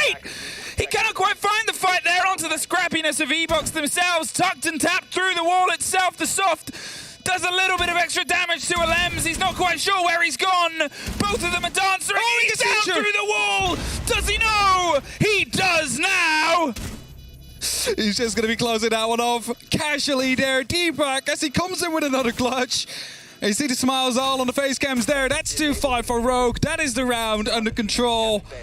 And eventually still locked off, but It got quite close in the end there. Just delayed with the swing on the planter, but at least found the kill, brought it back to a 1v1.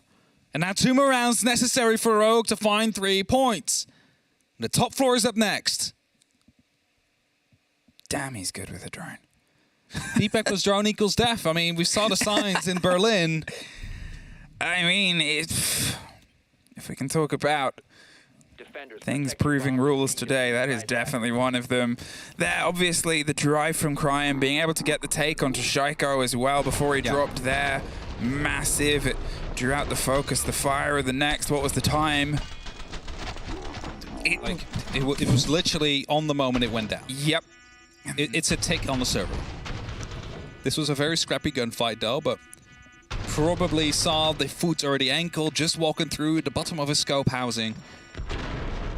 And Hello. then, it's like, hello. What's hello in Dutch? Hello. Oh, well. It's quite the same. Hello. If you want to make a more fancy word, it's goedendag. Goedendag. Yeah, that was the worst. Easy, you got any other ones? I know you're listening. Attackers must locate. I wouldn't repeat anything Easy told me to say on a broadcast. I wouldn't trust him to not make me accidentally swear in Dutch. There's only a couple of people that would understand, so you would be fine. All right. All right. Rogue, 5-2, but it was only just. And, you know, BDS always have that expectation. Your first attack is always going to be one of your toughest because it's the site that they feel the most confident on, usually. There's a bad start there. Likefak removed by Kanto. I'm not sure if that was just over the top, the fight, whether it was from one of the small tower windows, you assume. Small tower door, like from the window to the door, which you open up on the big tower. Oof. Yeah, that's painful. Wanted to provide some support to LMs and got his life taken away from him. And that's one of those big gunners as well from BDS who hasn't really been able to show up. Yeah, just like Shaiko. We said it before, they average roughly about 12 plus. no! Leon finds one, goes aggressive, finds a second one. As Shaiko found a kill with a grenade, but is not allowed to last more than that. Oh, Leon should not have won the first. The second, the fact that, you know, Spoit got caught by Shaiko in the mix, sure, but still. 4 versus 2, and Rogue have an energy that they've sort of missed at points. This time, not so much. LMs and Renshiro, 2 of the old guns of this game, are going to see if they can try and teach some of the same old guns some tricks here, locked in. We've got to see if they can steady themselves across Attic. They've droned a bit of a lead in. There's still the player at the bottom of White Stairs. The rest aren't overextending. They know that they've lost positions where they should have been able to win them before. Take there. Lem's able to find Deepak. I think that was a swing onto Attic. Yeah, must have been. He was holding the angle earlier. I think Deepak just tried to fall back a little bit deeper into the bedroom there and got himself punished for it. But at least they know someone is coming from the attic now, and the other player is starting to come in from the trophy side of things. So it's, again, very one-dimensional here for BDS. They're both coming from a similar kind of angle. All the guns can be aimed at the very same direction, and these keeper barriers are going to be helping Leon Gids to really set themselves up well. Here he comes, Alems. I mean, that's it. He's got himself tucked in. It's still a very awkward distance to try and cover here. It's been reinforced and relocked up, so they've got to just try and strong-arm themselves past an army barricade that's actively being shot over. There it is, swung into the fight of the grenade. Now in different locations, really overextending. Cryan suffers because of it, but 30 seconds and a cold kit. Alems, well, he has a gun with a lot of bullets in it, but that's kind of it. Leon takes it out, puts them onto map point. 4 chances here for Rogue to lock it off. And it could have been locked off earlier. Cannot forget that. But they seem to be in good spirits. There is a confidence hanging over the team like we have seen in the latter maps of the grand final that we saw in Berlin. And as soon as that confidence starts filling the team, there's no stopping them anymore. They'll just swing every single thing they can for any given excuse they can possibly make up. And they'll get away with it. They find the kills. They come out on top. And it's just difficult to stop Rogue when they're on their highs. Example 1, Leon Gids finding 1 kill, then realizing, oh, I hear a grenade pin to be pulled. Let me just quickly swing onto Shaiko as well before he does any more damage than he already did. That's just 2 kills taken out for just, well, unfortunately losing 1 by a grenade. And that's not helping BDS at all. Again, Shaiko, 4 kills. Likefak, 4. These 2 players, they usually step up huge for the team. And right now it's Playday, and partially due to that 1v4 clutch he managed to put on the board earlier. That is only one of the 2 rounds that BDS has won. 5 seconds to go.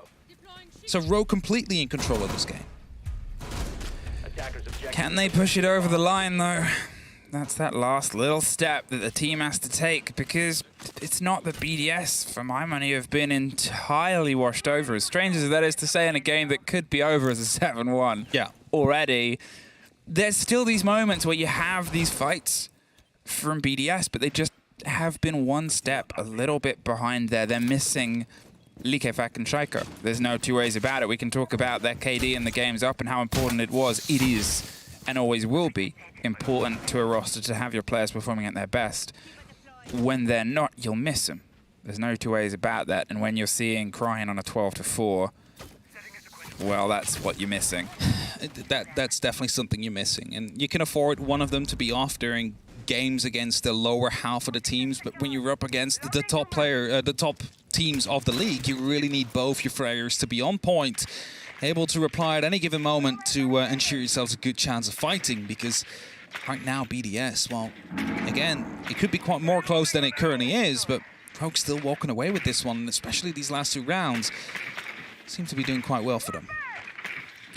BDS, they're going for a much tighter bit of control here. There's only really Likefak on the far end, and he's not playing the sneaky game he did before. Instead, they're sort of trying to brute force their way across the board. Yeah, a silenced FO12. There's no reason not to now. I mean, it's a cool sound. I do miss the bang, bang, bang, but still make it connect just as well. Shaiko, he's going to tuck himself here towards the window and sort of put pressure on anyone that was to swing out. He was hoping the shotgun was still positioned there. The pocket EMP is ready to try and pop off. They're missing the first. The second does connect here. They're just going to get this popped off in time. I don't think there's anyone to try and catch it out. No, there it is. I was going to say, I think they just tossed a second. I saw Deepak walking back, so he took care of that extra thermic, and now they really need to go for a bit of a push here, and Leon gets he lap 1 pass. They might have a false sense of security, but Lems still finds that killer's verticality now strikes. Pre-firing their way around the corner, they suffer. They're just going to try and brute force their way in, and Crying's able to take out Vincere on the stage itself. Playday still has the kit, but now they've got the wall openable. Kanto gets a Lems. In the meantime, Shaiko is able to find Deepak.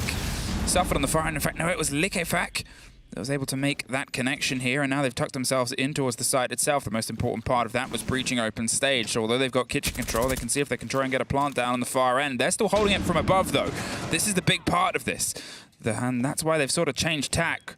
Spoit is the back end. He might be able to find just the planter. There's the reveal, the play, and there's the strike. There's a cold kit tucked around on a corner. Pre-fires the soft and goes for the pistol. Finds it. Strike goes strong. There is Spoit! A double with the pistol on the tip of a triple, and Rogue find a 7-3. That's not just a pistol, Emmy, that's a Desert Eagle. That has a kick to it. That is not a P9 it can just spam at head level and will find easy headshots with. Spoit does it either way, finds the 2 kills, and that's a full 3-pointer for Rogue here. Even though they had a rough start to the stage, they find themselves at the top of the table today. You cannot argue with how they got here, though. I mean, to do it against anyone was a hell of a game. To do it against the team that was at this point undefeated is a statement. That is definitely going to be a statement. They'll be more than happy with that one. You already saw it throughout the game. The emotions were running high. The confidence was definitely on board. And I mean, I kind of understand that with a Desert Eagle 1v2 push in the end there, that really shows all you need to know. So without further ado, we will be heading to a very short break. And after that, the analyst desk will be talking all about this game.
Welcome back, friends. A very quick match of the day, I have to say, but let's have a chat with the victors. Rogue. Hello, hello. Hello. He's so beautiful. Good evening. He's so beautiful. Look at him. He is a beautiful boy. You look good too, Leon, but man, those eyes. To be honest, if I could, I would love to be the one in your arms, but... Well, we can do it at the next major. Count me in. Take a nice little photo. Qualify the next one, and I'm all with you. Yeah, we will be there. Who knows? Maybe they'll ring me up for the next major. Maybe I'll be there for the groups. Who knows? Anyways, thank you very much for the matchup, and it was a pretty quick one, which means our night won't be so long. But what happened there? How did you prepare for BDS to kind of swat over them like this? I mean, to be honest, I don't think there was really much prep. We kind of went over the stuff they did at Gamers 8, and we were just like, yeah, we're better than them, so don't even worry about it. Like, we kind of knew how they were going to play, what they were going to do, like all the tendencies they have and stuff. So, yeah, nothing really out of the ordinary for us. You don't see that many things have changed with Ligefak on the squad?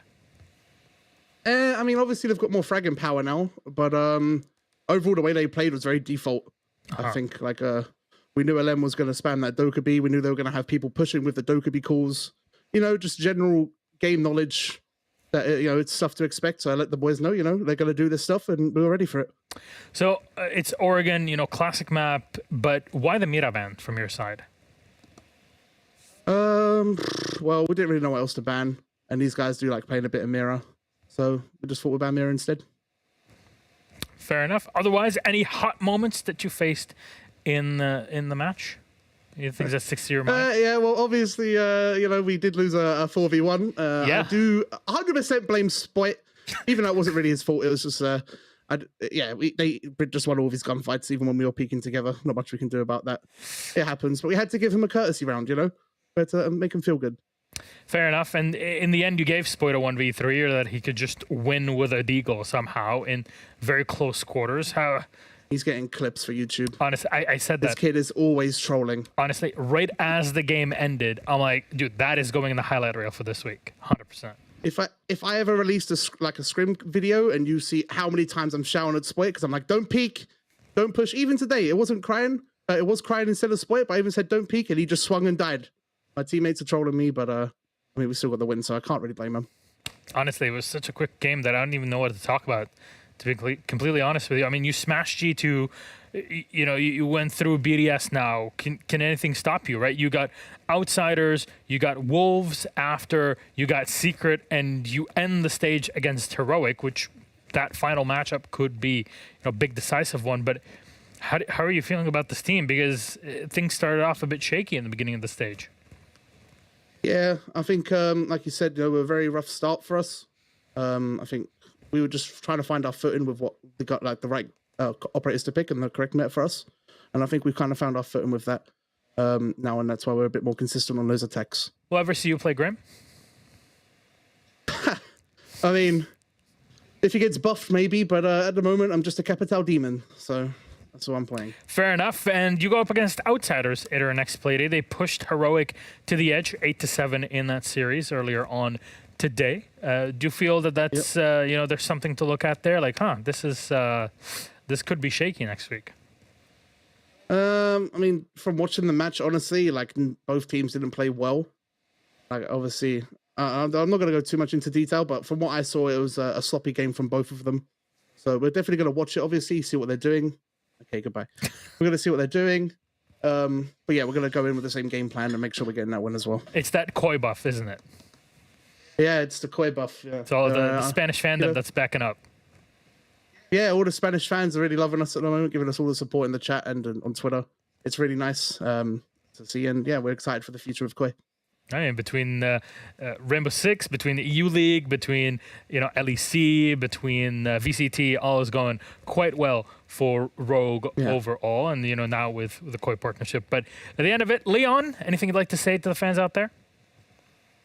Not much. Again, just thank you for all the support you give us on Twitter or on anywhere. Just all the love we get from you guys is really great. We're really enjoying, like I said, playing under Koi now, even if we're not Koi yet. We're loving all the support you guys have been giving us over the last few days. And yeah, and just hopefully we'll make the major and enjoy the rest of the games.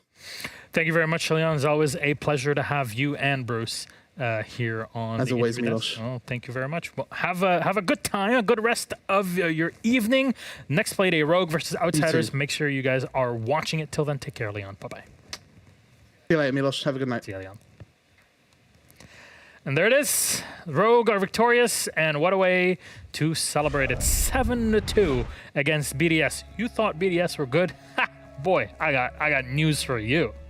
I think the big thing with these two teams, and the big thing as to why it was quite 50-50, why it was the match of the day, was that they're both absolutely quality outfits. And, you know, the reason that I personally, when I went for Rogue in the predictions, is I thought team play outdoes individuality every single time. And I think we pretty much saw that today. Rogue started off pretty slow. They had to recover a couple of rounds. Rounds 2 and 3, they could have been 0-3 down. They recovered them, then they got going, and once they got going, there was no stopping them. I mean, you talk about individual performance, crying 166 EPS. He had an absolute blinder. Some huge rounds on the alibi. Obviously kicking things off on the Nook as well, as Rogue did start on the attack. And Rogue did well on the attack on Oregon. I said we're going to see that 24% change a little bit, and it certainly must have done. It was a 4-2 attacking split for Rogue, and then they went flawless on their defensive rounds. Very impressive stuff. There were a lot of big clutches in there. I was reading through my notes and it was like Deepek is unreal, Playday is great, and then Deepek is really unreal. So really good game, back and forth clutches, but BDS just didn't have the depth. That Deepek clutch round, in the basement was incredible. I mean, the reason Rogue are major champions and, you know, currently the best team in the world, because that's what we've got to call them as, is in stage 2 they had the best attack. Looks like they're getting back to that. Currently in stage 3, they've got the best defense in the league. Yeah. And then the rounds where they do strategically get beaten, they have that clutch ability and that star playerness where they could just win the round straight back. They've got seemingly everything in this roster. Well, there's a lot still to look at with Rogue to see maybe they can hold on to their position high up in the standings. Gentlemen, thank you very much. That was our match today. I hope you guys enjoyed it. But when we come back, we'll take a look at G2 versus TT9. We'll see you in a moment.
Welcome back, friends. G2 versus TT9 is about to begin.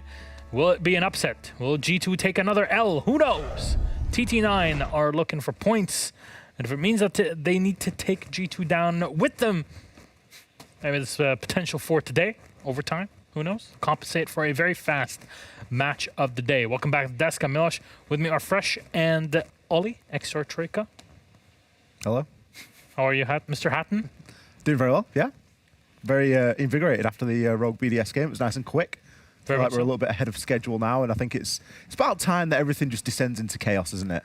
Yeah, and it's perfect that we pull up G2 versus TT9 for that. Let's have a chat about TT9. Fresh, fill me in on the squad. TT9 are a squad that, you know, went through significant changes when it went from the old roster and old organization, you know, through to Pones, now into TT9, that have been trying to improve themselves. And they've not really shown actual statistical improvement in terms of getting points during this stage, but a lot of 5-7 losses. I think that's 3 5-7 losses they've had in 4 games. They're getting close. They're getting competitive. This is a squad that was put together at the start of the competitive year that was kind of just all jammed together and mashed together and said, go play some EUL. And they have, and they've improved and they've got better. But unfortunately, it's not yet been enough for points. Surely, and I mean this truthfully, surely TT9 have got a win in them somewhere.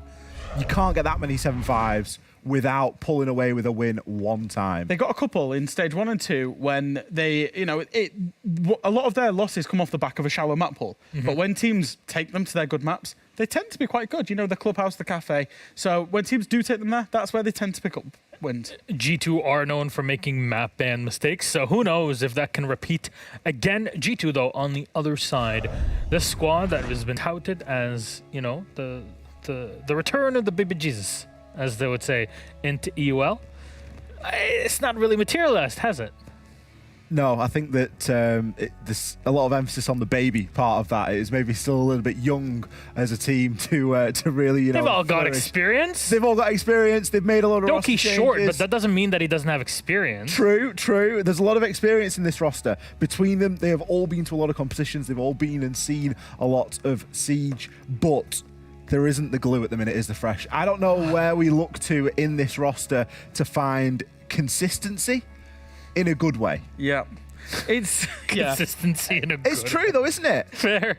We can find a bit of consistency somewhere, I'm sure, if we're looking at some negatives, but find some consistency that's positive. The first thing about G2 is it's very obvious to see that this squad, this roster, this team has issues. Yeah. But when you start identifying the issues and what they are, what you're seeing is the symptoms, but not the actual cause or the disease or whatever. We're not seeing what's actually causing the issues. We're just seeing the output of the issues, which is that this team, this roster, is underperforming and seems to get to these points of underperforming. And then you take a step back and then you go, actually, Charlotte Major, quarterfinals. Berlin Major, quarterfinals. Yeah. They've got a nice little fixture, and would I be surprised if they snuck into the top 4? No. And it's a real... I feel like it's a jigsaw that when they finally solve it, when they finally get that whole picture together, oh, sweet whatever. Like Baby Jesus. They'll be sweet baby Jesus. They'll be so good. But they're not there yet. And I can't identify the issues. Apparently Shas couldn't. Fabian still can't. Like, I don't know necessarily what's going on internally at G2, whether they can identify the issues.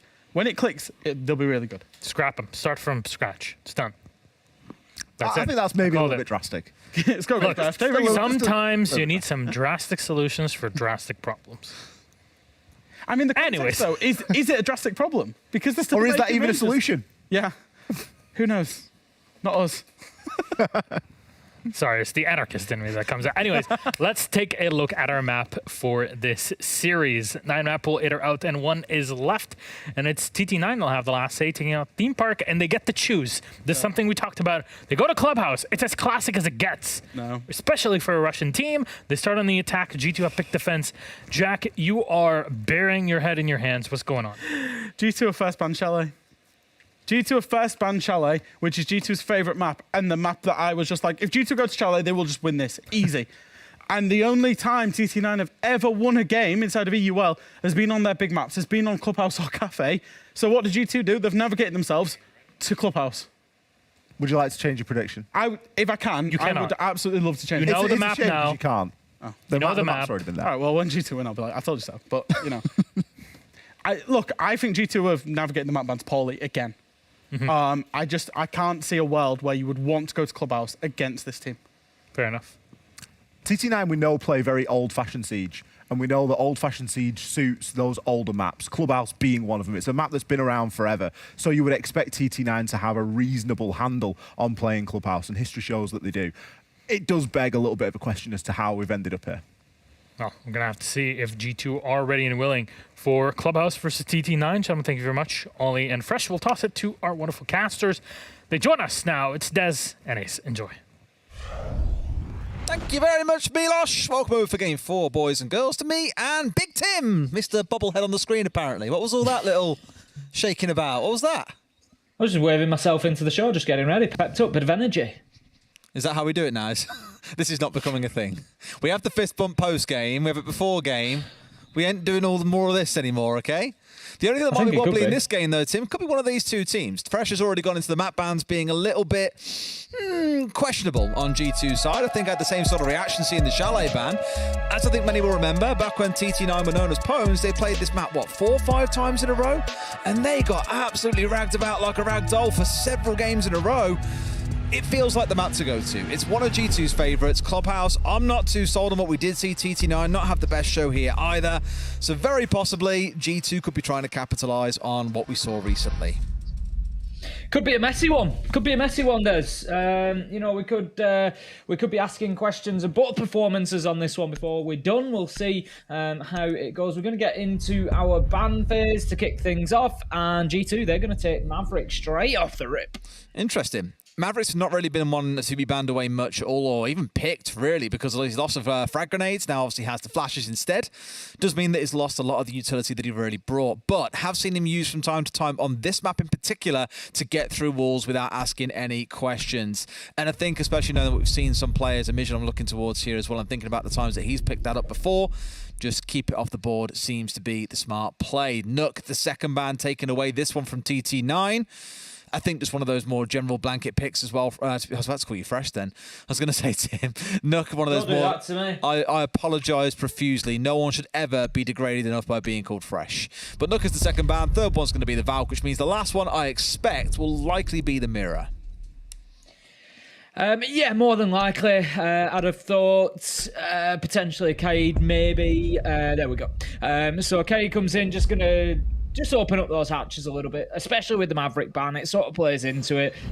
You know, once Maverick's gone, you've got very little option to open up hatches on that basement level when there's an electrical applied to the underneath of it. It really just starts limiting you. We've got the EMPs now, but with the radius being as small as it is, it's pretty easy to hide those electricals away. You know, all you got to do is get it on the opposite side to where they try with that EMP impact nade, and you're going to be successful. So, you know, no surprise to see Kaid go in there. We're going to go up to the top floor to kick things off. It's going to be G2 on the defense to begin with. Let's have a look at that defensive lineup. We've got Citizen on the Mozzie, so they're going to be looking to deny that information as much as they can, take away the drones, prevent TT9 being able to come in knowing what is going on. Doki, that's an interesting choice for him on the Bandit. Don't remember seeing him play too much Bandit. No, I mean, he's flexed around a number of operators and roles over the last few weeks. I say roles, we've seen him playing things like Ace on the attack, which he was quite insistent wasn't really meant to be a supportive pick. Just got a great gun, for example, good secondary utility. Why knock it? And of course, primary utility as well in the form of the gadget. And I think something was a little bit off about this ban phase, and I went back and took a quick look as well. TT9 were the ones who banned away the Maverick. They've already shown they can play without the operator because they banned it against Navi last week. So G2 coming in here today and banning that, I'm not too sure of it. I mean, admittedly here they're playing into the strategy themselves by saying, okay, no Maverick on side means that we can start electrifying things off. So the Bandit does make some sense when you look at it that way. They do have these mini EMPs. They know there's no Kai pick on side. You can guarantee it's a Bandit. So unless they've really messed this up, they've gone for the far corner. It makes this all too easy to get off. 9 seconds is the amount of time you've had. Will the trick come through in time? Doki bails off at the last second. I think if it stuck that, he might have just had it, Tim. Ooh, it's very close. It's always close. It's pretty much that the battery needs to be applied once the thermite charge starts. Basically, once you see the charge, it's too late. You can't like get it on and get it done. So I think Doki obviously being cautious because he loses his life. If that one goes off and he's right on the other side of it, he'll likely lose his life. Now then, Exodus manages to pick up a stray Citizen there. And that is unlike Citizen, running around, not in ADS, not ready for the fight, not aware that Exodus had got that far into the map. And I'm sure that there's already questions being asked within those G2 comms of why or how was he there? Well, almost a second one coming up through the floor there. It's a WTG from below, almost finding out Doki, but he's the one who manages to find a mission and get away from things pretty safely here. And I think for a second for Citizen, he wasn't expected to find someone inside of bathrooms. They hadn't heard any barricades being opened up. It kind of is what it is, but you still find yourself here sat at 1 apiece. So I think for G2, things aren't looking too rough. A focus down the jacuzzi wall coming out for Siler to make use of the second of those 2 exothermics. Get this wall opened up, and now we can really start to see things get underway, because with some control out towards the east side of the map, they should be able to get control of Cash and CC, control the west window. Still worried about the man that's at the top of red, mind you, so either they abandon this east side entirely and go for a full west side and logistics take, or they try and force the man out, and I think here the goal was to try and force him out, but Exodus caught between a rock and a hard place. It's Virtue with a freebie.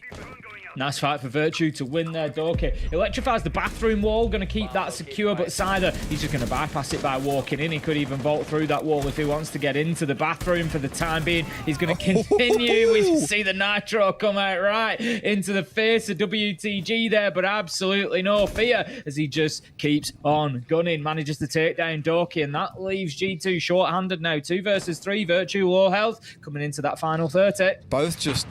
I mean, hold up here off site as well. They've kind of been forced and sandwiched away from control of the site itself. Siler's looking to make a plan happen inside the gym, but he's really worried about those low feet holes that have been opened up. Can have a little bit of cover here to stop anything coming through, but Alamal's retaking control of Cash and CC. That's the kind of play you're looking for. The 2 of them now looking maybe to try and go up towards Logi. One side smoked off. They've got to make their move here. Stepping in through the smoke, will he be able to find his man tucked into the right-hand side? I don't think he really knows exactly where he is. It's too much of a gamble. Thinks inside a gym, but it's not. Alamal finds another, and by the looks of it, TT9 might have let this one slip. Sider left in the 1 versus 2. Both of his assailants very low HP here as well. Virtue a bullet away. Alamal just a couple. Finds one for himself, but he can't stop Alamal, who finds the last 3 kills in the round to secure round 1 for G2.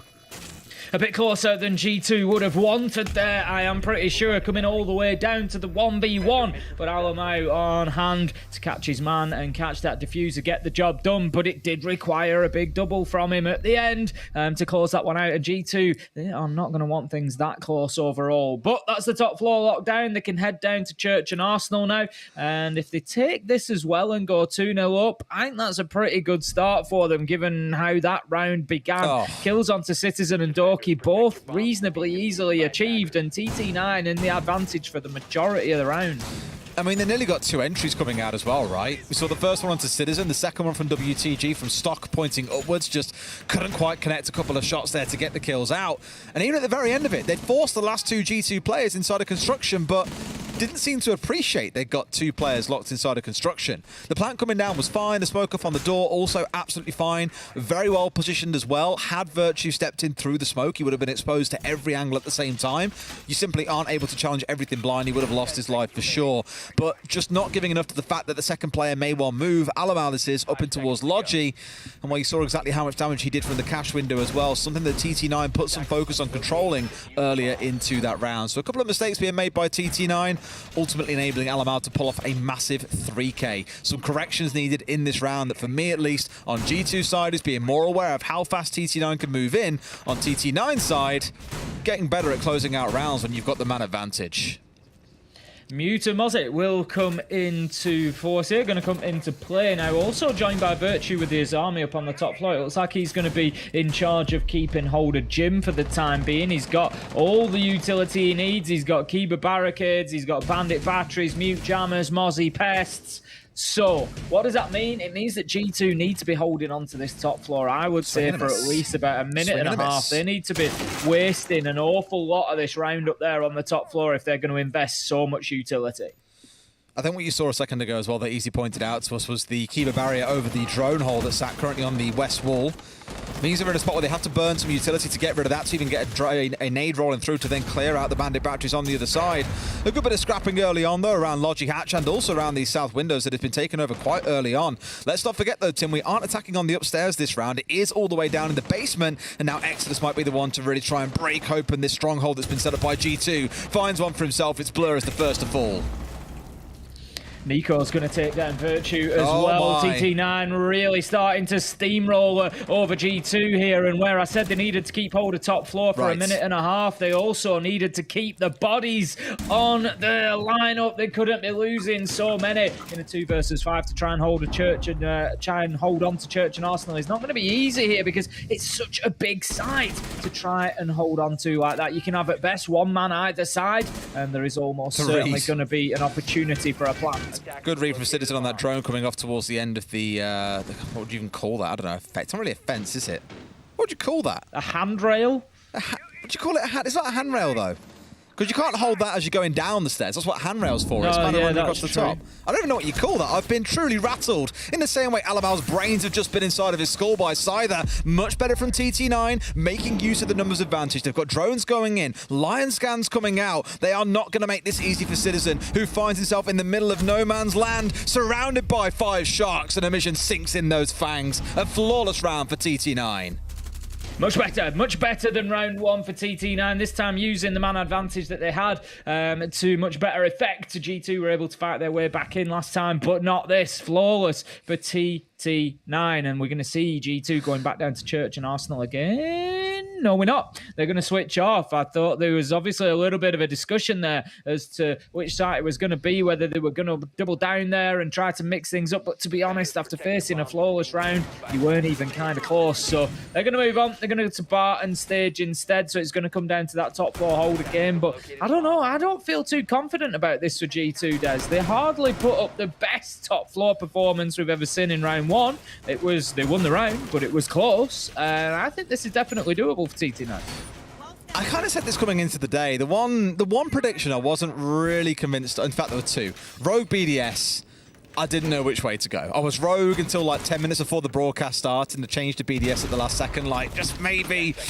And then Leah, I believe it's Rogue's manager, was straight on Twitter like, oh, so you were saying, and I was like, yep, screw you, thanks very much. This game is the one that I looked at on the agenda and was like, I see a world where TT9 win, where they finally get their break and get the big set of points on the board. Would be against a team right now that is a little bit scattered, a little bit rattled, G2. And on this map as well, feels like a fairly opportune moment to do so. Again, I know G2 had the ability to look back at the last Playday and go, hey, TT9 played on Clubhouse last week. We can do a little bit of VOD review. We can figure out what's going on here and come up with a plan. So far, at least on the defensive side, TT9 seem to be the only real ones that are grabbing the ball by the horns and directing this game where they want it to go. Certainly does look that way. The drones are going to be going in across that top floor once again. Let's not forget the top floor clearance was where TT9 specialised last time, and WTG goes in knowing exactly where this man is. He's on the hunt, he's on the prowl, he's going to be looking for him. Catches the main stairs as well. Gets himself a second. No, Blur manages to shut him down, and that's going to leave us now 4v4 in a quick trade. I'm not quite sure what he was looking for there. I mean, sprinting into the exposed mouth of the bathroom, knowing there's a player likely in there, I think he got a little bit too caught up on the man on main stairs, thought maybe more of it was clear than what he necessarily expected, and Blur gets the freebie trade. Otherwise, that would have been a fantastic 2K opener for WTG. Either way, they've got a little bit of bedroom control now, so they lost the bedroom control with them going down. Here you've got 4 players of G2 stacking up upstairs, holding this vertical location like we're so used to seeing on this site, and now you're going to start seeing TT9 work their way across this top floor, try and get that top floor control, force G2 down, if not picking off 2 or 3 players along the way, and then start thinking about the site. Nico just checking out red stairs. There's a lot of diligence going into this clearance. Exodus, ooh, he's got a nice angle there from stock in towards main stairs and kitchen corridor area. He's going to try to hold that down. That's often one of the places that the defenders will try to prevent the defuse going down from. But still, TT9 not getting the top floor progress that they might want here, Des. They've not really got in after that initial kill from WTG. There's 4 of G2, actually. They're all up on the top floor at the minute, by the the looks of things, and they really are holding on to this one tightly. I would love to see them just completely ignore this and try and make a play on site itself here. I know it's really hard given they've got 3 or 4 main vertical holes that have been opened up by impacts, the hatch, for example, but just find your angle and go for it. The main threat you'll have down there are going to be drops coming through the hatch, which you can watch, or the yokai drones. And when you know G2 have dug in so much, 4 players on the top floor, why bother wasting all this time and attention going for them when you can make something really cheeky happen on the site? And that looks to be the game plan. Most of them have dropped down. You've got Exodus coming up through main stairs. You've got 1 sat on front door, 1 around kitchen. They're ignoring them, Tim. They're just going direct to site. Scyther's the one to watch here. He has diffuser in hand, and it's going to be that positioning that is particularly important. It looks like he's going to move his way in now. He is underneath the hole. He's going to have to relocate. He's very conscious of this. Keeps trying. Needs to be aware of the hatch. This is it. This is going to be the battle. Amision has to win this out. Sees the yokai, gets stunned by it, gets shut down by Dorky, as does Scyther. G2 hold on, and TT9 dares. They got it all wrong. They did. Again, I appreciate the intent. They had the right idea, just not the execution.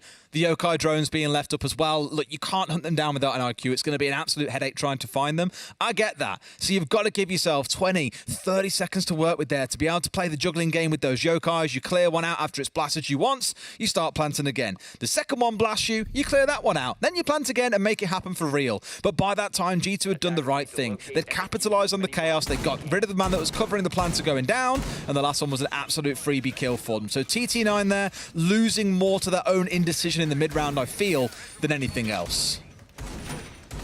Round number 4, here we go then. Back to gym and bedroom. G2, they need to do a better job of this time around, just purely for their own confidence, I think.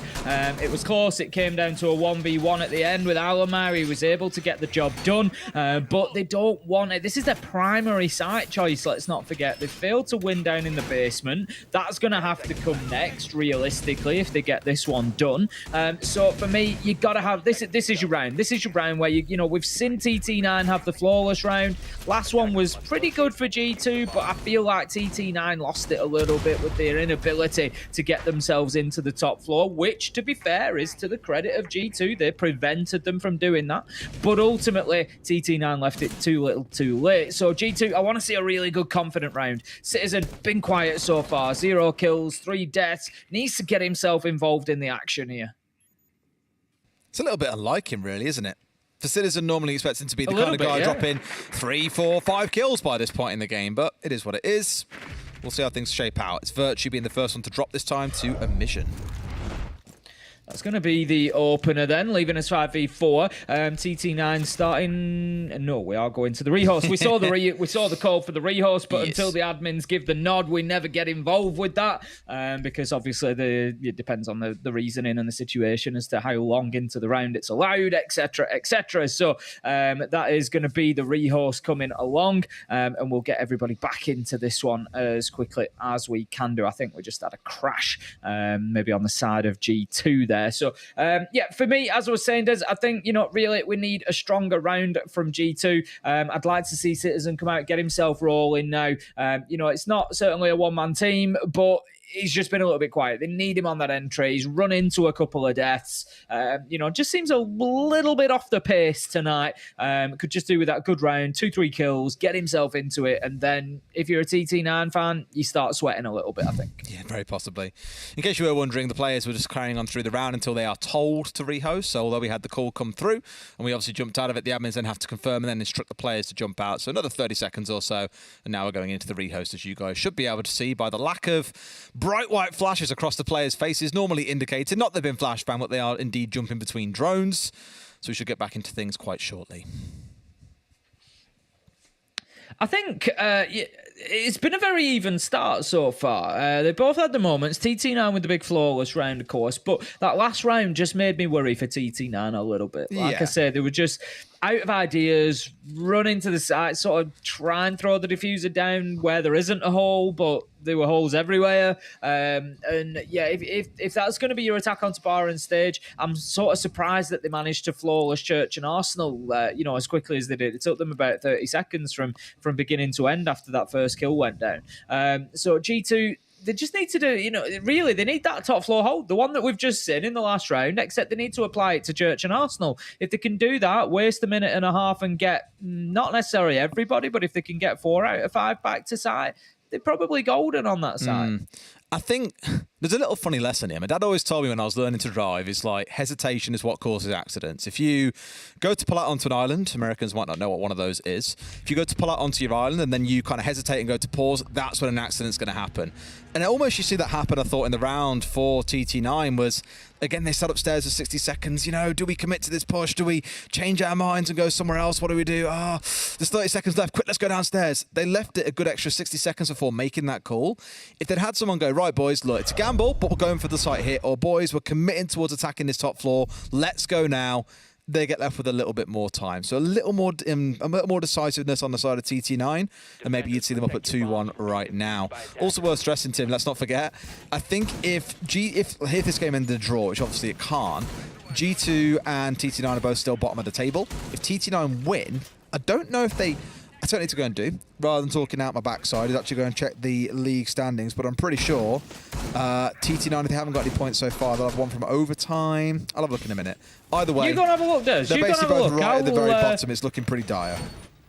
Don't you worry about it. I'll carry the round so far. You have a little mate. check. Go for it. We're going to be, as I said, back into gym and bedroom. We've got Doki over on that side. Bandit batteries, same as last time. He did go for the trick. Places that one a little bit far over. I'm not going to get too critical because there might be somebody playing on the CCTV window, but it's very easy to shoot out if the attackers just get themselves dropped down. Thank you very much, Easy. To exactly that position, they can just shoot it out from the window. You'd usually place it over to the left-hand side of the wall. The reason for not doing that is likely because of the impact EMP nades and the radius that's available on them, but it doesn't really gain you anything because it can be cleared out just as easily, and then you still use your impact nade on the other bandit battery, and the same job has been achieved. So it swings and roundabouts essentially, but basically the top and bottom of it is those bandit batteries should be pretty easily cleared.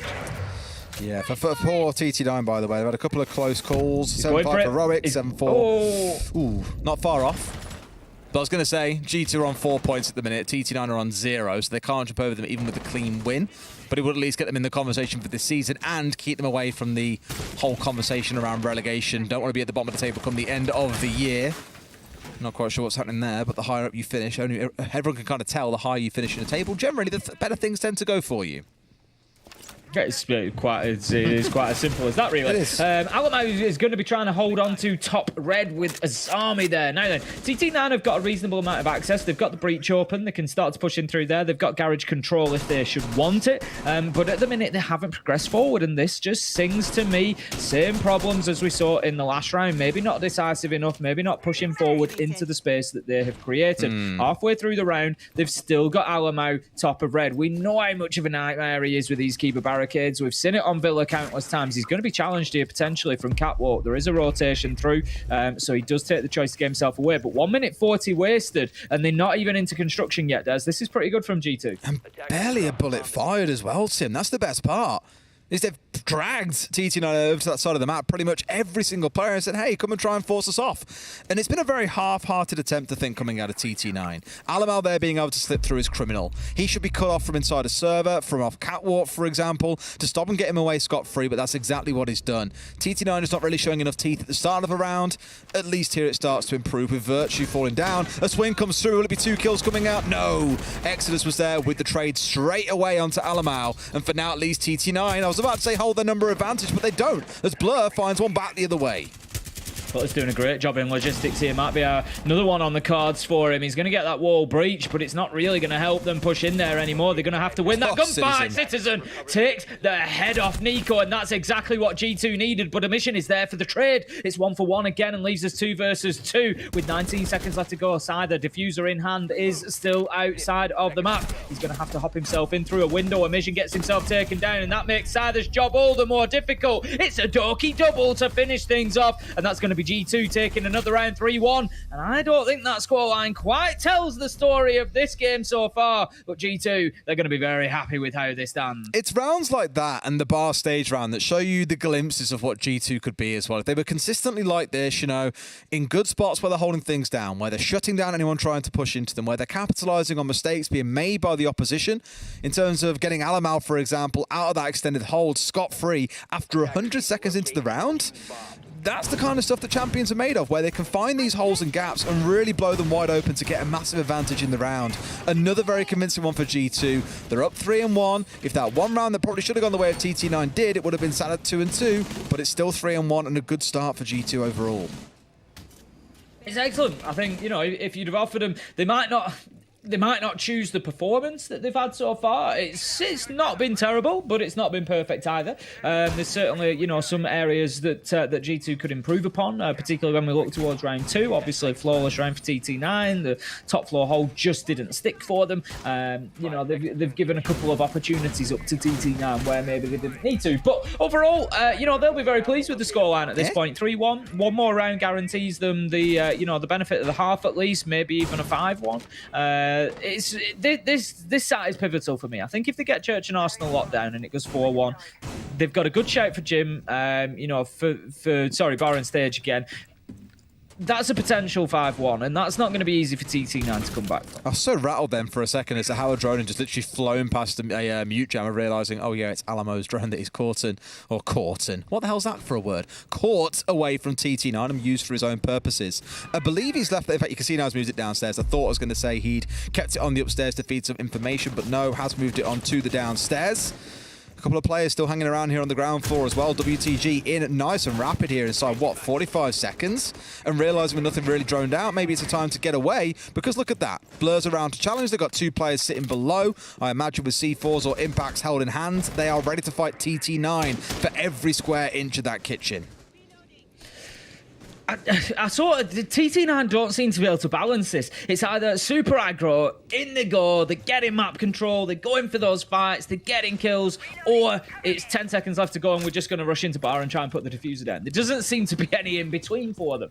Church and Arsenal is a site that they were aggressive on last time and they did well, they got in, they cleared that top floor, but G2 this time might not have wasted as much time, but they haven't wasted lives either. They've got all 5 back to site safely, and that's going to make things much more difficult for TT9. They've got a bit more time than they did have last time to soften them up, but G2 have at least got the firepower now.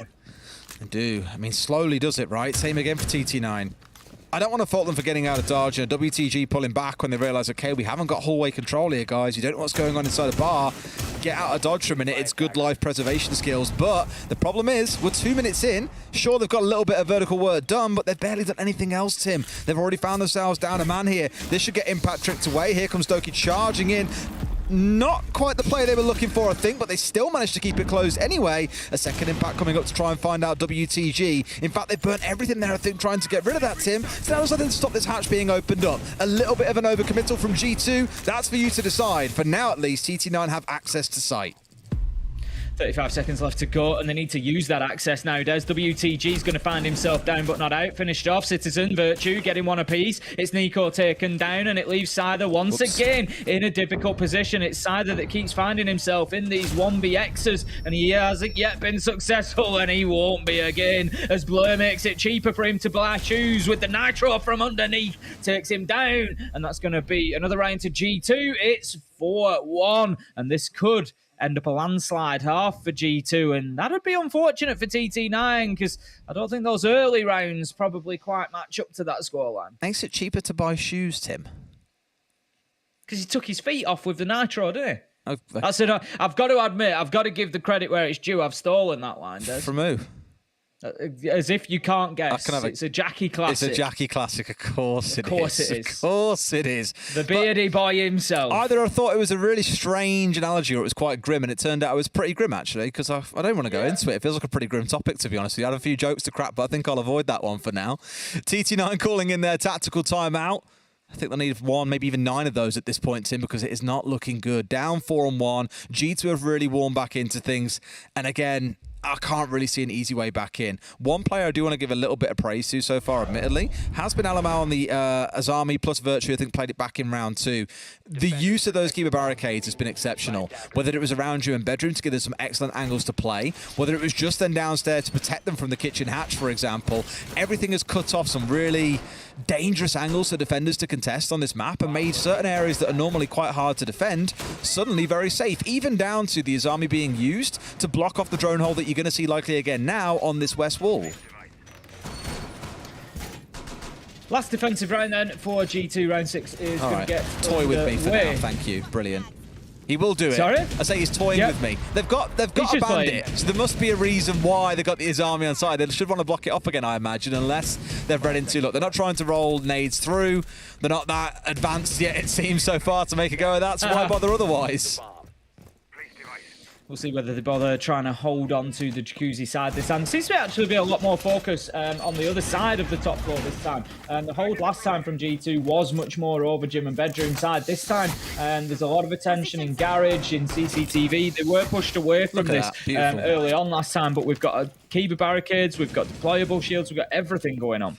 The Kiba barricades here, so it's between Virtue. Virtue's played it twice now, and then Emission's played it twice as well. This one here just gives you these really cool little tucked-in tight angles, so you can play the alternative angle to step out and challenge down on towards those double doors without exposing yourself to the west window.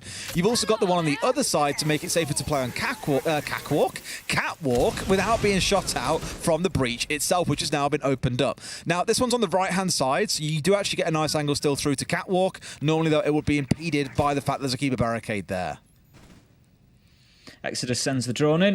He's going to recognise very quickly that there is no manpower there to try and hold them off. The utility has all been abandoned. G2 have moved their way back across to the opposite side of the map, and that is where they're going to be holding for the time being. Alamo getting aggressive on that breach, looking to see if anybody's on the rappel, if anybody's trying to get themselves up there and into the building, but that's not going to be the case at the minute. Citizen, tight angle through the bathroom and out towards Strip, but again, TT9 just sort of being cautious as to where they take this first gunfight. Yeah, both exothermics now gone as well, so call it investment if you want, I guess, but this setup on the east side has done wonders for G2 in terms of burning through that. G2 aren't committing as many players, I was going to say, aren't committing as many players on the upstairs here because they want to fight on the downstairs. Now they're going hunting, it seems, out towards the Strip side of things. WTG being blasted out by the Okais. Does he know about the man inside? I have a feeling he does now. Those shots have come through, but who wins out the 1v1? Shoot him in the booty. Alamau almost managing to find his man, and out they get. They've done the work inside a Strip, and they are now heading back towards site with the numbers advantage on side. Doki, he's inside of logistics at the minute, and whilst there are still players on the top floor, we know how difficult this site is to push into. TT9 have to deal with that. 45 seconds, he's going to keep himself locked in there. Now that Nico manages to get Alamau on the main stairs, but do they know that Doki is present? That is going to be the big question. It's the Kiba barricade in the door, though. He can't easily get through. Like, has he got a C4? Yes. He can open up a rotate through secret if he wants to here, but I don't know. Unless he's looking to come for a flank when they start pushing down main stairs, that must be the only other play they can make work here. If the mission gets abandoned inside of here, he can do some real damage, and here he goes on the move. If he gets it for free, that's a massive turning point for them.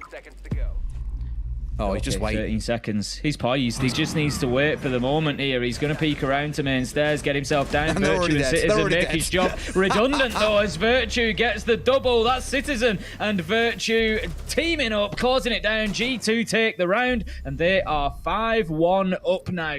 A real slaughter from Bathroom across into the hallway there. Good couple of crossfires from G2.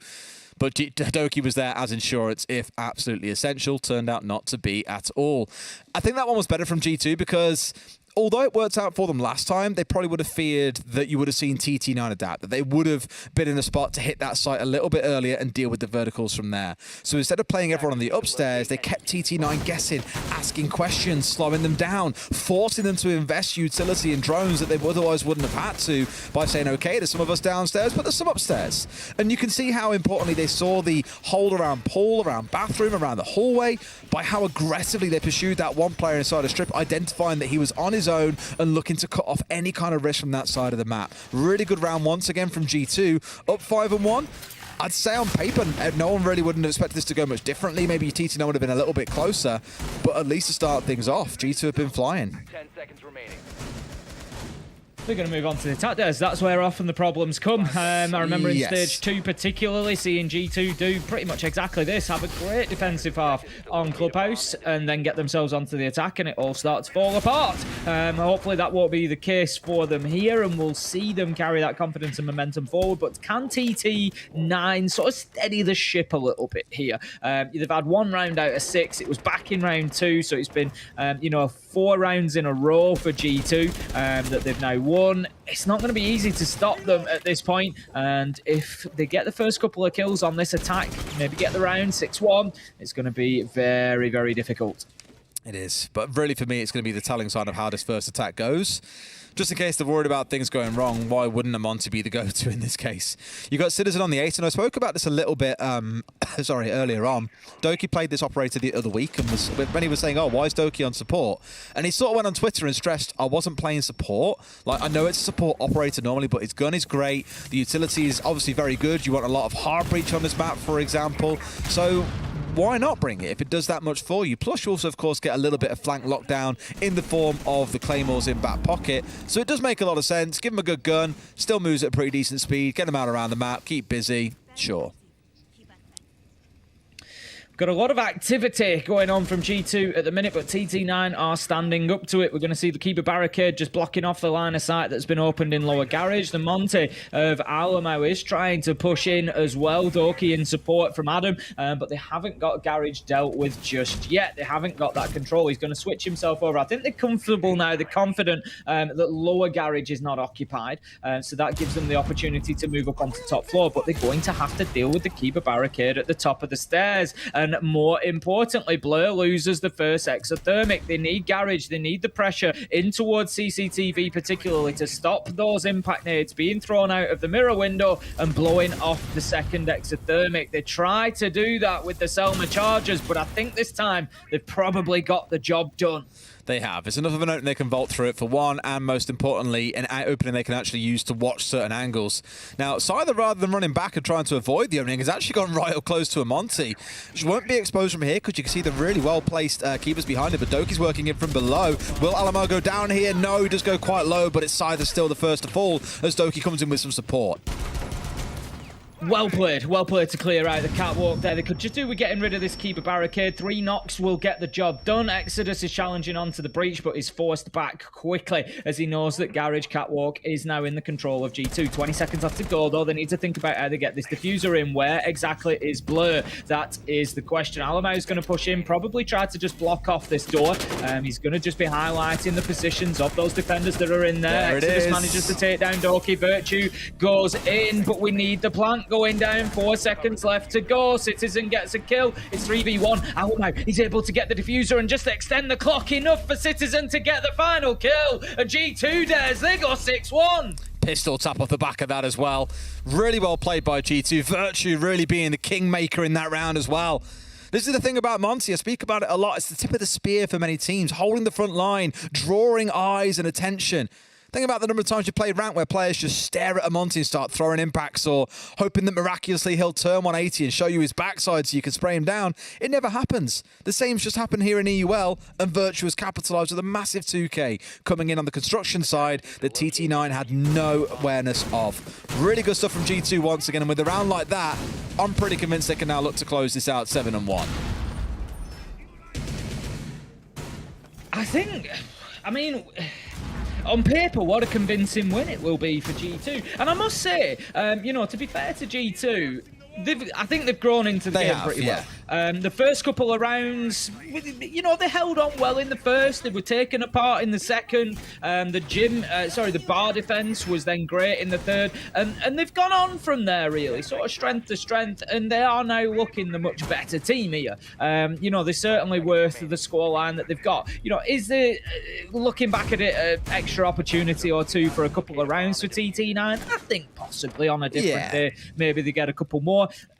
Do I think that they've done enough to be competitive on the scoreboard today and to have us, at 4-3 at this point? No, I don't think they have realistically. Maybe a 5-2 possibly, but I wouldn't go as far as sort of level pegging at this stage. So G2 looking good, 7-1. I mean, it'll be a fantastic result for them. Boost them up onto 7 points, and it's exactly what they wanted out of Clubhouse. Who needs Chalet? No, that's exactly who needs Chalet, right? Fresh sitting there weeping right now backstage, sat in the green room. But no, I think with really how things are shaped up, as you say, 1 or 2 rounds wouldn't have made a big difference here. I think you've really seen the clash from G2 in the last 2 or 3 rounds. I came in very doubtful and a little bit worried for them, but I'm glad we have seen it really start to shine here. I say that, Doki, a lovely shining hole through the middle of his head right now as Nico steps up, but Halamal's in with the blitz as well, trying to run down his opposition. It's Nico holding up here as well, almost finding his kill. They finally find it out as well. G2 maybe a little bit too big for their boots here in round 8, find themselves almost completely shut down. They've lost 2 blurs on the deck. It's not looking good as they lose yet another. It feels like TT9 might find a little bit of a consolidation round here, but I don't know if it'll be enough to stage a whole comeback. Yeah, for sure. Like you say, G2 maybe just getting a little bit ahead of themselves. The thing is, you know, maybe you cheese that final round. Let's be honest, they've got the breathing space to do it, so why not? Chuck the blitz in and see what happens. It's not panned out.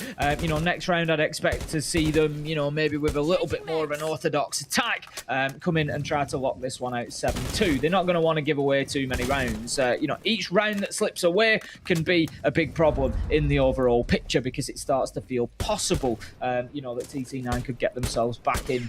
Blur is going to bleed out any second. That's exactly what happens there. Emission is credited with that kill. Virtue's just trying to get anything going from the window here. He's just waiting for them to give him an opportunity, but he won't get one. Emission, he manages to find the final kill, and yet again, there's 2 wins for TT9 in terms of rounds, and it's 2 flawless rounds. Yeah, it's... It's all or nothing for them. Why did you go suddenly so distant, Tim? What happened? I was sat further away from my microphone. Oh, why'd you do that? It's not attached to my head at home. Oh, see, here it is. I can do the whole like, head wobble you were doing earlier like this and still keep on speaking. Attackers need to locate and defuse. Mr. Bobblehead Tim. Yeah, see, I move away to make some notes and it sends me further away from my microphone. Understood. No, I think the first attacking round from G2 with the Monty, the element that surprises somewhat a one thing. Like, do you expect that G2 are going to play Monty? Probably. Back from when they had Pengu, Monty team, even into this current iteration, clearly, once again, Monty team. Alamar is now playing it yet again. We had the Blitz coming out as a little bit of an attempted cheese that got shut down as well. The real question and big challenge for TT9 will now be, have you figured out already how to deal with the Monty? Because whether you like it or not, there's another one about to come running at your face. Downstairs we go. So we're likely to see Alamai pushing probably through the dirt tunnel by choice. But that being said, they've got the castle on side here, the TT9, so there could be a full SSG roam here. We don't have the Mozzie, we do have the Mute. So I'd be interested to see just how much attention there is to top floor. But it could see Alamai trying to push in and take somewhere like Garage, try and move through CCTV. It doesn't look like it's going to be the case. For the time being, they've got dirt tunnel open straight up. He's looking to push in towards it, so it doesn't look like G2 are overly worried about what's going on around the map. And why would you? Direct to side, boys. You've got a Monty on side, I say that, and Virtue's often found himself dead already. Emission, the one working his way down from main stairs, finding him just outside the window in a real cheeky kill, is a dream start for TT9 once again. And this is kind of the concern. If you've got the Monty on side, again, you know that he's your front line. He's the one marching forward and making space for the rest of you to follow into. Playing so split up as G2 are doing right now does make me a little bit nervous.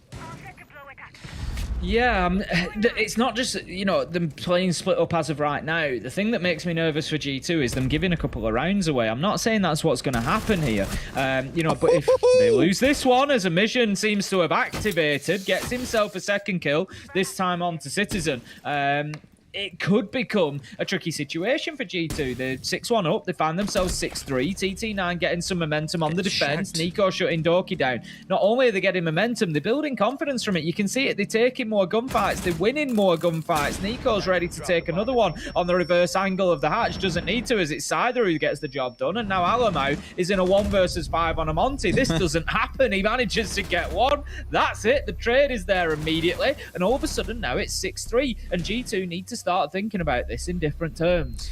And this is where all the kind words are said after like round 6, round 7 somewhat drop away, right? I said, you know, we're seeing the real like composure of a would-be champion team here on the defensive side. You saw them really delivering great defensive roams together. They were working as a team on the extended holes. They had 4 players inside a gym and bedroom at one point defending bar on stage. Everything they were doing was very together. It was very team-based. Now we're onto the attacking side. It's almost like we stepped into a game of rank where everyone's doing their own thing. You've got Citizen trying to challenge inside of Gym. You've got Virtue dying out on the single window on main stairs. You've got Alamal working his way through dirt. You've got 2 trying to focus kind of on kitchen, but also kind of on hallway. Like, some teams do have a lot of confidence that they believe with all 5 players, they can control and pressure different areas of the map at the same time. For G2, who have looked a little bit ropey in the last 2 or 3 weeks, for me, you've got to be playing together here. Bring out that team play. Go back to basics. Overwhelm them with trades and numbers.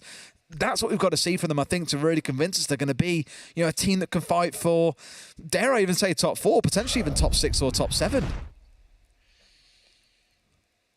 Quite a swing, Des.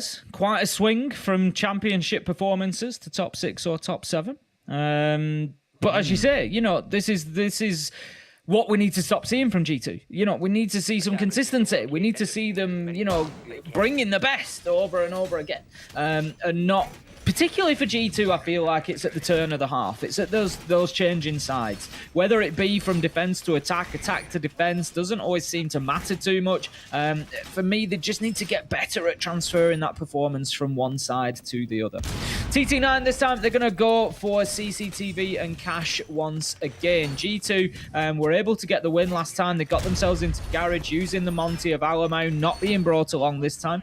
So they're going to need an alternative plan to get themselves into Garage and get control of that area. But once they had the breach and once they had Garage, there was very little that TT9 could do about it from there on in. And G2 just sort of rolled over and got the kills that they needed and got the job done. So G2 going to be hoping for as simple around here, I'm sure. Here comes that setup again as well. I was going to comment in the last round that we hadn't really seen this similar this armor use coming out of TT9 that we've seen out of G2. The kitchen hatch still very much exposed, had all the angles it needed to be able to challenge downstairs. Not that it really meant anything for G2 in the end. But here in this round, you are seeing the same one coming again. Those 2 circular ones that you can see coming in on catwalk, providing protection from the breach, for example. I wonder if we'll see the ones that are slightly more dug inside as well to give the longer sort of defenses that I spoke about, the kind of cone that dips just inside of the site itself. For now, at least, though, definitely giving a challenge towards G2 and saying, look, you've got to break through a lot of keeper barricades if you want to get anywhere near us inside a Garage. I love the placement of those barricades as well. Just making it, because once you've got the breach open, you can use the wall that you see there that sort of juts out. You can use that wall as a little position to peek from. And if they've got the rotation or they've got the lines of sight opened up in towards the Garage catwalk, it makes it really difficult. You've got to, really think about your positioning. You can see straight away that's the angle that Alamau's looking towards, challenging potentially from this position over to Garage catwalk. But the keeper barricades will prevent him doing that, and Cyther can just use them to peek over. So I love this setup. Do you find it interesting how they've had a Vulcan canister on the wall with a bandit on side, potentially to try and play some bandit trick? I know Nika wasn't there, but like that's an option you have. You eliminate that option by putting a Goyo canister on the wall, because an aid from below, like we saw, pops that canister out, denies the area away from your own team, so there is no tricking coming through. So although it's taken G2 75 seconds or so, they did get that wall open in the end. Here, I think they're actually abandoning even trying to think about going into Garage, and instead of putting a bit of focus onto construction. The problem there is you've got players inside a bedroom you've now got to go and clear through. So it's really well thought out by TT9 to commit one man but a lot of utility in towards Garage, and a lot of men but less utility inside of Gym and Master. WTG's take a ton of damage there. He's now a breath away from death. Needs to be very careful. Exodus is getting aggressive here. He's going to find himself one potentially. The challenge from the rooftop just makes it difficult for him to find his way. Virtue underneath with the nade manages to get the kill, and that trades us out with one that came in onto Blur, leaving us now 4 versus 4. Diffuser is in the hands of Doki. It has been collected. 40 seconds left to go. They need to get moving. Citizen finds a mission, and that's exactly the sort of momentum that G2 want coming into the last 30. This is the problem. WTG should be a dead man here as well. He's 1 HP. And you can blow on him and he'll fall over. There we go. 2 left standing for G2. This could be the round they're looking for. A 4v2. Make it a 4v1. Cyther with it all to do. Going to impact off the keeper barricade, but has no idea. Can't hit the man right in front of him. And it's the player playing right behind him to get the close out. G2 taking a pretty cozy win against TT9. Overall, yes, a little bit of a blip in the middle there. Gave away a couple of rounds to TT9. But I think it's fair to say, at least from round 4 onwards, in pretty much control. Yeah, I think a blip in the first 2 or 3 rounds, kind of warming into things. A little bit of a crazy one in round 8 on their second attack, but outside of that, it was all G2. Now, is it necessarily a performance that makes a champion? Not quite, but like I said, throughout the game, you're seeing the glimpses of a team here that could be starting to fight for top 4 at some point. Whether or not it's too late this stage or not, I'm not sure. You know, we're what? 5 days in now. That got them 3 points on the board. It puts them up to 7. There's still a world where they can fight for a major spot, but there are a lot of other teams really on fire right now, Tim. The thing is, there was still a world in stage 2 and they got away with it, you know, but that 4% from last time starts to look even narrower this time. You don't do those sorts of things back to back, or, you know, it would be extremely rare anyway that happens. So, yeah, G2 have certainly got their work cut out for them, but a good start towards it nonetheless. Well, let's tap up to Bruni and Wrath and ask them, hey, is it 4% time yet? Because that's what got G2 the spot last time round. There may well still be a chance. We'll find out if G2 can still do it in the next few play days. We'll go to a quick break. When we come back, Des, go break it down. See you soon.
Hello, everybody. Welcome back. G2 victorious. Let's have a chat with the winners.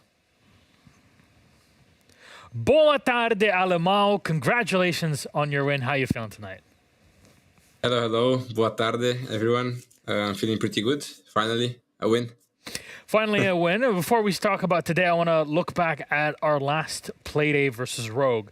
And I really want to ask you, what happened there in that matchup?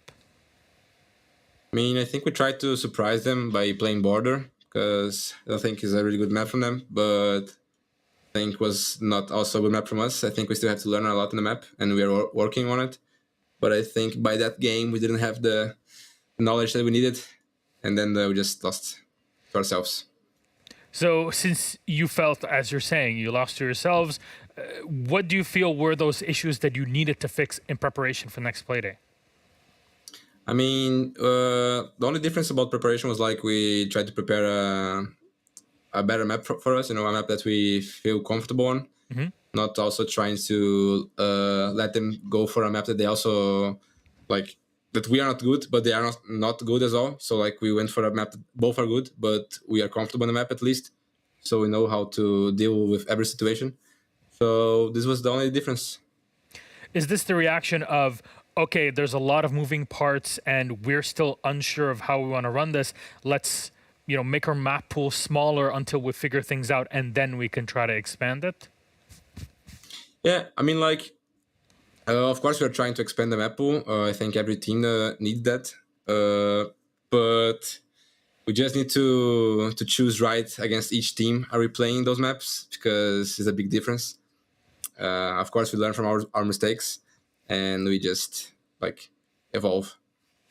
So you went to Clubhouse today against TT9, and you had full control over pretty much the majority of this matchup. What do you think was your biggest strength today as a team? I mean, I think having info on them, on the map, because they play against Navi, was pretty easy to play against. Mm-hmm. I think we suffered a little bit on the last matches because we also didn't have any information about the maps that we played. So we went, like, full blind on the game. And I think like all the information that they gave us last game against Navi helped us a lot to prepare for the game. We knew everything we would do the entire match, so it was quite easy. Would you go and play Clubhouse against Navi next Playday? Because they're your opponents coming up.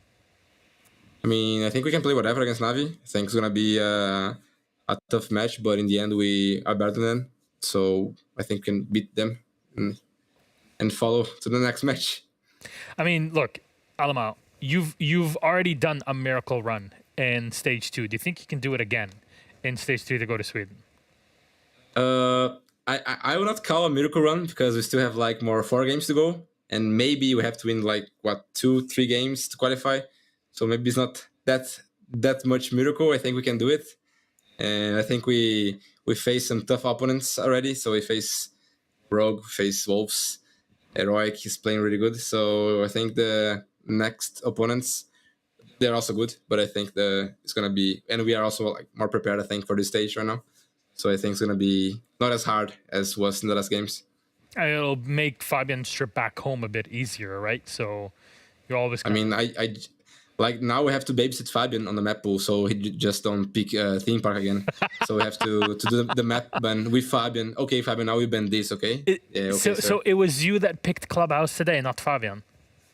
I mean, we pretty much decide like the map bans like before, and then we normally we decide the maps, and then Fabian will go to the map ban, and then okay, he did like what we planned, but like this did not happen in some matches. So like I think today we had to be there with him to help him, you know, because like the old man sometimes just lose his mind. What is he lose his mind, do you think? Is it because of who you guys are that sometimes it drives him crazy? Maybe we drive him crazy quite a lot, but I think it's his personality, I think. It's a couple of both. No, I know him very well. So I'm not really surprised. But Alamao, thank you very much for the interview. This victory now done, collecting all 3 points. You got a game against Navi in the next Playday, M&M the one after, BDS the one after, and then finally Outsiders to wrap up the stage. I mean, anything you want to say to all the fans out there, be it in the EU or Brazil? I mean, I want to thank everyone that cheer for us, all my family, friends that are watching the game, and all my Brazilian friends that are pretty much qualified for the major. I want to be there with all of you guys, so that's it. Thank you very much. Muito obrigado, Alemão, and obrigado. Get Bye yourself bye. some rest. We'll see you next week. Till then, bye-bye. There it is. Welcome back, gentlemen. It's good to see you on camera. I'm Milos. This is Fresh. This is Ollie. Beautiful lads. And here was our match, 7-3 for G2 versus TT9. Alamao at the top. Toki right behind him. Virtue, Alamao's neighbor, I guess, also right up behind it as well. Big victory for G2, and they really needed it with all 3 points. They really did. Nothing really separating them either. I mean, you look at Alamao to Citizen on the scoreboard there. 1 or 2 points different, you know, in kills or deaths, regardless. A real well-rounded performance.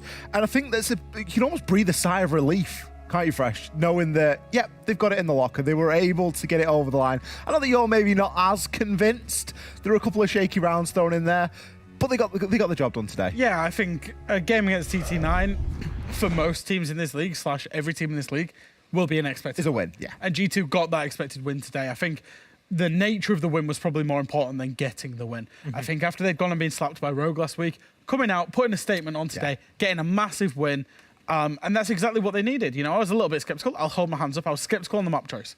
I was skeptical on it because I thought that you should have taken them to Chalet. I thought TT9 should have been better on club. But, like Alamal said, they had the VODs. They knew exactly what TT9 were going to do. They weren't going to change anything. And they had a good plan in place. They executed that plan flawlessly. What great questions were asked to pull all that information out of that player, honestly. We do give you the best questions to ask. Shut up. I don't know. We just take credit for that. Yeah, we gave you the best question and you asked it. And now we know Fabian doesn't do the map bans. Yeah, that was completely you. You asked it even. People thought that it was me. Actually, that's not true. That's true. If people want to know, you know, Jack is using me as a puppet to answer questions like this. The hand goes in... Like a ventriloquist. Yeah. I wonder how he does that. That hand looks very... Anyways, moving on. We're ready to wrap up our 4th matchup of the day.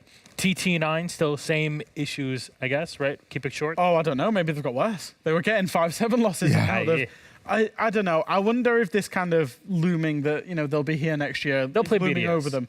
That how much, you know, if there was a relegation, dogs dogfight going on, I think we might have seen more out of them potentially. Sure. Yeah, it's tricky to know without relegation as to what the mindset is. Are they just playing for next year, or are they looking to get better week in, week out? Because tonight there were some pretty sketchy decisions being made. Well. Thank you very much, gentlemen. We're going to take a quick break for all you boys, girls, NEMBs, and then when we are back, it's Wolves versus Team Secret. Very much looking forward to that. See you in a bit.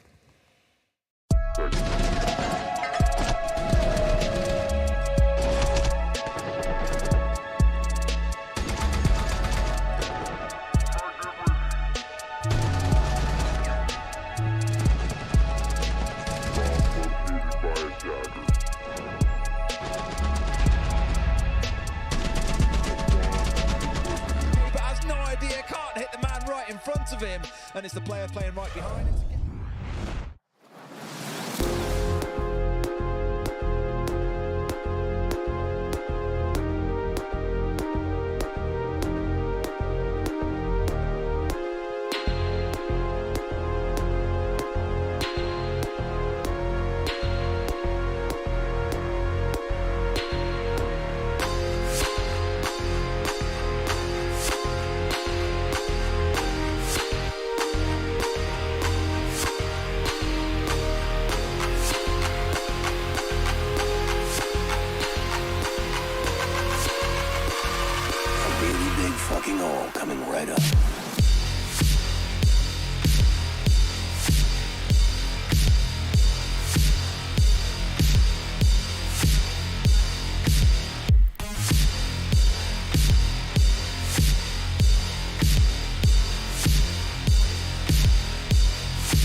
fucking all coming right up.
Fucking all coming right up.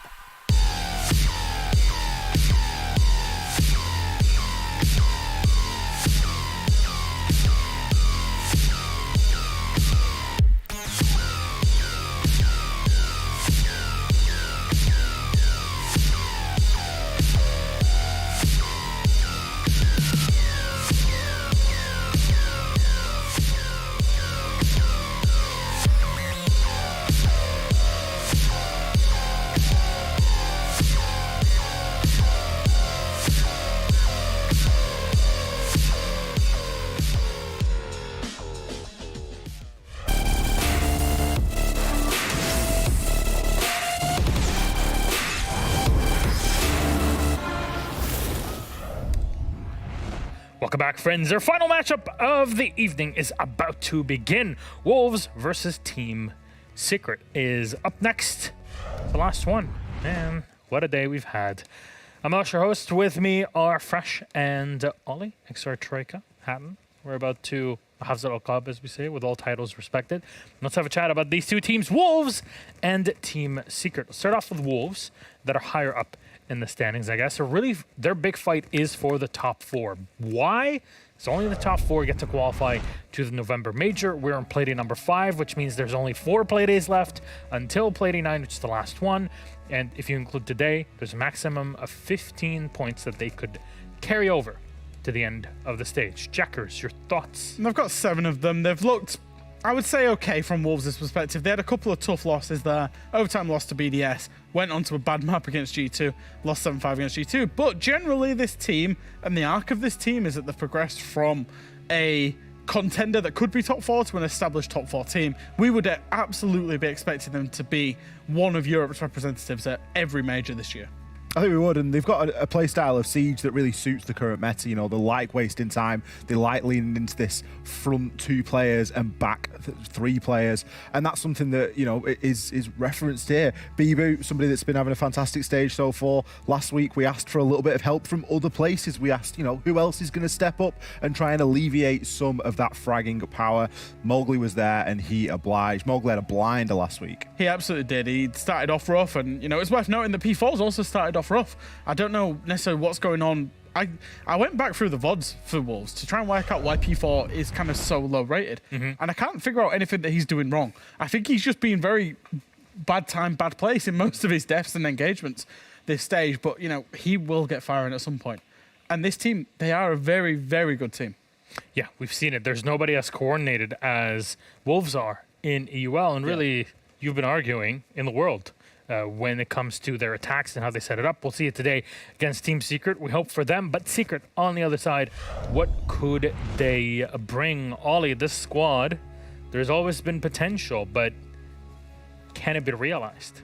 There has always been potential. Obviously, currently sat in 8th place. It's a difficult one for Secret because you know that potential's there, but you also know that there's a little bit of inexperience in the roster and in the players, and we're about, you know, seeing how that experience gets developed and where some of the older heads on the team like Kendrew can, you know, really bring those players in and rein them in, and maybe that's, you know, not something that we've seen all too much of late.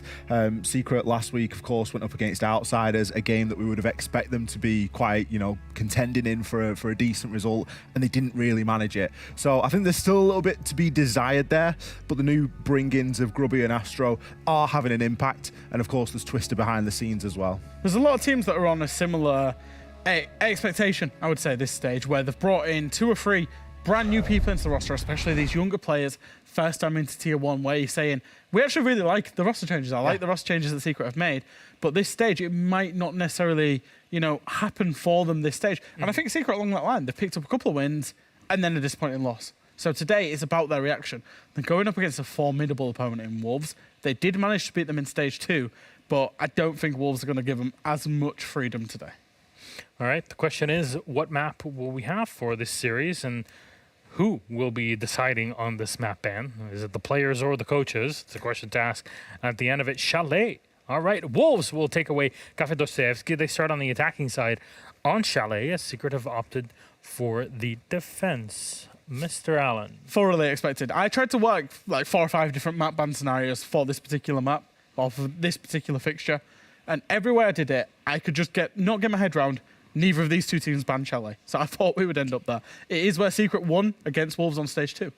It's a good opportunity for Secret to, you know, show what they're capable of here. Chalet is a map where there are good opportunities for these attackers. Secret are a team that love to get that diffuser down, and there are so many opportunities to get that diffuser down on Chalet and to really force Wolves into that kind of a retake. The flip side of that is, are you going to be given the time? We know that Wolves are experts with the clock, and they're able to use it not only on the defense but also on the attack, where they can put themselves under a lot of pressure in those final 20 seconds. Well, we're talking about Wolves and all that they have, but what can Secret bring to break it down here a minute before we start the game? I think for Secret, they often lose to themselves more than they lose to their opponents. So I think they've navigated themselves onto a good map for them. Sure, it's a good map for Wolves, but it's a good map for Secret as well. They've navigated themselves there. Sure, they're starting on defense, but it's all about confidence. Right off last week, go into it as if you're coming off the back of them couple of wins that you had, and then just play your game. I wouldn't necessarily focus. You know what you're going to get with Wolves. Yeah. You're going to get aggression. You're going to get team play. But focus on yourselves and what you can control and what you can do right. And I think that's where Secret would find some success. I would agree. I think that Secret for them, everything's really in their court here. I was scrolling a little bit of Twitter earlier. I did see that Kendry was saying he was suffering with a little bit of an ear problem. So obviously our thoughts go to him inside of this game. I hope it doesn't affect him too much, but it was never going to be an easy fixture anyway, and I think that makes it maybe a little bit more difficult for him. I tell you, ear infections really suck. Sucks. I really hope that's not the case in here, but there you go. I pray for the day where you disagree with Jack. I think that'll be a lot of fun. Well, we'll get there, I'm sure. Should we just have a disagreement? What do you want us to disagree about now? Just give us a topic. We'll disagree. Beans on toast. Nah, we No, can't disagree with that. There you go. Nah, you nearly got us. You nearly got us. Wolves versus Secret. It's all ready. Thank you very much, gentlemen. We'll toss it to our casters. Designates. Enjoy. Thank you very much once again, Milos. Welcome back, boys and girls, for Game 5, the final one of Playday 5. And Tim, a rematch for both teams going into their best map, their favourite one when it comes to their preference. That just kind of shows that hopefully our last game of the day is a banger. I'm looking forward to it. I think, Secret have been on the, the verge of maybe a bit of an upset, a big result. Could this be the one? Wolves, obviously, looking very good once again, but we know that they have that blip occasionally. Now, don't get me wrong. I have gone with the social vote, and I have also predicted Wolves here. I'm expecting them to come through this, especially on what we would, label their best map. But I don't think they're going to have it all their own way. No, what makes me a little bit nervous for Secret is, look, they've made a good couple of pickups here. We've seen Astro, we've seen Groovy generally play pretty well. The team themselves feel like they are stepping up a gear, but they've lost the player that kind of kept them hanging on by a thread in so many games last year in the form of Keenan. Last stage, in the form of Keenan. He was the best player for them in this match. He was the highest rated, I think at 165 EPS. It was that kind of game for Keenan. So we've really got to see these new players step up or existing ones really show what they're made of here, because this will, what I think, prove to be one of the toughest games of them for the stage. First ban coming out from Secret's the Nook. The second one to follow in from the Wolves is going to be the Ying. Okay, two disruptive operators there, taking out Ying in particular. Yeah.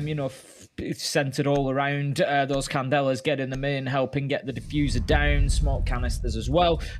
So no major surprises. Ying is sometimes a little bit more situational. We don't see the ban rate being too high, and it does leave Thatcher on the board is an interesting one. So that might make a few things a little bit easier. But Valkyrie and his army will round things out as our two defenders. No real surprises there.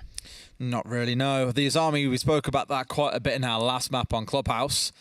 I think a very similar story here on Chalet. Lots of really interesting angles that you can set up or, of course, potentially block off as well, making use of the Azami. And the Valkyrie needs no real introduction. We'll start things off, Tim, in probably what is your favourite site in the entire game. It's Wine Cellar and Snowmobile Garage. Normally, we'll find ourselves starting in things like bar gaming, master and office, or sometimes heading in towards kitchen. However, here, it is straight down into the basement. Now, you're a little bit nervous about this sometimes because of the hatch plate, Tim, which this time has been completely opened up. Well, we've sort of, we have bypassed that a little bit now. We've got to a point where, largely the defence down here was all about that question of the hatch open, closed. What are you doing with it? And please don't leave it closed. But what we've seen is teams extending far beyond that now. It's pretty standard that we have a second and even a top floor roam. And so there's a lot of clearance for teams to do before they can push down there. They'll leave the hatch open so that they can play back onto that. So we've seen a real evolution of the defence on this site, and it's become another one, much like Church and Arsenal of Clubhouse. It's become a site that is defended using the entire map rather than the turtle style that we used to see. Precious walked through the studio then a second ago and gestured to me, just let Tim talk. I was like, what do you mean? He's like, he's talking about that site, just let him talk. And I was like, all right. So I had the headset off for a solid 20 seconds there while she went on your little love spiel about the downstairs site, Tim. I'd say I was much better. The evolution of the site has calmed me. It soothed me. The state of your mood is always based on how the last team played this site in pro play. Exactly that.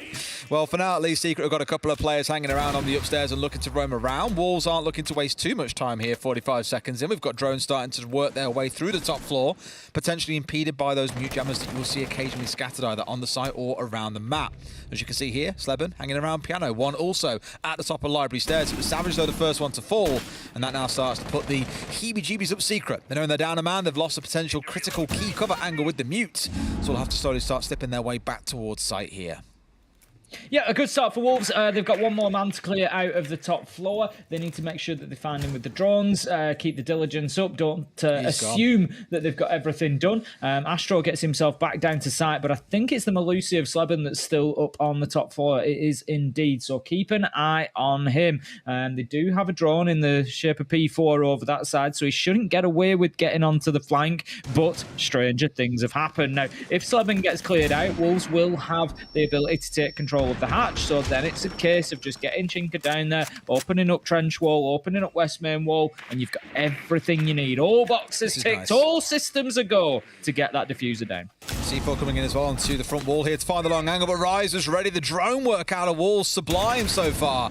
You've had P4 flicking between that drone on the upstairs and also the one on lower 90, just to keep on feeding this information. Now Sleben's got rid of one, but that was the bait. I don't think he knows that P4 is still sat here in the corner. So P4, he will spend the vast majority of his time in this round just sat on the drone until it comes time to execute. And now we're in the last 45. They've got to start thinking about it. 2 more kills coming their way. No real reason for him yet again to peel off the drone. Sure, Bibu goes down, but Astro's down to a single bullet. Sleben, the only team member still left on full HP. Can't find a single one. Looks to be a very comfy first round being closed out by Wolves. Only now does P4 come off drones.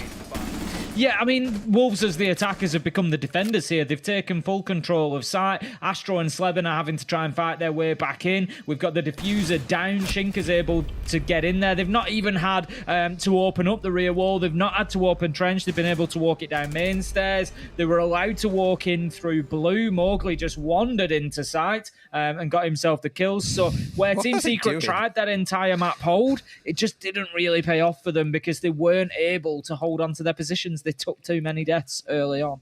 Little Wolves jig there between them all. After winning one round, they're like, yeah, time for a dance. Woohoo, let's go. Ready for round 2. Straight back into it. Now, I loved it. Again, it was just a composure in that round, I think, from the boys, having a real good, solid plan. Essentially ignoring Solar, Master, Bathroom, even potentially up through most of Piano as well, and instead just sat on those 2 drones that we kept on speaking about to try and catch any potential flank play. And the beauty for P4 was he, because they were in such a numbers advantage, could just sit on those drones all round long. Had no reason to pull off and get involved in the firefights when his team had already got them down to a 5 versus 2. So good reliance on each other there, good patience, I guess, diligence being shown by P4 to make sure no one can come on the flank, and a very comfortable and controlled first round. The kind of thing that we're used to seeing out of Wolves normally might be a bit more explosive, but it is normally backed up by good flank drones and knowing exactly what's going on.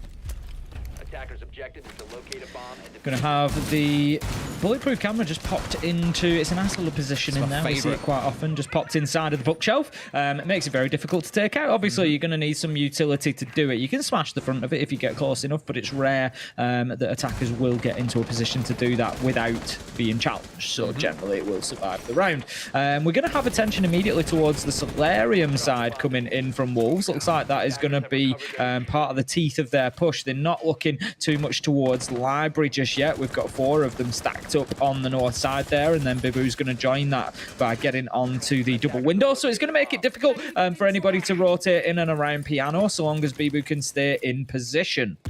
Nice little roll of the nade there, straight on top of the Banshee as well. So already getting to work here, Wolves, as I've said. Drones on the downstairs to make sure there's no dodgy C4s coming in from below, for example, just trying to find where these couple of players are. And Bibu is just poised, ready and waiting to hit on the cut there as well. When they can force a member or 2 back, well, that could look very, very free indeed. Drone going in towards Bathroom, and I think Wolves are doing pretty well at creating a little bit of space here. They're working from the windows. They're going to be going in here. We can see them doing exactly that. But the first man, Gribby, manages to cut down Mowgli. Rise there for the trade, but Astro trades it right back. So we have a flurry of kills, 2 going in the direction of Team Secret, leaving us 4 versus 3 at the halfway mark. Plays like that remind me of a game of chess. It's just how beautiful everyone's kind of got each other covered as well. The window player looking to cover onto the half wall, so we couldn't didn't swing out, which he did, but then Secret are responding with Astro swinging from Library Hall to make sure he can bring down the window player. So just kind of a multiple, more 2 or 3 or 4 part chain really coming out there between both teams, and those kind of plays are always really enjoyable to watch. Ultimately, it's Secret that come out on top. They're in a 4v3, and now they've got control at least on the north side here. They're starting to think about how they can move on forward. It's Bibu finding Kendra as he tried to make a bit of a cheeky play, it looks like, on a potential run out, and now that he's got the cut coming through here, they might be able to make a play happen now they've got their way through with the ace, but Slepen's downstairs, and Tim, no C4 in hand, can still do a bit of damage. Yeah, very possibly. I mean, this is what Wolves are great at. We've said it time and time again. Man disadvantage, and they create situations where they can find kills, where they can win gunfights and level things up. They do exactly that. P4, he's going to secure that, and with 1 on Repel, this just got very difficult for Team Secret now, because Wolves are likely to be able to hold on to this, I would expect. Savage gets 1, Sleben gets 1 as well. That's the big kill. He takes Bibu off the Repel, 1v2. It's all up to Shinka. Does he know about the flank coming in? I think Savage was coming up behind him. Sleben probably coming behind him, and here we go. Got it down to a 1 versus 1. Sleben, where were you, buddy? You've been down in trophy for the last 30 seconds. Left his team isolated in 2 separate 1 versus 1s. He's going to try and stick the disable here as well. Does Sleben know about it? He's going to step his way through, but can he get to the man in time? He'll make a go, but Sleben out with a sidestep with the SMG. Finds the headshot, and we'll just have a few seconds to spare. We'll get the disable. Secret take round 2. Great finish from Sleben there in the 1v1. Cool as you like. Knows exactly where the man is coming from. The bulletproof camera almost certainly helping with that to a degree. And he just steps out, wins his fight around the deployable, and manages to get around for Team Secret. It was a little bit of a steal from both of them. Wolves able to get that diffuser down, but then Secret able to just steal it back. And what a jump out it was onto Bibu. Honestly, with Bibu on that double window, I'm thinking all day long that Wolves have got that one locked down, but Sleben said absolutely not. And you got to ask the question, where's that Nomad? Bring her along, get the air jabs out, and that does not happen. I think because there's such a good reliance on the side of Wolves, mostly into their ability to watch the flanks of drones, as we've seen across those 2 rounds so far. The last one a little bit less so into the later parts of the round, clearly not clocking that Sleben was working his way up behind, but at some point I'd probably love to go back and watch the replay and know what he's probably lost 15, 20, 25 seconds down in trophy looking for, because we saw him checking onto trophy window, and his other 2 players were stuck upstairs, stuck in this kind of awkward, separated 1v1 against the last man on the side of Wolves, and then he comes up once it's all kind of settled and he's got to try and make a disable happen. It was a great little closing 1v1 clutch to come out, but really that should have been out over and done with probably 10-15 seconds earlier, before we saw Shinka able to march through and find a couple of kills. Got a little bit of play around the west main window there from Savage, just looking for a potential early pick. A nice little steal. P4 is going to take a little bit of damage, but Sleben takes a lot more in return. I like it from Team Secret though. Get active, get up to those windows, try and make it difficult for Wolves.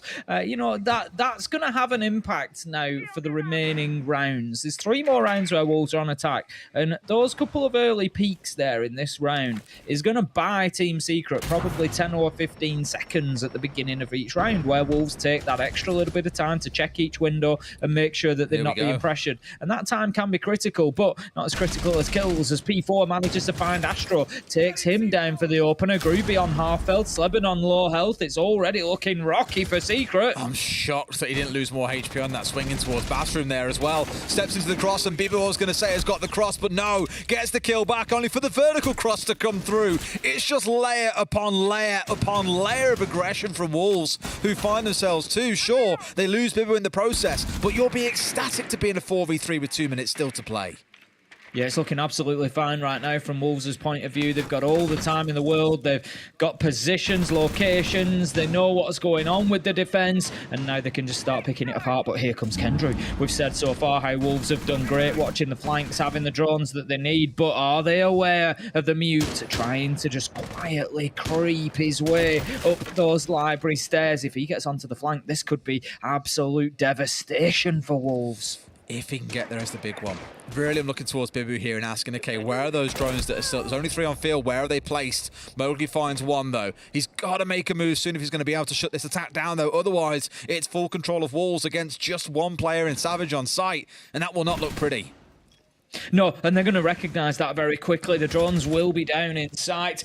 You know, they are going to be checking those positions, but here goes Kendrew. Needs to make sure that he times this right. I think they're aware. Honestly. And there is the cut down from P4. And that is going to be surely the round now for Wolves as Savage. He dances back and forward. He's trying to get himself back in there. Nice headshot. Goes through onto Mowgli, but he's got another 3 to find. The diffuser is stuck, planted, and now he's got about 35 seconds to do something about this. There's excellent cover being played out by Wolves overall. Yet again, I spoke about that multi-layered sort of pinch they had set up with the player on the trophy window. He had Rise holding the above. As soon as they forced the player downstairs, he was on that angle and setting it up. And the same in there towards the close as well. Kendrew, he clearly stepped over some form of intel. I imagine it was a drone somewhere that didn't have the full catch onto him, because at first it looked like the Zofia was going to lose out, but no, catches the rotation on towards the piano door, and they're having a jig again. There they go. Bibu especially is doing the running man, I guess.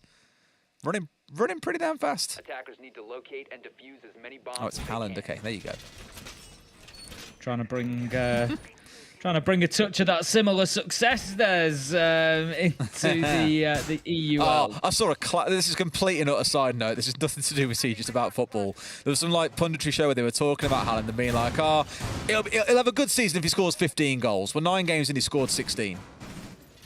I think I calculated it. I think after his first, it might have been 4 or 5 games. So usually, for anybody who doesn't know, like in the Premier League, like the top scorer will usually get about 28 goals in a year. Like 30 is a very good season. And I calculated if he scored at the same rate as his first 5 games, he'd score like 83 in the season. It's ridiculous. Absolutely ridiculous. It's just unfair. Cultural phenomenon at this point, it's starting to feel like, but a once-in-a-generational striker. Anyway, let's speak more about Siege, because we are going on about a completely different game here. Tim, I'd love to sit and commentate on a football game with you at some point. It's a far more leisurely pace. Siege a little bit more intense from start to finish, it feels like. But let's see how the focus goes here onto the downstairs wall. That is the first point of ingress coming in for the attackers. 25 seconds in, wall is open, sights exposed, easy. It's very quick progress from Wolves, something that they've done well so far, and continue to push against Team Secret here, just making it difficult for them to settle into rounds. Groupie hasn't taken any damage. I'll clarify that point for you. He's got some health missing, and that'll likely be from Oryx's ability to dash through walls and just create rotations, which is what he'll be doing. Smart use of the shadows there means Groupie is well aware of Bibu on the roof, and he gives himself up a little too easily. He'll be kicking himself for that. Everyone knows this angle can be a thing, but P4's done P4 things. They've just ran towards the side, Tim. And Shinka's in starting to think about a plan, but it's been domed already by Savage off towards the side. He must have caught a wicked side angle, but Mowgli cleans up 2 more. It's a 2 versus 2, but at this point, I'm pretty sure they can make the plant happen. They're waiting for Groovy, though, to come pushing back through. It's Shinka on this angle, so they've got 1 accounted for, but where's the other? It's Sleben, likely working his way down blue. Mowgli's been able to walk into blue twice here, and they can't keep letting him get away with it. Sleben takes a ton of damage off the nade, but they might not be 100% sure that that's where he was pushing from. Shinka is going to look to go for the plant here. He's using the deployable shield. The cross is in place. Mowgli looks to the challenge, keeps the man off his back, manages to get the 180, and what a round from Wolves. Absolutely beautifully played. I think it was from a 2v4 to a 2v2 to a win. I believe they did this against Rogue on Oregon as well, when they read that the vast majority of players were off-site and just go, right, boys, we're going to run into lobby double door. We're going to open the hatch, or we're going to push our way straight down through laundry stairs, and we're going to hit the site and take over. They basically read exactly the same thing there. They clocked, yes, that Groovy was off-site, but we're looking for 1 or 2 more. The best thing is, they were down a man, and they just say, look, we can spend the rest of this round trying to clear out these roamers and then get site control later into the round, or we can rely on our gun skill, our heads-up play, and just look to overwhelm the defenders. And that was the play they made. It's the sort of thing I was talking about earlier with TT9, indecision, taking 45, 60, 75 seconds to make a strategy change mid-round. Wolves there, after what, 5-10 seconds of being aware of the situation, made the call, committed to it, found the kills, and got the control they needed. It came down to a 2v2, but they already had the superior positions. They had blue 90, and they had a shield in their control. Wonderful stuff from Wolves once again. It was a little bit of a masterclass there in how to manage that man disadvantage situation. Shinka just getting into that real key position on pillars, which is awfully difficult to clear out from either side. But Wolves 3-1 up and looking pretty pretty comfortable at the minute. It's also worth pointing out at this point, at this stage, 4 rounds and 4 plants for Wolves. They are just getting in and playing that objective game. And there's nothing that Secret can do to stop them, it appears. No. Well, we'll see if they can get any kind of consolation prize out of at least one of these next 2 rounds to give themselves a 2-4 split going onto their own attacking side.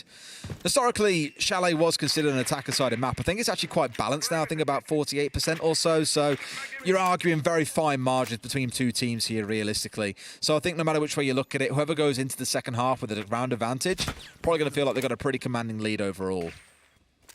Yeah, I think I think that's only natural as well. Teams come in and they get beaten on by attackers time after time, then they put extra work into the defenses, and so it levels up, and it tends to just sort of wobble backwards and forwards around that 50-50 mark. Wolves are indeed in. They are pushing across the top floor already. Groovy's there. He sometimes just seems to slip through Wolves' net and manages to find those opening kills, but not this time. He's going to do a bit of damage to Mowgli, but then he's going to have to dip himself away. He was supported by Sleben as well, but he's gone too, and that is Wolves in control of a lot of the top floor. But I mentioned Sleben, and once again, he's hiding himself off like a rat in the map. But there is a drone sat in that bookcase that we love putting bulletproofs in, Tim. If he tries to come walking for us, they're going to know exactly what he's up to. He gets spotted out. Once again, we'll just see a Wolves member turning their attention the right sort of way. There's even a second now as well. Bibu's doubled up here with Twitch drone on side as well. All the information they could ever really ask for in their hands here to make sure they can't be flanked. Savage still inside of the connector between sites there, just looking to throw those Toxic Babe canisters out and slow the progress down, but with still a minute to go, he doesn't have enough to hold them off for long enough. He's got 2 more left in a pocket, and it is, as I say, not really going to be enough to burn out the rest of the round. We've got a couple of Wolves now circling that top floor, thinking about dropping, but Wolves, you're going to have to get moving at some point. Tim, they've got 2 EE1Ds still in back pocket for the line here as well. They pull that on the execute. It's going to be lights out for Secret, and here it comes now. You ain't going nowhere. We know where you are. Surely we've got the read on this one. You can't pull and support in here. They find the man on the shutdown. Groovy hits the deck as well, but Kendra's inside of the smoke. Also decimated on the march on through. Astro does finally strike, but there's a 2 versus 2, really more of a 3 versus 2. Make it a 2v1. Secret the ones with the advantage. Shinka's looking in to try and make a plant happen here. Can he pull it off in time though? Groovy maybe feeding a little bit of information back and forth, but I think Shinka can finish this one off, Tim. Then the question comes in, can he close out a 1v2? Almost finds one for himself. Astro down a half HP.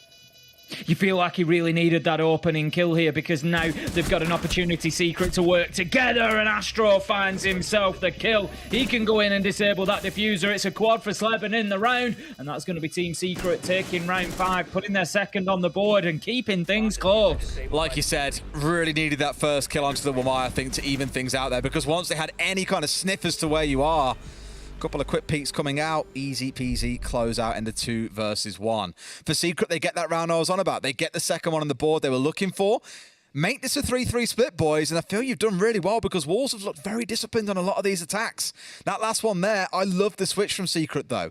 They initially had members on the ground floor and the top floor and said, all right, then cool, come fight us. Once Wolves really committed to pushing inside the map, they leaped 2 or 3 players inside of Library. What does Secret do? They don't step out for the gunfights. They just drop straight down into the basement. So then they're holding ground floor and basement. You had Astra on blue stairs, and it was that little side stab that came up later in the round that clearly Wolves just weren't expecting. So when Secret are looking to engage them head on, sure, different conversation. If they're looking to flank, sure, also not a problem. If they're doing something as crazy as looking to go down into the basement and then work their way back up, that has kind of proven to be the Secret formula in that round. Now, whether or not Wolves can figure things out is a different story, because Secret have taken a tactical timeout to see how they can get this 3rd round on the board. I don't feel like the scoreline sort of tells the whole story here, Des. I feel like with the way Wolves have played, there's an argument they could be 4-1, 5-0. And I think that's testament to Secret. It's testament to Secret and how hard they've fought. They've had some good passages of play in rounds, and they've done well to keep themselves in this. And like you say, 3-3 half will feel like an absolute steal, because Wolves, on the face of it, have looked very, very good. I think overall they've looked fantastic. Being honest with you, again, I think the actual attacks have been very well constructed, very well thought out, which is why Secret have been sort of testing and probing and finding new ideas. Let's see, though, if that extra 45 seconds gave them enough time to think of something different here, if they can come up with a new concept, a new idea. Because I guess the beauty in being the attackers is timeouts are less impactful for you unless you're getting absolutely slammed. You've got the extra kind of droning time here in the prep phase. It's the defenders, they've got setups to do. They've got operators to lock in pretty much immediately, whereas the attackers can change through things for an extra 45 seconds. And that, I think, is why Secret have taken that timeout now, knowing they have a lot of time to still course correct things in regular rounds when they get on the attacking side.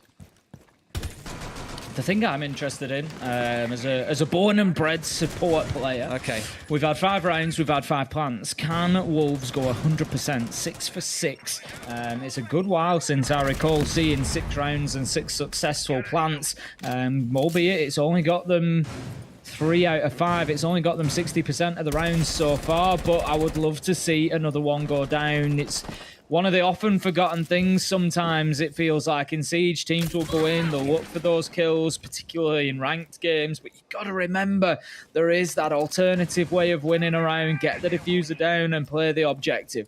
Absolutely. For Wolves, once again, it looks like Library's at least part of their focus. A couple of players squaring up on the windows. Last time around, they said 3, 2, 1, go, and they just flooded inside of the map. Here, it looks like droning coming in first and foremost to make sure it's at least safe to go on their press forwards. And they've got to be so aware because Mowgli's already worked his way in. The only man right now pressing forward as drones are raining in all around him, just hoping to catch out the odd man that's still lurking around, unaware of how fast Wolves could be moving. Wishing you were casting the earlier game, Des, must be what it is. Quite possibly.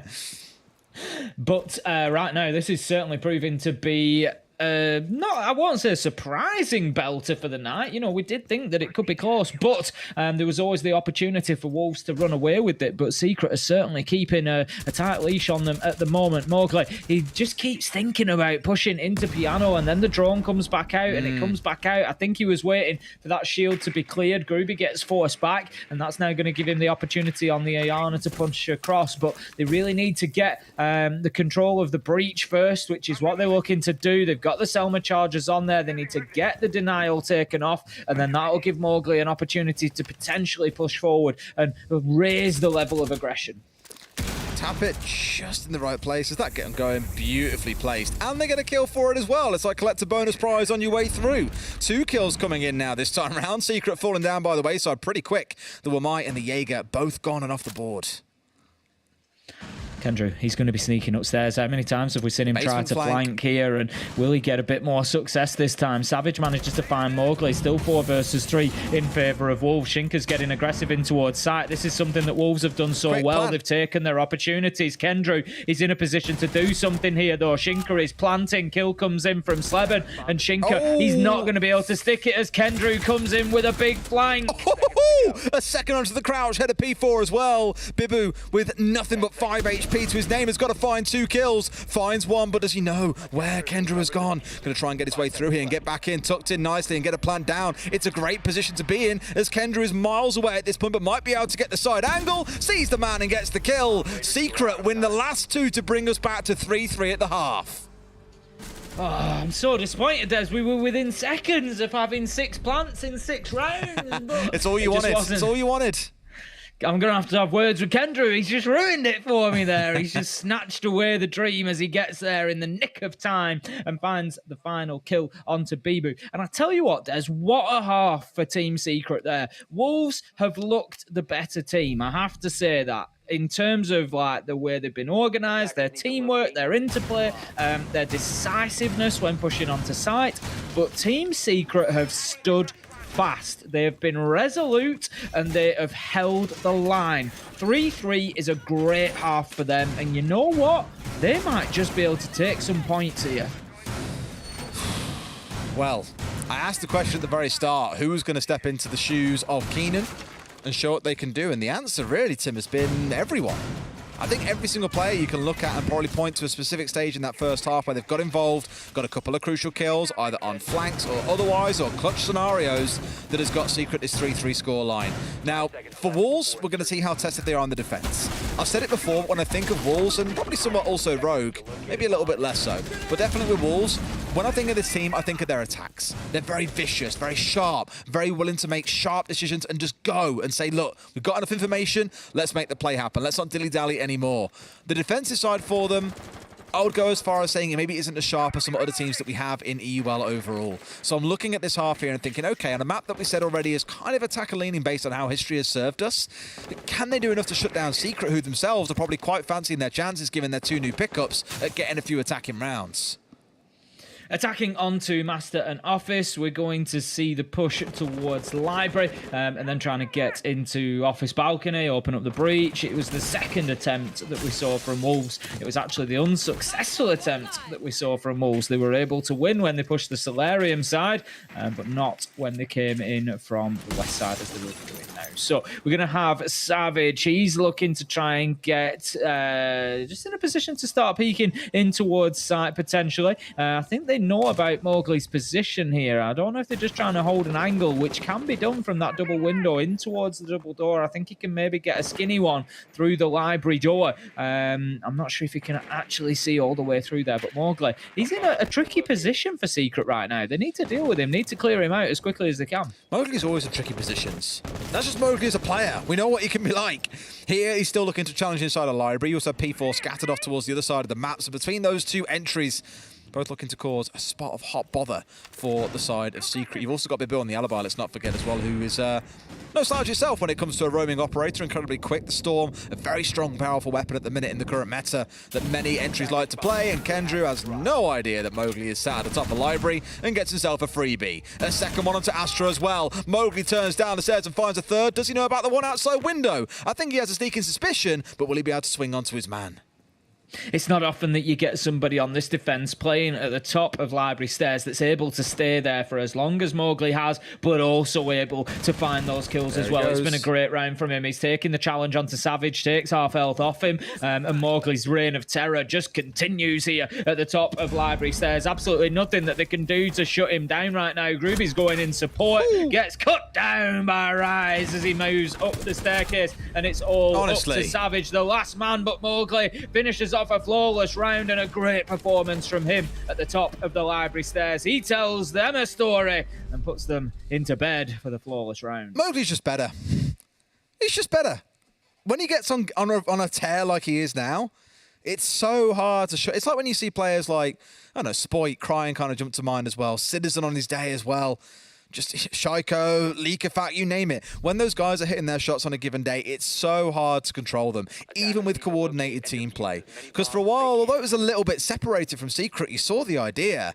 A player coming upstairs at the same time Kendrew was trying to push him through library, not really aware of Mowgli's presence. At the same time, you had Savage looking to press from the window. The timing was a little bit off, which let him just hit those miraculous shots that got him a 3K in the round and really shut things down before Secret could even get started. So a bit of a false start for Team Secret there. We'll see how much better they can do on the downstairs where Wolves head to in round 8.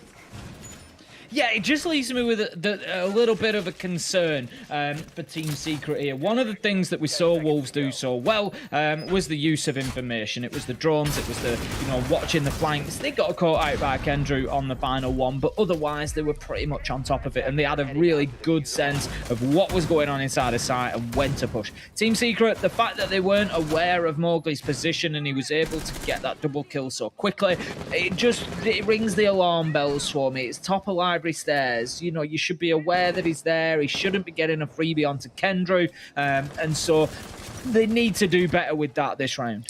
They do, and they'll see how they shape up here. So last time round, let's not forget, for Wolves, when they were on the attack inside, they got the breach opened up inside 45 seconds. Little bit of drone work, figured out after about 15 seconds. All right, boys, let's just walk into site here. We've got 2 or 3 off site. Let's go and overwhelm the ones that are here. Arguably for Secret, that's an even better argument here. There's only 1 or 2 players on site overall. Now the smokes it off and in they go. Do they know about the man on main stairs? Kendrew's already gone down. Now they're going to have to chase him up main stairs. He gets a second kill as well. What a start for Rise. He makes it a third too. The demon of main stairs shuts them down and Secret's rampage comes to a stop. You will no doubt remember, Des, that 30 seconds ago, I said that Secret needed to make sure that they knew what was going on, that they were using the drones, that the information game was up to scratch. I know that they moved quickly, but they did it at the cost of information, and Rise was able to just absolutely take full advantage of that from mainstairs and shut down exactly what they wanted to do. They're now in a very difficult situation. Sleben and Astro, they've got time on their side, but that's about it. The diffuser is down. Wolves are aware of that, and they're playing for that fact at the minute. They're happy to sit off site and wait for that plant opportunity to go down. They're going to try again here as well in just the 2 players they've got left alive. Obviously, Wolves have the 3. He's going to get away with this. He'll be able to get away with the plan, but can he close absolutely everything out? They've got 1 in connection now, 1 out on breach as well, no doubt. The swing comes in from Bibu, Sleben finds into a second, but can he clutch the whole thing out? What a snap on towards Rise. 1 left standing, the quad for the round, the quad for the 4 rounds for your team in this game, Sleben, as P4 tries to work his way around the side. He's got a slither of HP, but it's P4 to find his man. It comes down to the 1v1, but Wolves come out on top and move up to 5 and 3. So much planting in this game. I absolutely love it. Astro gets it down again. I was surprised. You know, there was an opportunity there for them. They took it, but Wolves were ready for the retake. But you don't play to go to a 1v1 against Sleben. That, you know, you ain't playing for that. You know, so Wolves maybe a little bit of a misstep there. They won the round, don't get me wrong, and that's what good teams have to do. Sometimes you don't always make the perfect decision, maybe putting a little bit more pressure back onto site rather than allowing the pair from Secret to just have full control like that. Might have been a good idea, but one way or another, they got the round done, and that's what great teams do. They find a way, and right now, Wolves are looking very good on the defense. 2 rounds, 2 wins, and they are 5-3 up and only 2 rounds away from a full 3 points. It is 2 rounds in a row, though, that we've seen Kendrew beeline towards what I think he wants to be a plant location, or at least an entry into the building, and get shot in the back without really being aware. It was Mowgli in the previous round, Rise in the previous round, Mowgli in the one before that. Just kind of goes to show that Secret, maybe they're being a little bit shallow, maybe a little bit too opportunistic there in what they're finding out. They're saying, okay then, we know there's a couple around the map, let's just run in sight and hope for the best, but not accounting for the fact there could be someone sat on the lobby stairs, not accounting for the fact there could be someone inside a connector, just relying instead on blind faith in the smokes to provide them cover. That, I think, has maybe been the difference between these 2 teams, and where I want to see Secret show at least a little bit more composure. Just, you know, take an extra... I know I've already said try, you know, be quick and be decisive. Take an extra 10 seconds. Get a couple more drones in. Just figure out exactly what's going on. The chance of the Roamers getting back to site in those 10 seconds is low already, but it secures you and at least gives you some information on where the players that could potentially foil your attack are going to be stationed. Let's see if Team Secret this time choose to just put a little bit more of an investment into that information game. Do they learn their lesson, Sleben? That's a big pick, a huge pick, as he manages to get the bulletproof cam as well. Doesn't have the shock left to take the cam out, but does have a second drone that's able to do the job. So that's going to be a lot of utility burnt very quickly by the Twitch there. It's going to make it more difficult for them to hold on to Mezzanine. Mowgli is actually pushed forward. He's going to be playing inside of Library Box instead. And this is a good start for Team Secret. It started well, but a good start doesn't really give us great signs for how things have gone so far, Tim. Astro knows that Mowgli's dug in here, gets a nade straight through. It could be beautiful, but almost finds his man as well. Would have been a nade dropped at his feet, but doesn't quite close him out. Interestingly, Wolves, one of the only teams in Europe I've seen, by the way, that have got the NJR crouch hole opened up here to the left that lets Mowgli step in and out. He still wants to take these challenges, as does Bibi by the looks of it, who's being tagged out. Mowgli, 2 directions being challenged from, but can't get through the rotate. Also being challenged from the window behind him. He is stuck between a rock and a hard place right now. 3 players bearing down on him. He needs some help, and that's exactly what Rise has gone to provide. Groovy's going to be down and taken out. Mowgli, somehow, from the absolute clutches of death, manages to get a double. This man is unstoppable today, 10 and 5, and just going wild on the top floor. But here comes Sleben. He is moving across, doing the damage for Secret. Savage, Kendrew, they get in on the party, but Shinka, he's there for the trade. It's 2v2 in a matter of heartbeats. Oh, now Mowgli right call to drop away as well. I think he's done so much work up there. Astro peeling off the south window, moving to the double. That left Groovy all by himself in sight, uncovered, unprotected. Gave Mowgli 2 separate 1v1s. We spoke about this back in the first half. Secret, well, in fact, at the start of this half, it was Mute in the first round at the top of Library Stairs. Just so many times they're leaving Mowgli to take all these separate 1v1s, and that's letting him shine. We know he's a real gunsmith. You give him those 1v1s and he will win. Savage getting the vertical angle onto Shinka, and now Mowgli. The big question is, does Secret give him 2 more 1v1s, or do they push as a pair? They push separately, but it's Savage with a headshot straight through the bars to get Secret their first round in the second half. All of the descriptives, all of the superlatives that I used for Team Secret at the half are still true now. Resolute, steadfast, holding the line. They just refuse to give up. They refuse to roll over, and they keep fighting their way back into this one. There's still only 1 round in it. After they take round 9, it is now 5-4 on the scoreboard to Wolves. Wolves are going to be going to Kitchen and Dining now. That's quite interesting because they're able to rotate through the sites that they've already played. They went Master in round 7. They went Wine in round 8. They only need 2 rounds. They won both of those. They won them very well. They could rinse and repeat. But they're going to choose not to do that. I think, to be honest, there's a bit of me thinking that they want to avoid Wine possibly, and they're going to go Kitchen Dining, and if they win it, they're going to go to Master, and they're just trying to avoid having to go down to the basement. We'll find out now, so just about to jump straight back into it. It's going to be Kitchen and Dining on the downstairs. So we often know how this sets up, Tim. A little bit of a defense upon the top floor, slowly moving your way back towards Solar or otherwise, based on where the push comes in from. But for Wolves, it gives them that extra bit of area to defend. In the same way in the previous rounds, we've seen them when defending in Bar and Game, they've been upstairs inside a library, up at the top of Library Stairs, around Mez, for example. Very much the same concept, just applied up towards the north side of the map instead.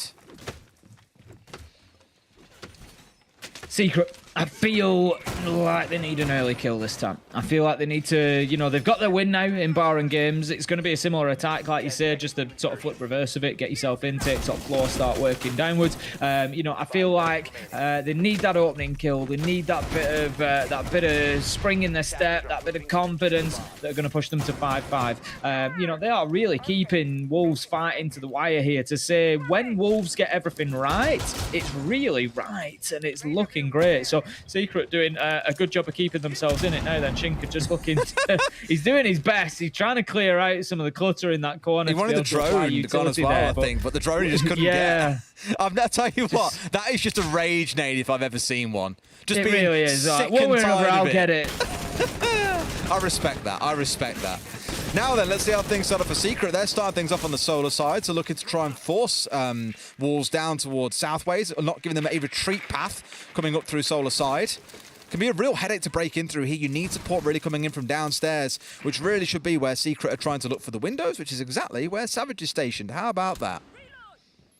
That's one to practice for your ranked games at home. If you throw in the drone in through the Solarium window, get it straight up onto the beams, and it will more often survive, as the defenders will miss it or they'll lose it. They won't know exactly where it's gone. Groovy, he doesn't miss though, Des. He's going to find himself a nice nade onto Rise. A brilliant opener for Team Secret. As I suggested, they needed that entry kill. And Groovy, he steps up on the sledge and provides it, so they can start pushing into the top floor a little bit now. Bibu is up there still and fighting Mowgli in support as well. So there's still work to be done, but they're definitely starting to soften Wolves up.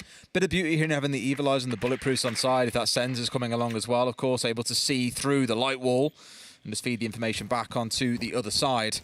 So for now, at least, a little bit of a limited reliance on that, I want to say, from Secret. They used the first one to bait a potential crossing towards Trophy, but no real action was taken, and Savage is now pulled away. Just going to be working on the upside down rappel, going in towards Library, gets himself onto the balcony, straight into the map. So again, not looking bad, but Team Secret need to be conscious of the time. Still a minute to go, still Wolves players active up on the top floor, so they don't have forever to deal with this, especially if they're going to be in a position to think about and execute and getting themselves into sight. They don't have any real control or access into sight at the minute, so lots of work for them to still do. There is plenty of it to do as well. Oh, the step out from P4 finds his van for free. Right read as well, expecting one to be on the window, but Secret were a little bit slow to the party. Sleben going to find his man. That slowness has rewarded them. 2 more kills come flying back in. Groovy hits the deck. We're down to a 2 versus 2, Tim. 27 seconds left to go. Team Secret now in a position to potentially put the diffuser down, but Shinka Bibu go big, and they manage to swing it back once again. 2v1, it's up to Astro. Up on the top floor, Bibu gives him the duck and dodge, finds his kill, closes out the round, and that is going to be match point now for Wolves. What I will give to Secret, I came into this game, I think, like many of socials and many of us here in the talent team, saying, yeah, Wolves should have this one in the bag. And for Secret, I was nervous. They have improved, they have leveled up throughout the stage, but without Keenan, could they replicate some of the success they saw last stage? I'd say so far done a pretty good job. They had a rough first half, right? Wolves are one of the best attacking teams that we have in EUL in terms of play style. Fresh will tell you the exact numbers, I'm very sure, after this on the desk. And probably try and tell me why Des is an idiot, isn't he? In which case, fair enough. But I think in terms of their attacking style, it is one of the best that we have in EUL. And here we go, this commitment, like I say, towards getting rid of this drone, like, no, screw you. Bam. And away it goes. But yeah, overall, I think Secret have done very well to get to where they've got to so far. If this can end at 7-4, 7-5, I know it doesn't really help Secret at all to say, yeah, you guys play well, good try. It's like a loser's medal, right? You don't walk away with anything, but at least you've shown that you've got promise in this team. Could be the final round here. It's round 11, or we might get treated to all 12 if Secret can get this one done. They weren't really... well, I mean, it was kind of close. It came down to a 1v1 last time around, but it was, you know, very quickly a 5 versus 3 after they tried to rush into site. They had to fight hard to level things back up. They were able to do it, but it's not something they can rely on every time. This time, Wolves have got themselves spread quite a wide range across the map. They've got the mirror set up on mezzanine. They know that that rush isn't likely to come in through the main breach again. Kendrew is there to open it up, but I would be very surprised if we see those smoke canisters come out and him rush in there again. In fact, no, he's going to move himself away and try to open up rear as well, possibly, I would guess. Yes, that's probably what you're expecting, right? Good use of those exothermics overall as well. Should no doubt be the #1 focus. They've got Astro for backup if they require it as well. Looks to work his way down through Trench, potentially, as Astro's going on a little bit of a hunt here on the top floor. The thing is, it's Mowgli. How many times have we said about Mowgli this game? Oh, in a separate 1v1, he's destroyed people. Yeah, it's probably me saying that more often than not, Tim, but it's true. And that makes me nervous. Now taking for a 1-2-1 onto the window. Does the ace get drawn into potential battle up here as well? Yes, he does. They really want to get him shut down, but this is a lot of commitment trying to bring down this one man when the site isn't even up here. You've also got the double window to worry about, but Mowgli just gets away in time. But it's beautiful. He's wasted a minute. You know, he's playing shadow games with them. He hasn't even come under a challenge yet. Rise. Savage manages to get one, but Rise is there for the trade. Mowgli's then able to escape with half of his life. We're halfway through the round now. It's 4v4. If Wolves can get themselves back to site safely here, maybe take another one on their way, then they've done this perfectly. It's got to be so infuriating as well. Just when you feel like you might have a pinch onto him. You've got the cross set up on the window, for example. You've got the single balcony doorway in your control, but it's Rise who gets you from behind, which guarantees Mowgli an escape path. You've wasted 90 seconds of the round. You've lost a man for the privilege. It's just a real sucker to be Secret in that case. I'm not sure that Wolves have got control over the hatch at the minute. Rise looks like he might be trying to stick around there and challenge onto it. It is open, it can be used, but it is going to allow a plant to go down now potentially because Wolves have lost control of it. So if Secret can get in here and get things opened up, they've got 3 Selma chargers with Astro. They've got the exothermic here with Kendrew. There's plenty of opportunity to open up both sides, which is what would be best to do so that they can hold the long angle through to connector as well. But there's a definite chance for Secret to get this diffuser down. There is. And that's no smoke. Yep, the Selma charges are going off. They are. That's opening up the long angle onto the double wall that can see down towards connector, as you say.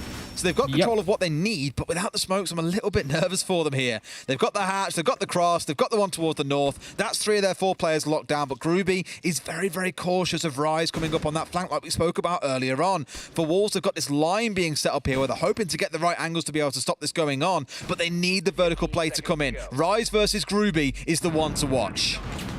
Honestly, I'm not sure that they can stop this plant going down. I think they're going to be reliant on a C4 toss, possibly. Shinka manages to get Astro, but doesn't stop the plant. That fight has to be won, though. Bibu beating Sleben wins this round for Wolves, almost certainly. But Groovy, he's on the hatch. They're going to have to get up there quickly. They need to make a choice. They need to be able to challenge onto him. They need to prevent it. They're going in numbers. They know how important this is, but they've got to challenge at the same time and don't. Groovy gets one, but I don't think he realises that there's a second. There we go. And Rise is there to shut him down. That's going to be a retake from Wolves. A beautiful round, a great attempt from Secret, but Wolves finish things off and take a full 3 points on Chalet. What an objective-focused game we've just had as well. Both teams always looking towards going in for executes. There was no TDM.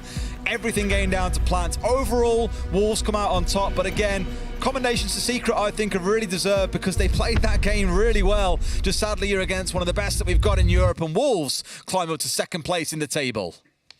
I can't think of many games that we've watched ever, let alone recently, that have had as many plants as that. Absolutely crazy. It was five came in from Wolves. I'm not sure exactly. I think it was like 3 from Secret. Absolutely fantastic game and a really entertaining one. Secret a little bit unlucky at the end there. They had what they needed. They had the hatch. They could have held on, but they just fell foul. Particularly, and I'm not picking on him here, but if Sleben wins that fight against Bibu on that long angle, believe me, that round is very different. He was a little bit unlucky because he was sort of repositioning as well as Bibu was moving around through connection. I was like, if he held that angle just a little bit longer, then sure enough, they get the freebie. But he did win a couple of clutches in that game as well, so you can't take it away from him all that much. As said, you now find Wolves moving up to second place. Secret, though, still down in the doldrums in 9th place. We've got to do some more work in future weeks. We'll go to a quick break. When we come back, our desk, I'll break it down for you and close the show.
Welcome back, friends. Our final matchup is done and dusted, and the Wolves are victorious. Let's have a chat with our French team.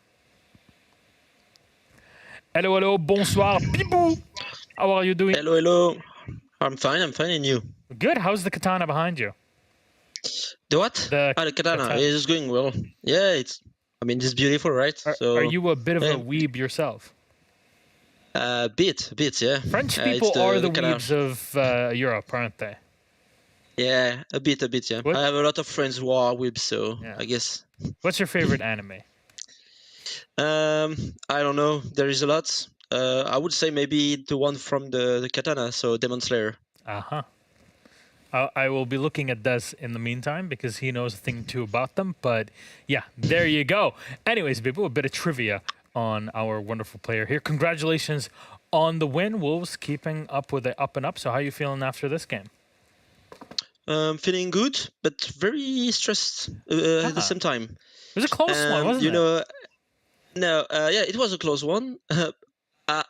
Personally, I had a lot of stress. I had a lot of stress because like last week I should have done the interview, but I had a problem with my neighborhood, and it happened again. So, during the game, knowing that there is people behind your door is not really fun. But I try to keep focus and the maximum focus on the rounds, and we closed it 7-4. I think we could have done better in defense. It was close some rounds, but in attack, in attacks. But in defense, we showed up like we were playing good and we are better tonight. So it was good for us. I mean, shouldn't worry about the neighbors. If your dad wants to walk in and put some clothes back in place, then that's what he's got to do, right? I mean, to be honest, I would prefer my dad coming again and say hi on the camera than to my neighborhood behind my door. So yeah. Fair enough. Maybe one day. Fair enough. Well, with this victory on Chalet, I want to specifically talk about the map in this case. Was this something that you were expecting, and how do you feel it goes from, I guess, gameplay-wise, from Café to Chalet? Yeah, we expect Chalet. I mean, our staff is doing well their jobs, so I guess we know that at least the last or two or three last maps in the veto at the end. So, do you hear me? Yeah, okay? I can hear you. Yeah. Okay. Sorry. Don't worry about Sorry. Yeah, so we were expected Chalet, and I mean, going to Café to Chalet, it's very not the same. Chalet is very aggressive map. You can play a lot of things, try to sneak, but a lot of phantom pressure and stuff like that. On Café, it's very different. You need to play very strategical on rappels. Need to clear, I mean, choke point by choke point, pixel corner, piano, cigar and stuff. So it's not very the same. So, I mean, we can play good on both styles, so we did, and I think we show up that on the two last games that we were good on it. Bibu, we all have been talking about this since stage 2 and now in stage 3 about how Wolves are one of the best teams at attacking because of how coordinated you are, of how you kind of talk to one another, even though we can't really hear what's going on in the middle of it all. And you look at Chalet, we're always expecting teams to go 4-2. As a median, I guess, on the attack. Wasn't the case here at 3-3 between you and Secret. What do you think that was the case? You did, performing better on defense, I guess. To be honest, I think since the major, I don't know the exact statistics, but I think Chalet become more closer than attack side in map. So I think it's like it's played it's something that you need to take in account. Yeah, and at the end, yeah, we were 3-3 at the splits, but like I said, a lot of close rounds, little mistakes from us who cost us the round, like the flank from Melusi on the master side and stuff like that. But we were not like sometimes you are going to defense or on the other side with a 3-3 and you say, oh my god, it was a close one. It's a hard game. This one was more like okay guys, we're 3-3. It's not that bad. We play well. We knew that we could have like 4-2, but keep it up. Defense are good. We are good in defense. We just need to stay focused and play our game, and it will go to roll. And now in the next Playday, you go up against Heroic. How do you feel that game's going to go? I mean, they were pushed to the edge by Outsiders. I think it will be a great game. I think every time we play Eric, it was close. I know it's like tough opponents. They have two new players, young gunners, who are playing very good at this moment. So it's always spicy games against Eric. We know that they have a good game style, a good synergy between players. So yeah, I think it will be a good game too. So see you. I mean, spectators, come watch us. And Bibu, this is more of a I guess side question here, but. Heroic are a team that have practically been living at bootcamp the whole time. Do you think we'll be seeing you at bootcamp anytime soon? I think we will maybe have a bootcamp later in the stage. We don't know yet. It depends on the feeling of the team. How we are do we need the bootcamp? What would bring the bootcamp to us in terms of I don't know, comfort zone, stuff like that, like strategic work and stuff, everything around the team. So we will see. I think it will be maybe something, yeah, because I mean, players always like bootcamps, you know, even the team, it's like you see everyone and it's cool. And, you know, we are a team, we are playing a lot with energies and stuff like that. So it's always good to can fist bump your teammates, scream as you want, not like in my room. And yeah, no, maybe, but we'll see. All right. Bibu, thank you very much for joining us here in the interview. For all the fans out there, make sure you're tuning in for Wolves versus Heroic. That'll be their next matchup next Monday. Till then, Bibu, thank you again. And Bunny, bye-bye. Take care. Thank you, Miloš. Bye. Bunny. And there it is. Always a pleasure to have Bibu on the line and kind of being very pragmatic about things. I feel that that's something we've been having more and more of here, especially with our more experienced players, but also surprisingly with younger players that, you know, like, hey, sometimes we make mistakes and we got to own up to them. Absolutely. But today, there was very few mistakes, to be honest, from Wolves. I thought they played, you know, a pretty good game. They were ready to take their revenge back against Secret on that map that Secret beat them there. And I want to point out to you, Ollie, look at all those little luggage cases is probably the best way to describe them in the middle of the graphic there that just show. That's where they were all disappearing after the Berlin Major. Man, they're all on here. Yeah, Dez's luggage right in the middle. Sloths, yeah, they're all there. What was that? 7 plants? Like this game was absolutely mental. 7 plants, I think 8 3Ks or more, 3 1VXs, like.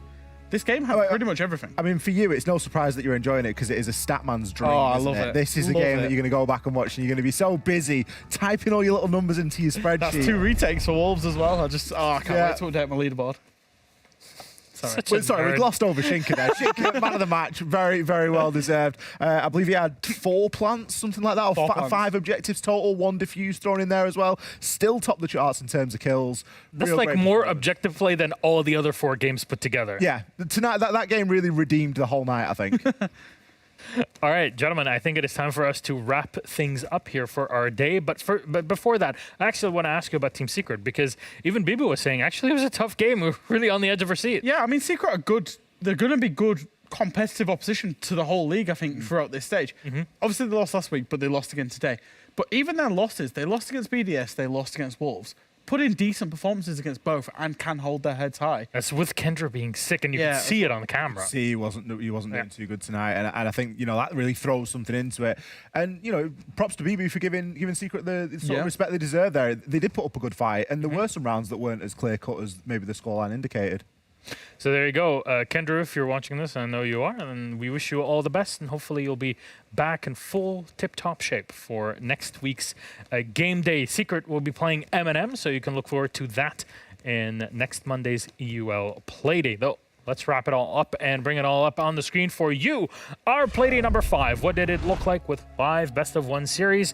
It started with Heroic versus Outsiders. Went 8-7 for Heroic. 7-4 M&M versus Navi. Our match today was a rollover.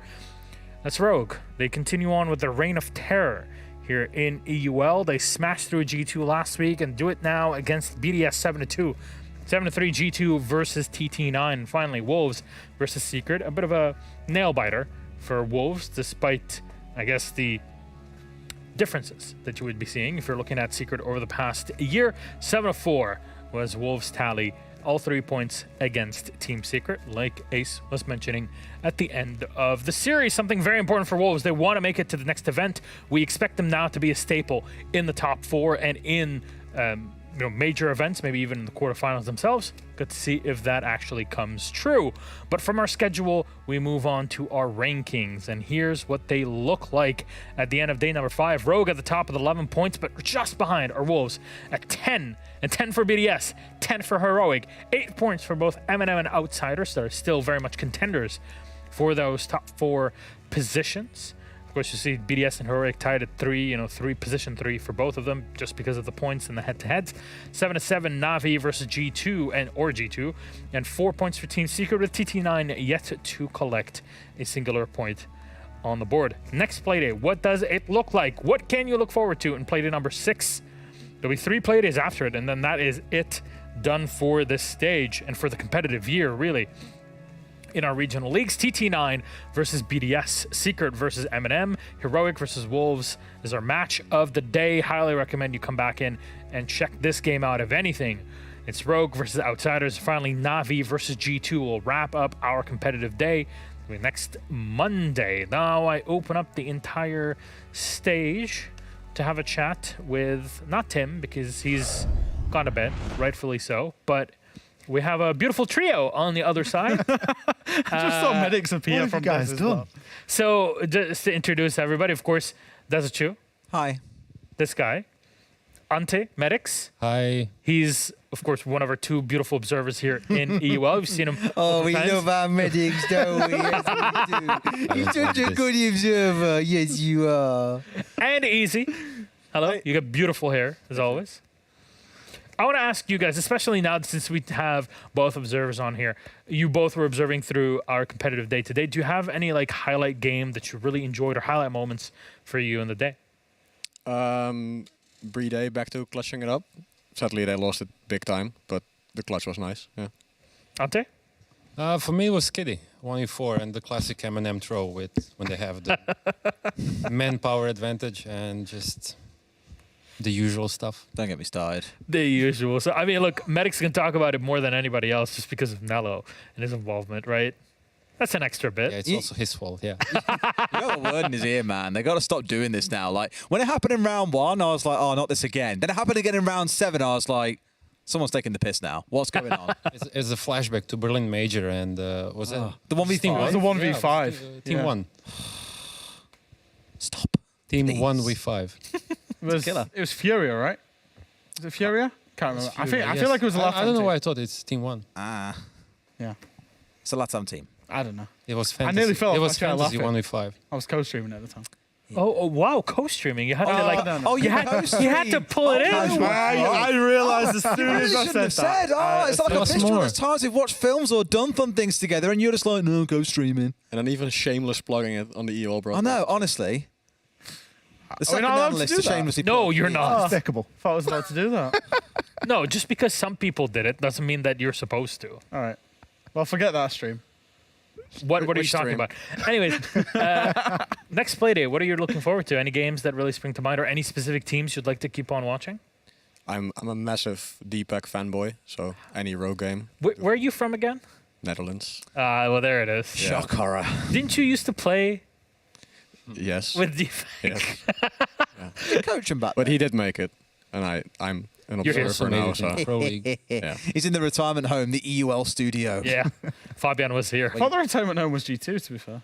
No, that's where careers go to die, it turns out. Oh, okay. Fair enough. Same thing. Yeah. Are you like a massive M&M shill because of Nello? Yes, I'm a big M&M fan. Makes sense. Just for Nello. No, for M&M in general, like their team, their staff, their logo, their But also name. Nello. Medics is like half adopted UK because he does all of the observing for UK as well. He does, yeah. So he has a big storyline with all the UK teams as well. In it. At this point, the majority of our crew, anyways, is from the UK, right? It's only what? Unfortunately, yeah. Yeah, it's only what 4 You of us love that us. are not. It's Hap, Easy, Medics, and myself. Yeah. Yeah, but it also only have 4. And Hap is Okay, people. might as well be English at that point. Technically right now 5. What do you mean? I mean, 3, Tim, Emmy. Okay. You're right. 5 Brits. it's not that Yeah. skewed, really, if you think about We it. do it Oli and Demo. Almost And then- 5. What do we do with them? Do we count them in? Yeah, From the well, same well, we country. can't- I mean, a count lot of that teams spot play their that is siege that way. shared. Every Have a half round, each. 4v5. Do we get to Fair. flip it like in a couple of weeks when Anne's out then? Well, that's Exactly, the problem. yeah. It goes back the other side. It's a tug of war. Yeah. It'll be a Dutch takeover at that point. Yeah, There'll be exactly. 3 Dutch no. people. I mean, Hab barely speaks any language, so That's true. I think we'll still have them outnumbered, though. There'll be 3 Dutch, but there'll still be 4 Brits. You know what Hap's favorite operator is? Termite. Thermite. Let's not. It's Thermite and Castle. He's not even here to defend himself. It's not the best ID. Yes. Easy. Yes, indeed. Easy. What's his favourite map? I don't know. Team Park. Oh, Team Park. Oh, Theme man, park. this really, I'm so sorry. really turned into the Hap Rose show here. Yes. Did you know that there's a spot on Theme Park next to the armory room? What's that called again? Split? Is it? Oh, no, where's that? Oh, no, we can't. What was it That's not to me. Oh, blue, you mean? Oh, blue, right. What was it tonight that does secret? Oh, you can't say it's secret on Yeah, Clubhouse. secret On gold. Club. I've heard all kinds of secret stash. It's called in games. People call it secret. I thought every. Yeah, so you're on about the bit in logistics in office. Logi, the little south room. Right, Yeah. okay. You do know secret is called blue, Adamstairs. That's called secret as well. That's brilliant. Yeah. Isn't every spot just Honestly. shite? Like, me and I've Ollie been dying for the looked at longest each other and time. it's like it's C4 in secret and the observer's on Doki in logistics. I'm like, what's going on? I dream of the day we can change our in-game callouts to be like a predefined esports template of callouts because there's so many conflicting. We've tried ones. so It's many horrific. times. Yeah. No, but this is what I mean. Until it's in-game, it's a whole different This is just conversation. in Europe. Go take a look at what NA does also and try comparing it, and then go to APAC. You are done. Yeah, that's the So problem. let's just. Anyways, if we should probably stick to the in-game ones, right? Is how it goes. So you're saying my secret callout's correct and those two are idiots. Got it. It's not a secret if it's in the game, right? That's called secret stash. Anyways, I mean, I will take any shot to just say, you know, Fresh is wrong. Why are we letting the two bronze players decide this? I know. I tell you what, this is a wild weekend. Christ. You went from silver to bronze I to went gold. from silver 1 to bronze 1 up to gold 1 and now settled in gold 2. How does it feel to get started lower than what caliber Jacob is on? I know, but at least I managed to climb out without help. He needed help. That's true. A rescue team. I commend you for that. That kind of stuff's EU gone into like, the gold Guinness Book of is World NA Records for the platinum. most famous like rescue. EU gold is NA platinum. That is Silver. True. That is true. That is true. No, because NA plat is our gold, therefore they're yeah, whatever. Best It's players worth on less in NA. Yeah. Yeah. Yeah. Currently, it's the euro that's worth less. So if Jacob came here and was like, okay, I'm like silver in NA, he'd be bronze in Europe. Same as you. Yeah. Was for a couple of hours. It does got himself out of it. He did. That was very quick. And Couple he only, hours to go. he from only silver solo to queues gold. as well. Yeah, that is impressive. Like, that is What? impressive. You only solo queue. solo Yeah. queue. Oh, I only solo queue. Yeah. It's just because you got no friends to play with. Though. Should solo It's queue not every through choice. season.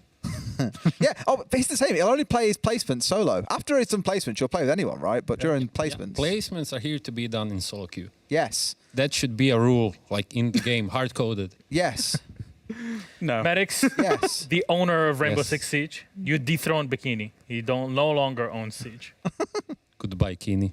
There you go. That's all you need to hear. It's That's the middle of another the thing he night. can be angry about. Now, what were your predictions for today, the two of you, before we take a look at ours? I didn't do my predictions. I did Ante. 5 out of 5. You just say No, that. What's I'm the not. proof? Who did you good at predict? predictions. Who did you not get right today, if you can remember? No, I got all right today. Oh, you got everything right. Okay, brilliant. Okay, well, what did we do? Probably crap. Yeah, absolute I took a gamble. turd. A boo. Boom. Oh, it's stuck. Nice. Right, Des did all of them. Me and Des. yeah. Damn. Well, and me. Hello. I exist. No one cares about you. You're an analyst. You're supposed to get them all right. He's just a caster. I'm chasing after you at this point. We've got to catch up to Tim, though. And Emmy. Tim's a fraud. God, I thought I was doing well getting on 6. I realised I'm like 3, if not 4. Emmy genuinely Brilliant. is just better than everybody. She's always way ahead of everyone. And she's like, oh, and then she just puts them in and it always gets it right. She threw it a little bit today, though, because now we're all a bit Yeah, but closer. she's doing it on purpose. Remember the stage where she did it on purpose just to get 50%? Wasn't that an APAC, though? And she's giving you a fighting chance. Yeah, fair play. Yeah. I respect that. Real team player. Definitely is. Well, there it is. These were our predictions. X, What were did you yours? just get 1? Oh, he got 2. Got 2. I was on 80% at the start I think we should today. make him Yeah, explain. because you've done like 2 play days Who'd or you- 1 play day. That doesn't even count. Doing for You should outsiders. know. Still a percentage, Sample sizes that are what matter, right? Fresh. I'm making the numbers. I was told fit the size didn't matter, narrative. Milosh. Who lied to you? Anyways, to close out our day, gentlemen, thank you very much for joining us on the set. You're was ever beautiful. so welcome. Thank you for having us. Well, thank you for joining in. Thank you very much, Des, Ace, of course. Hope he's doing well. Thank you, Fresh, Ollie, Hap. Sorry, I'm really sorry. And thank you, Emmy, being a team Why'd you player. laugh when you say Hap? Because we just roasted him the Yeah, whole it's- post show. Poor Hap.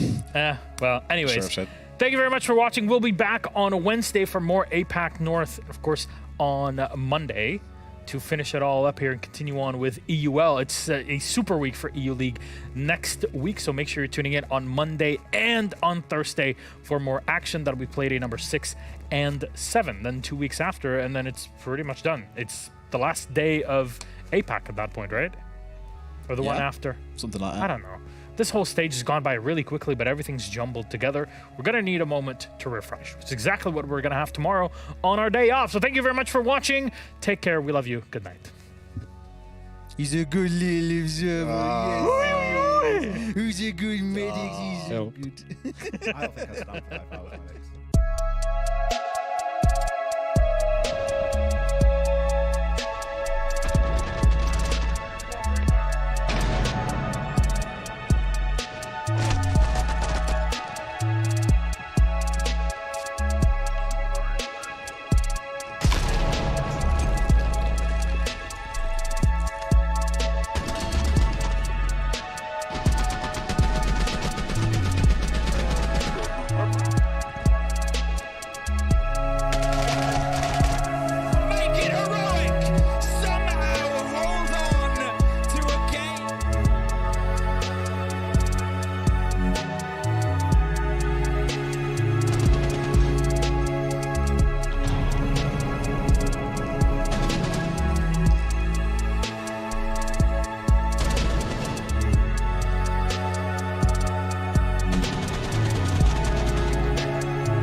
Take from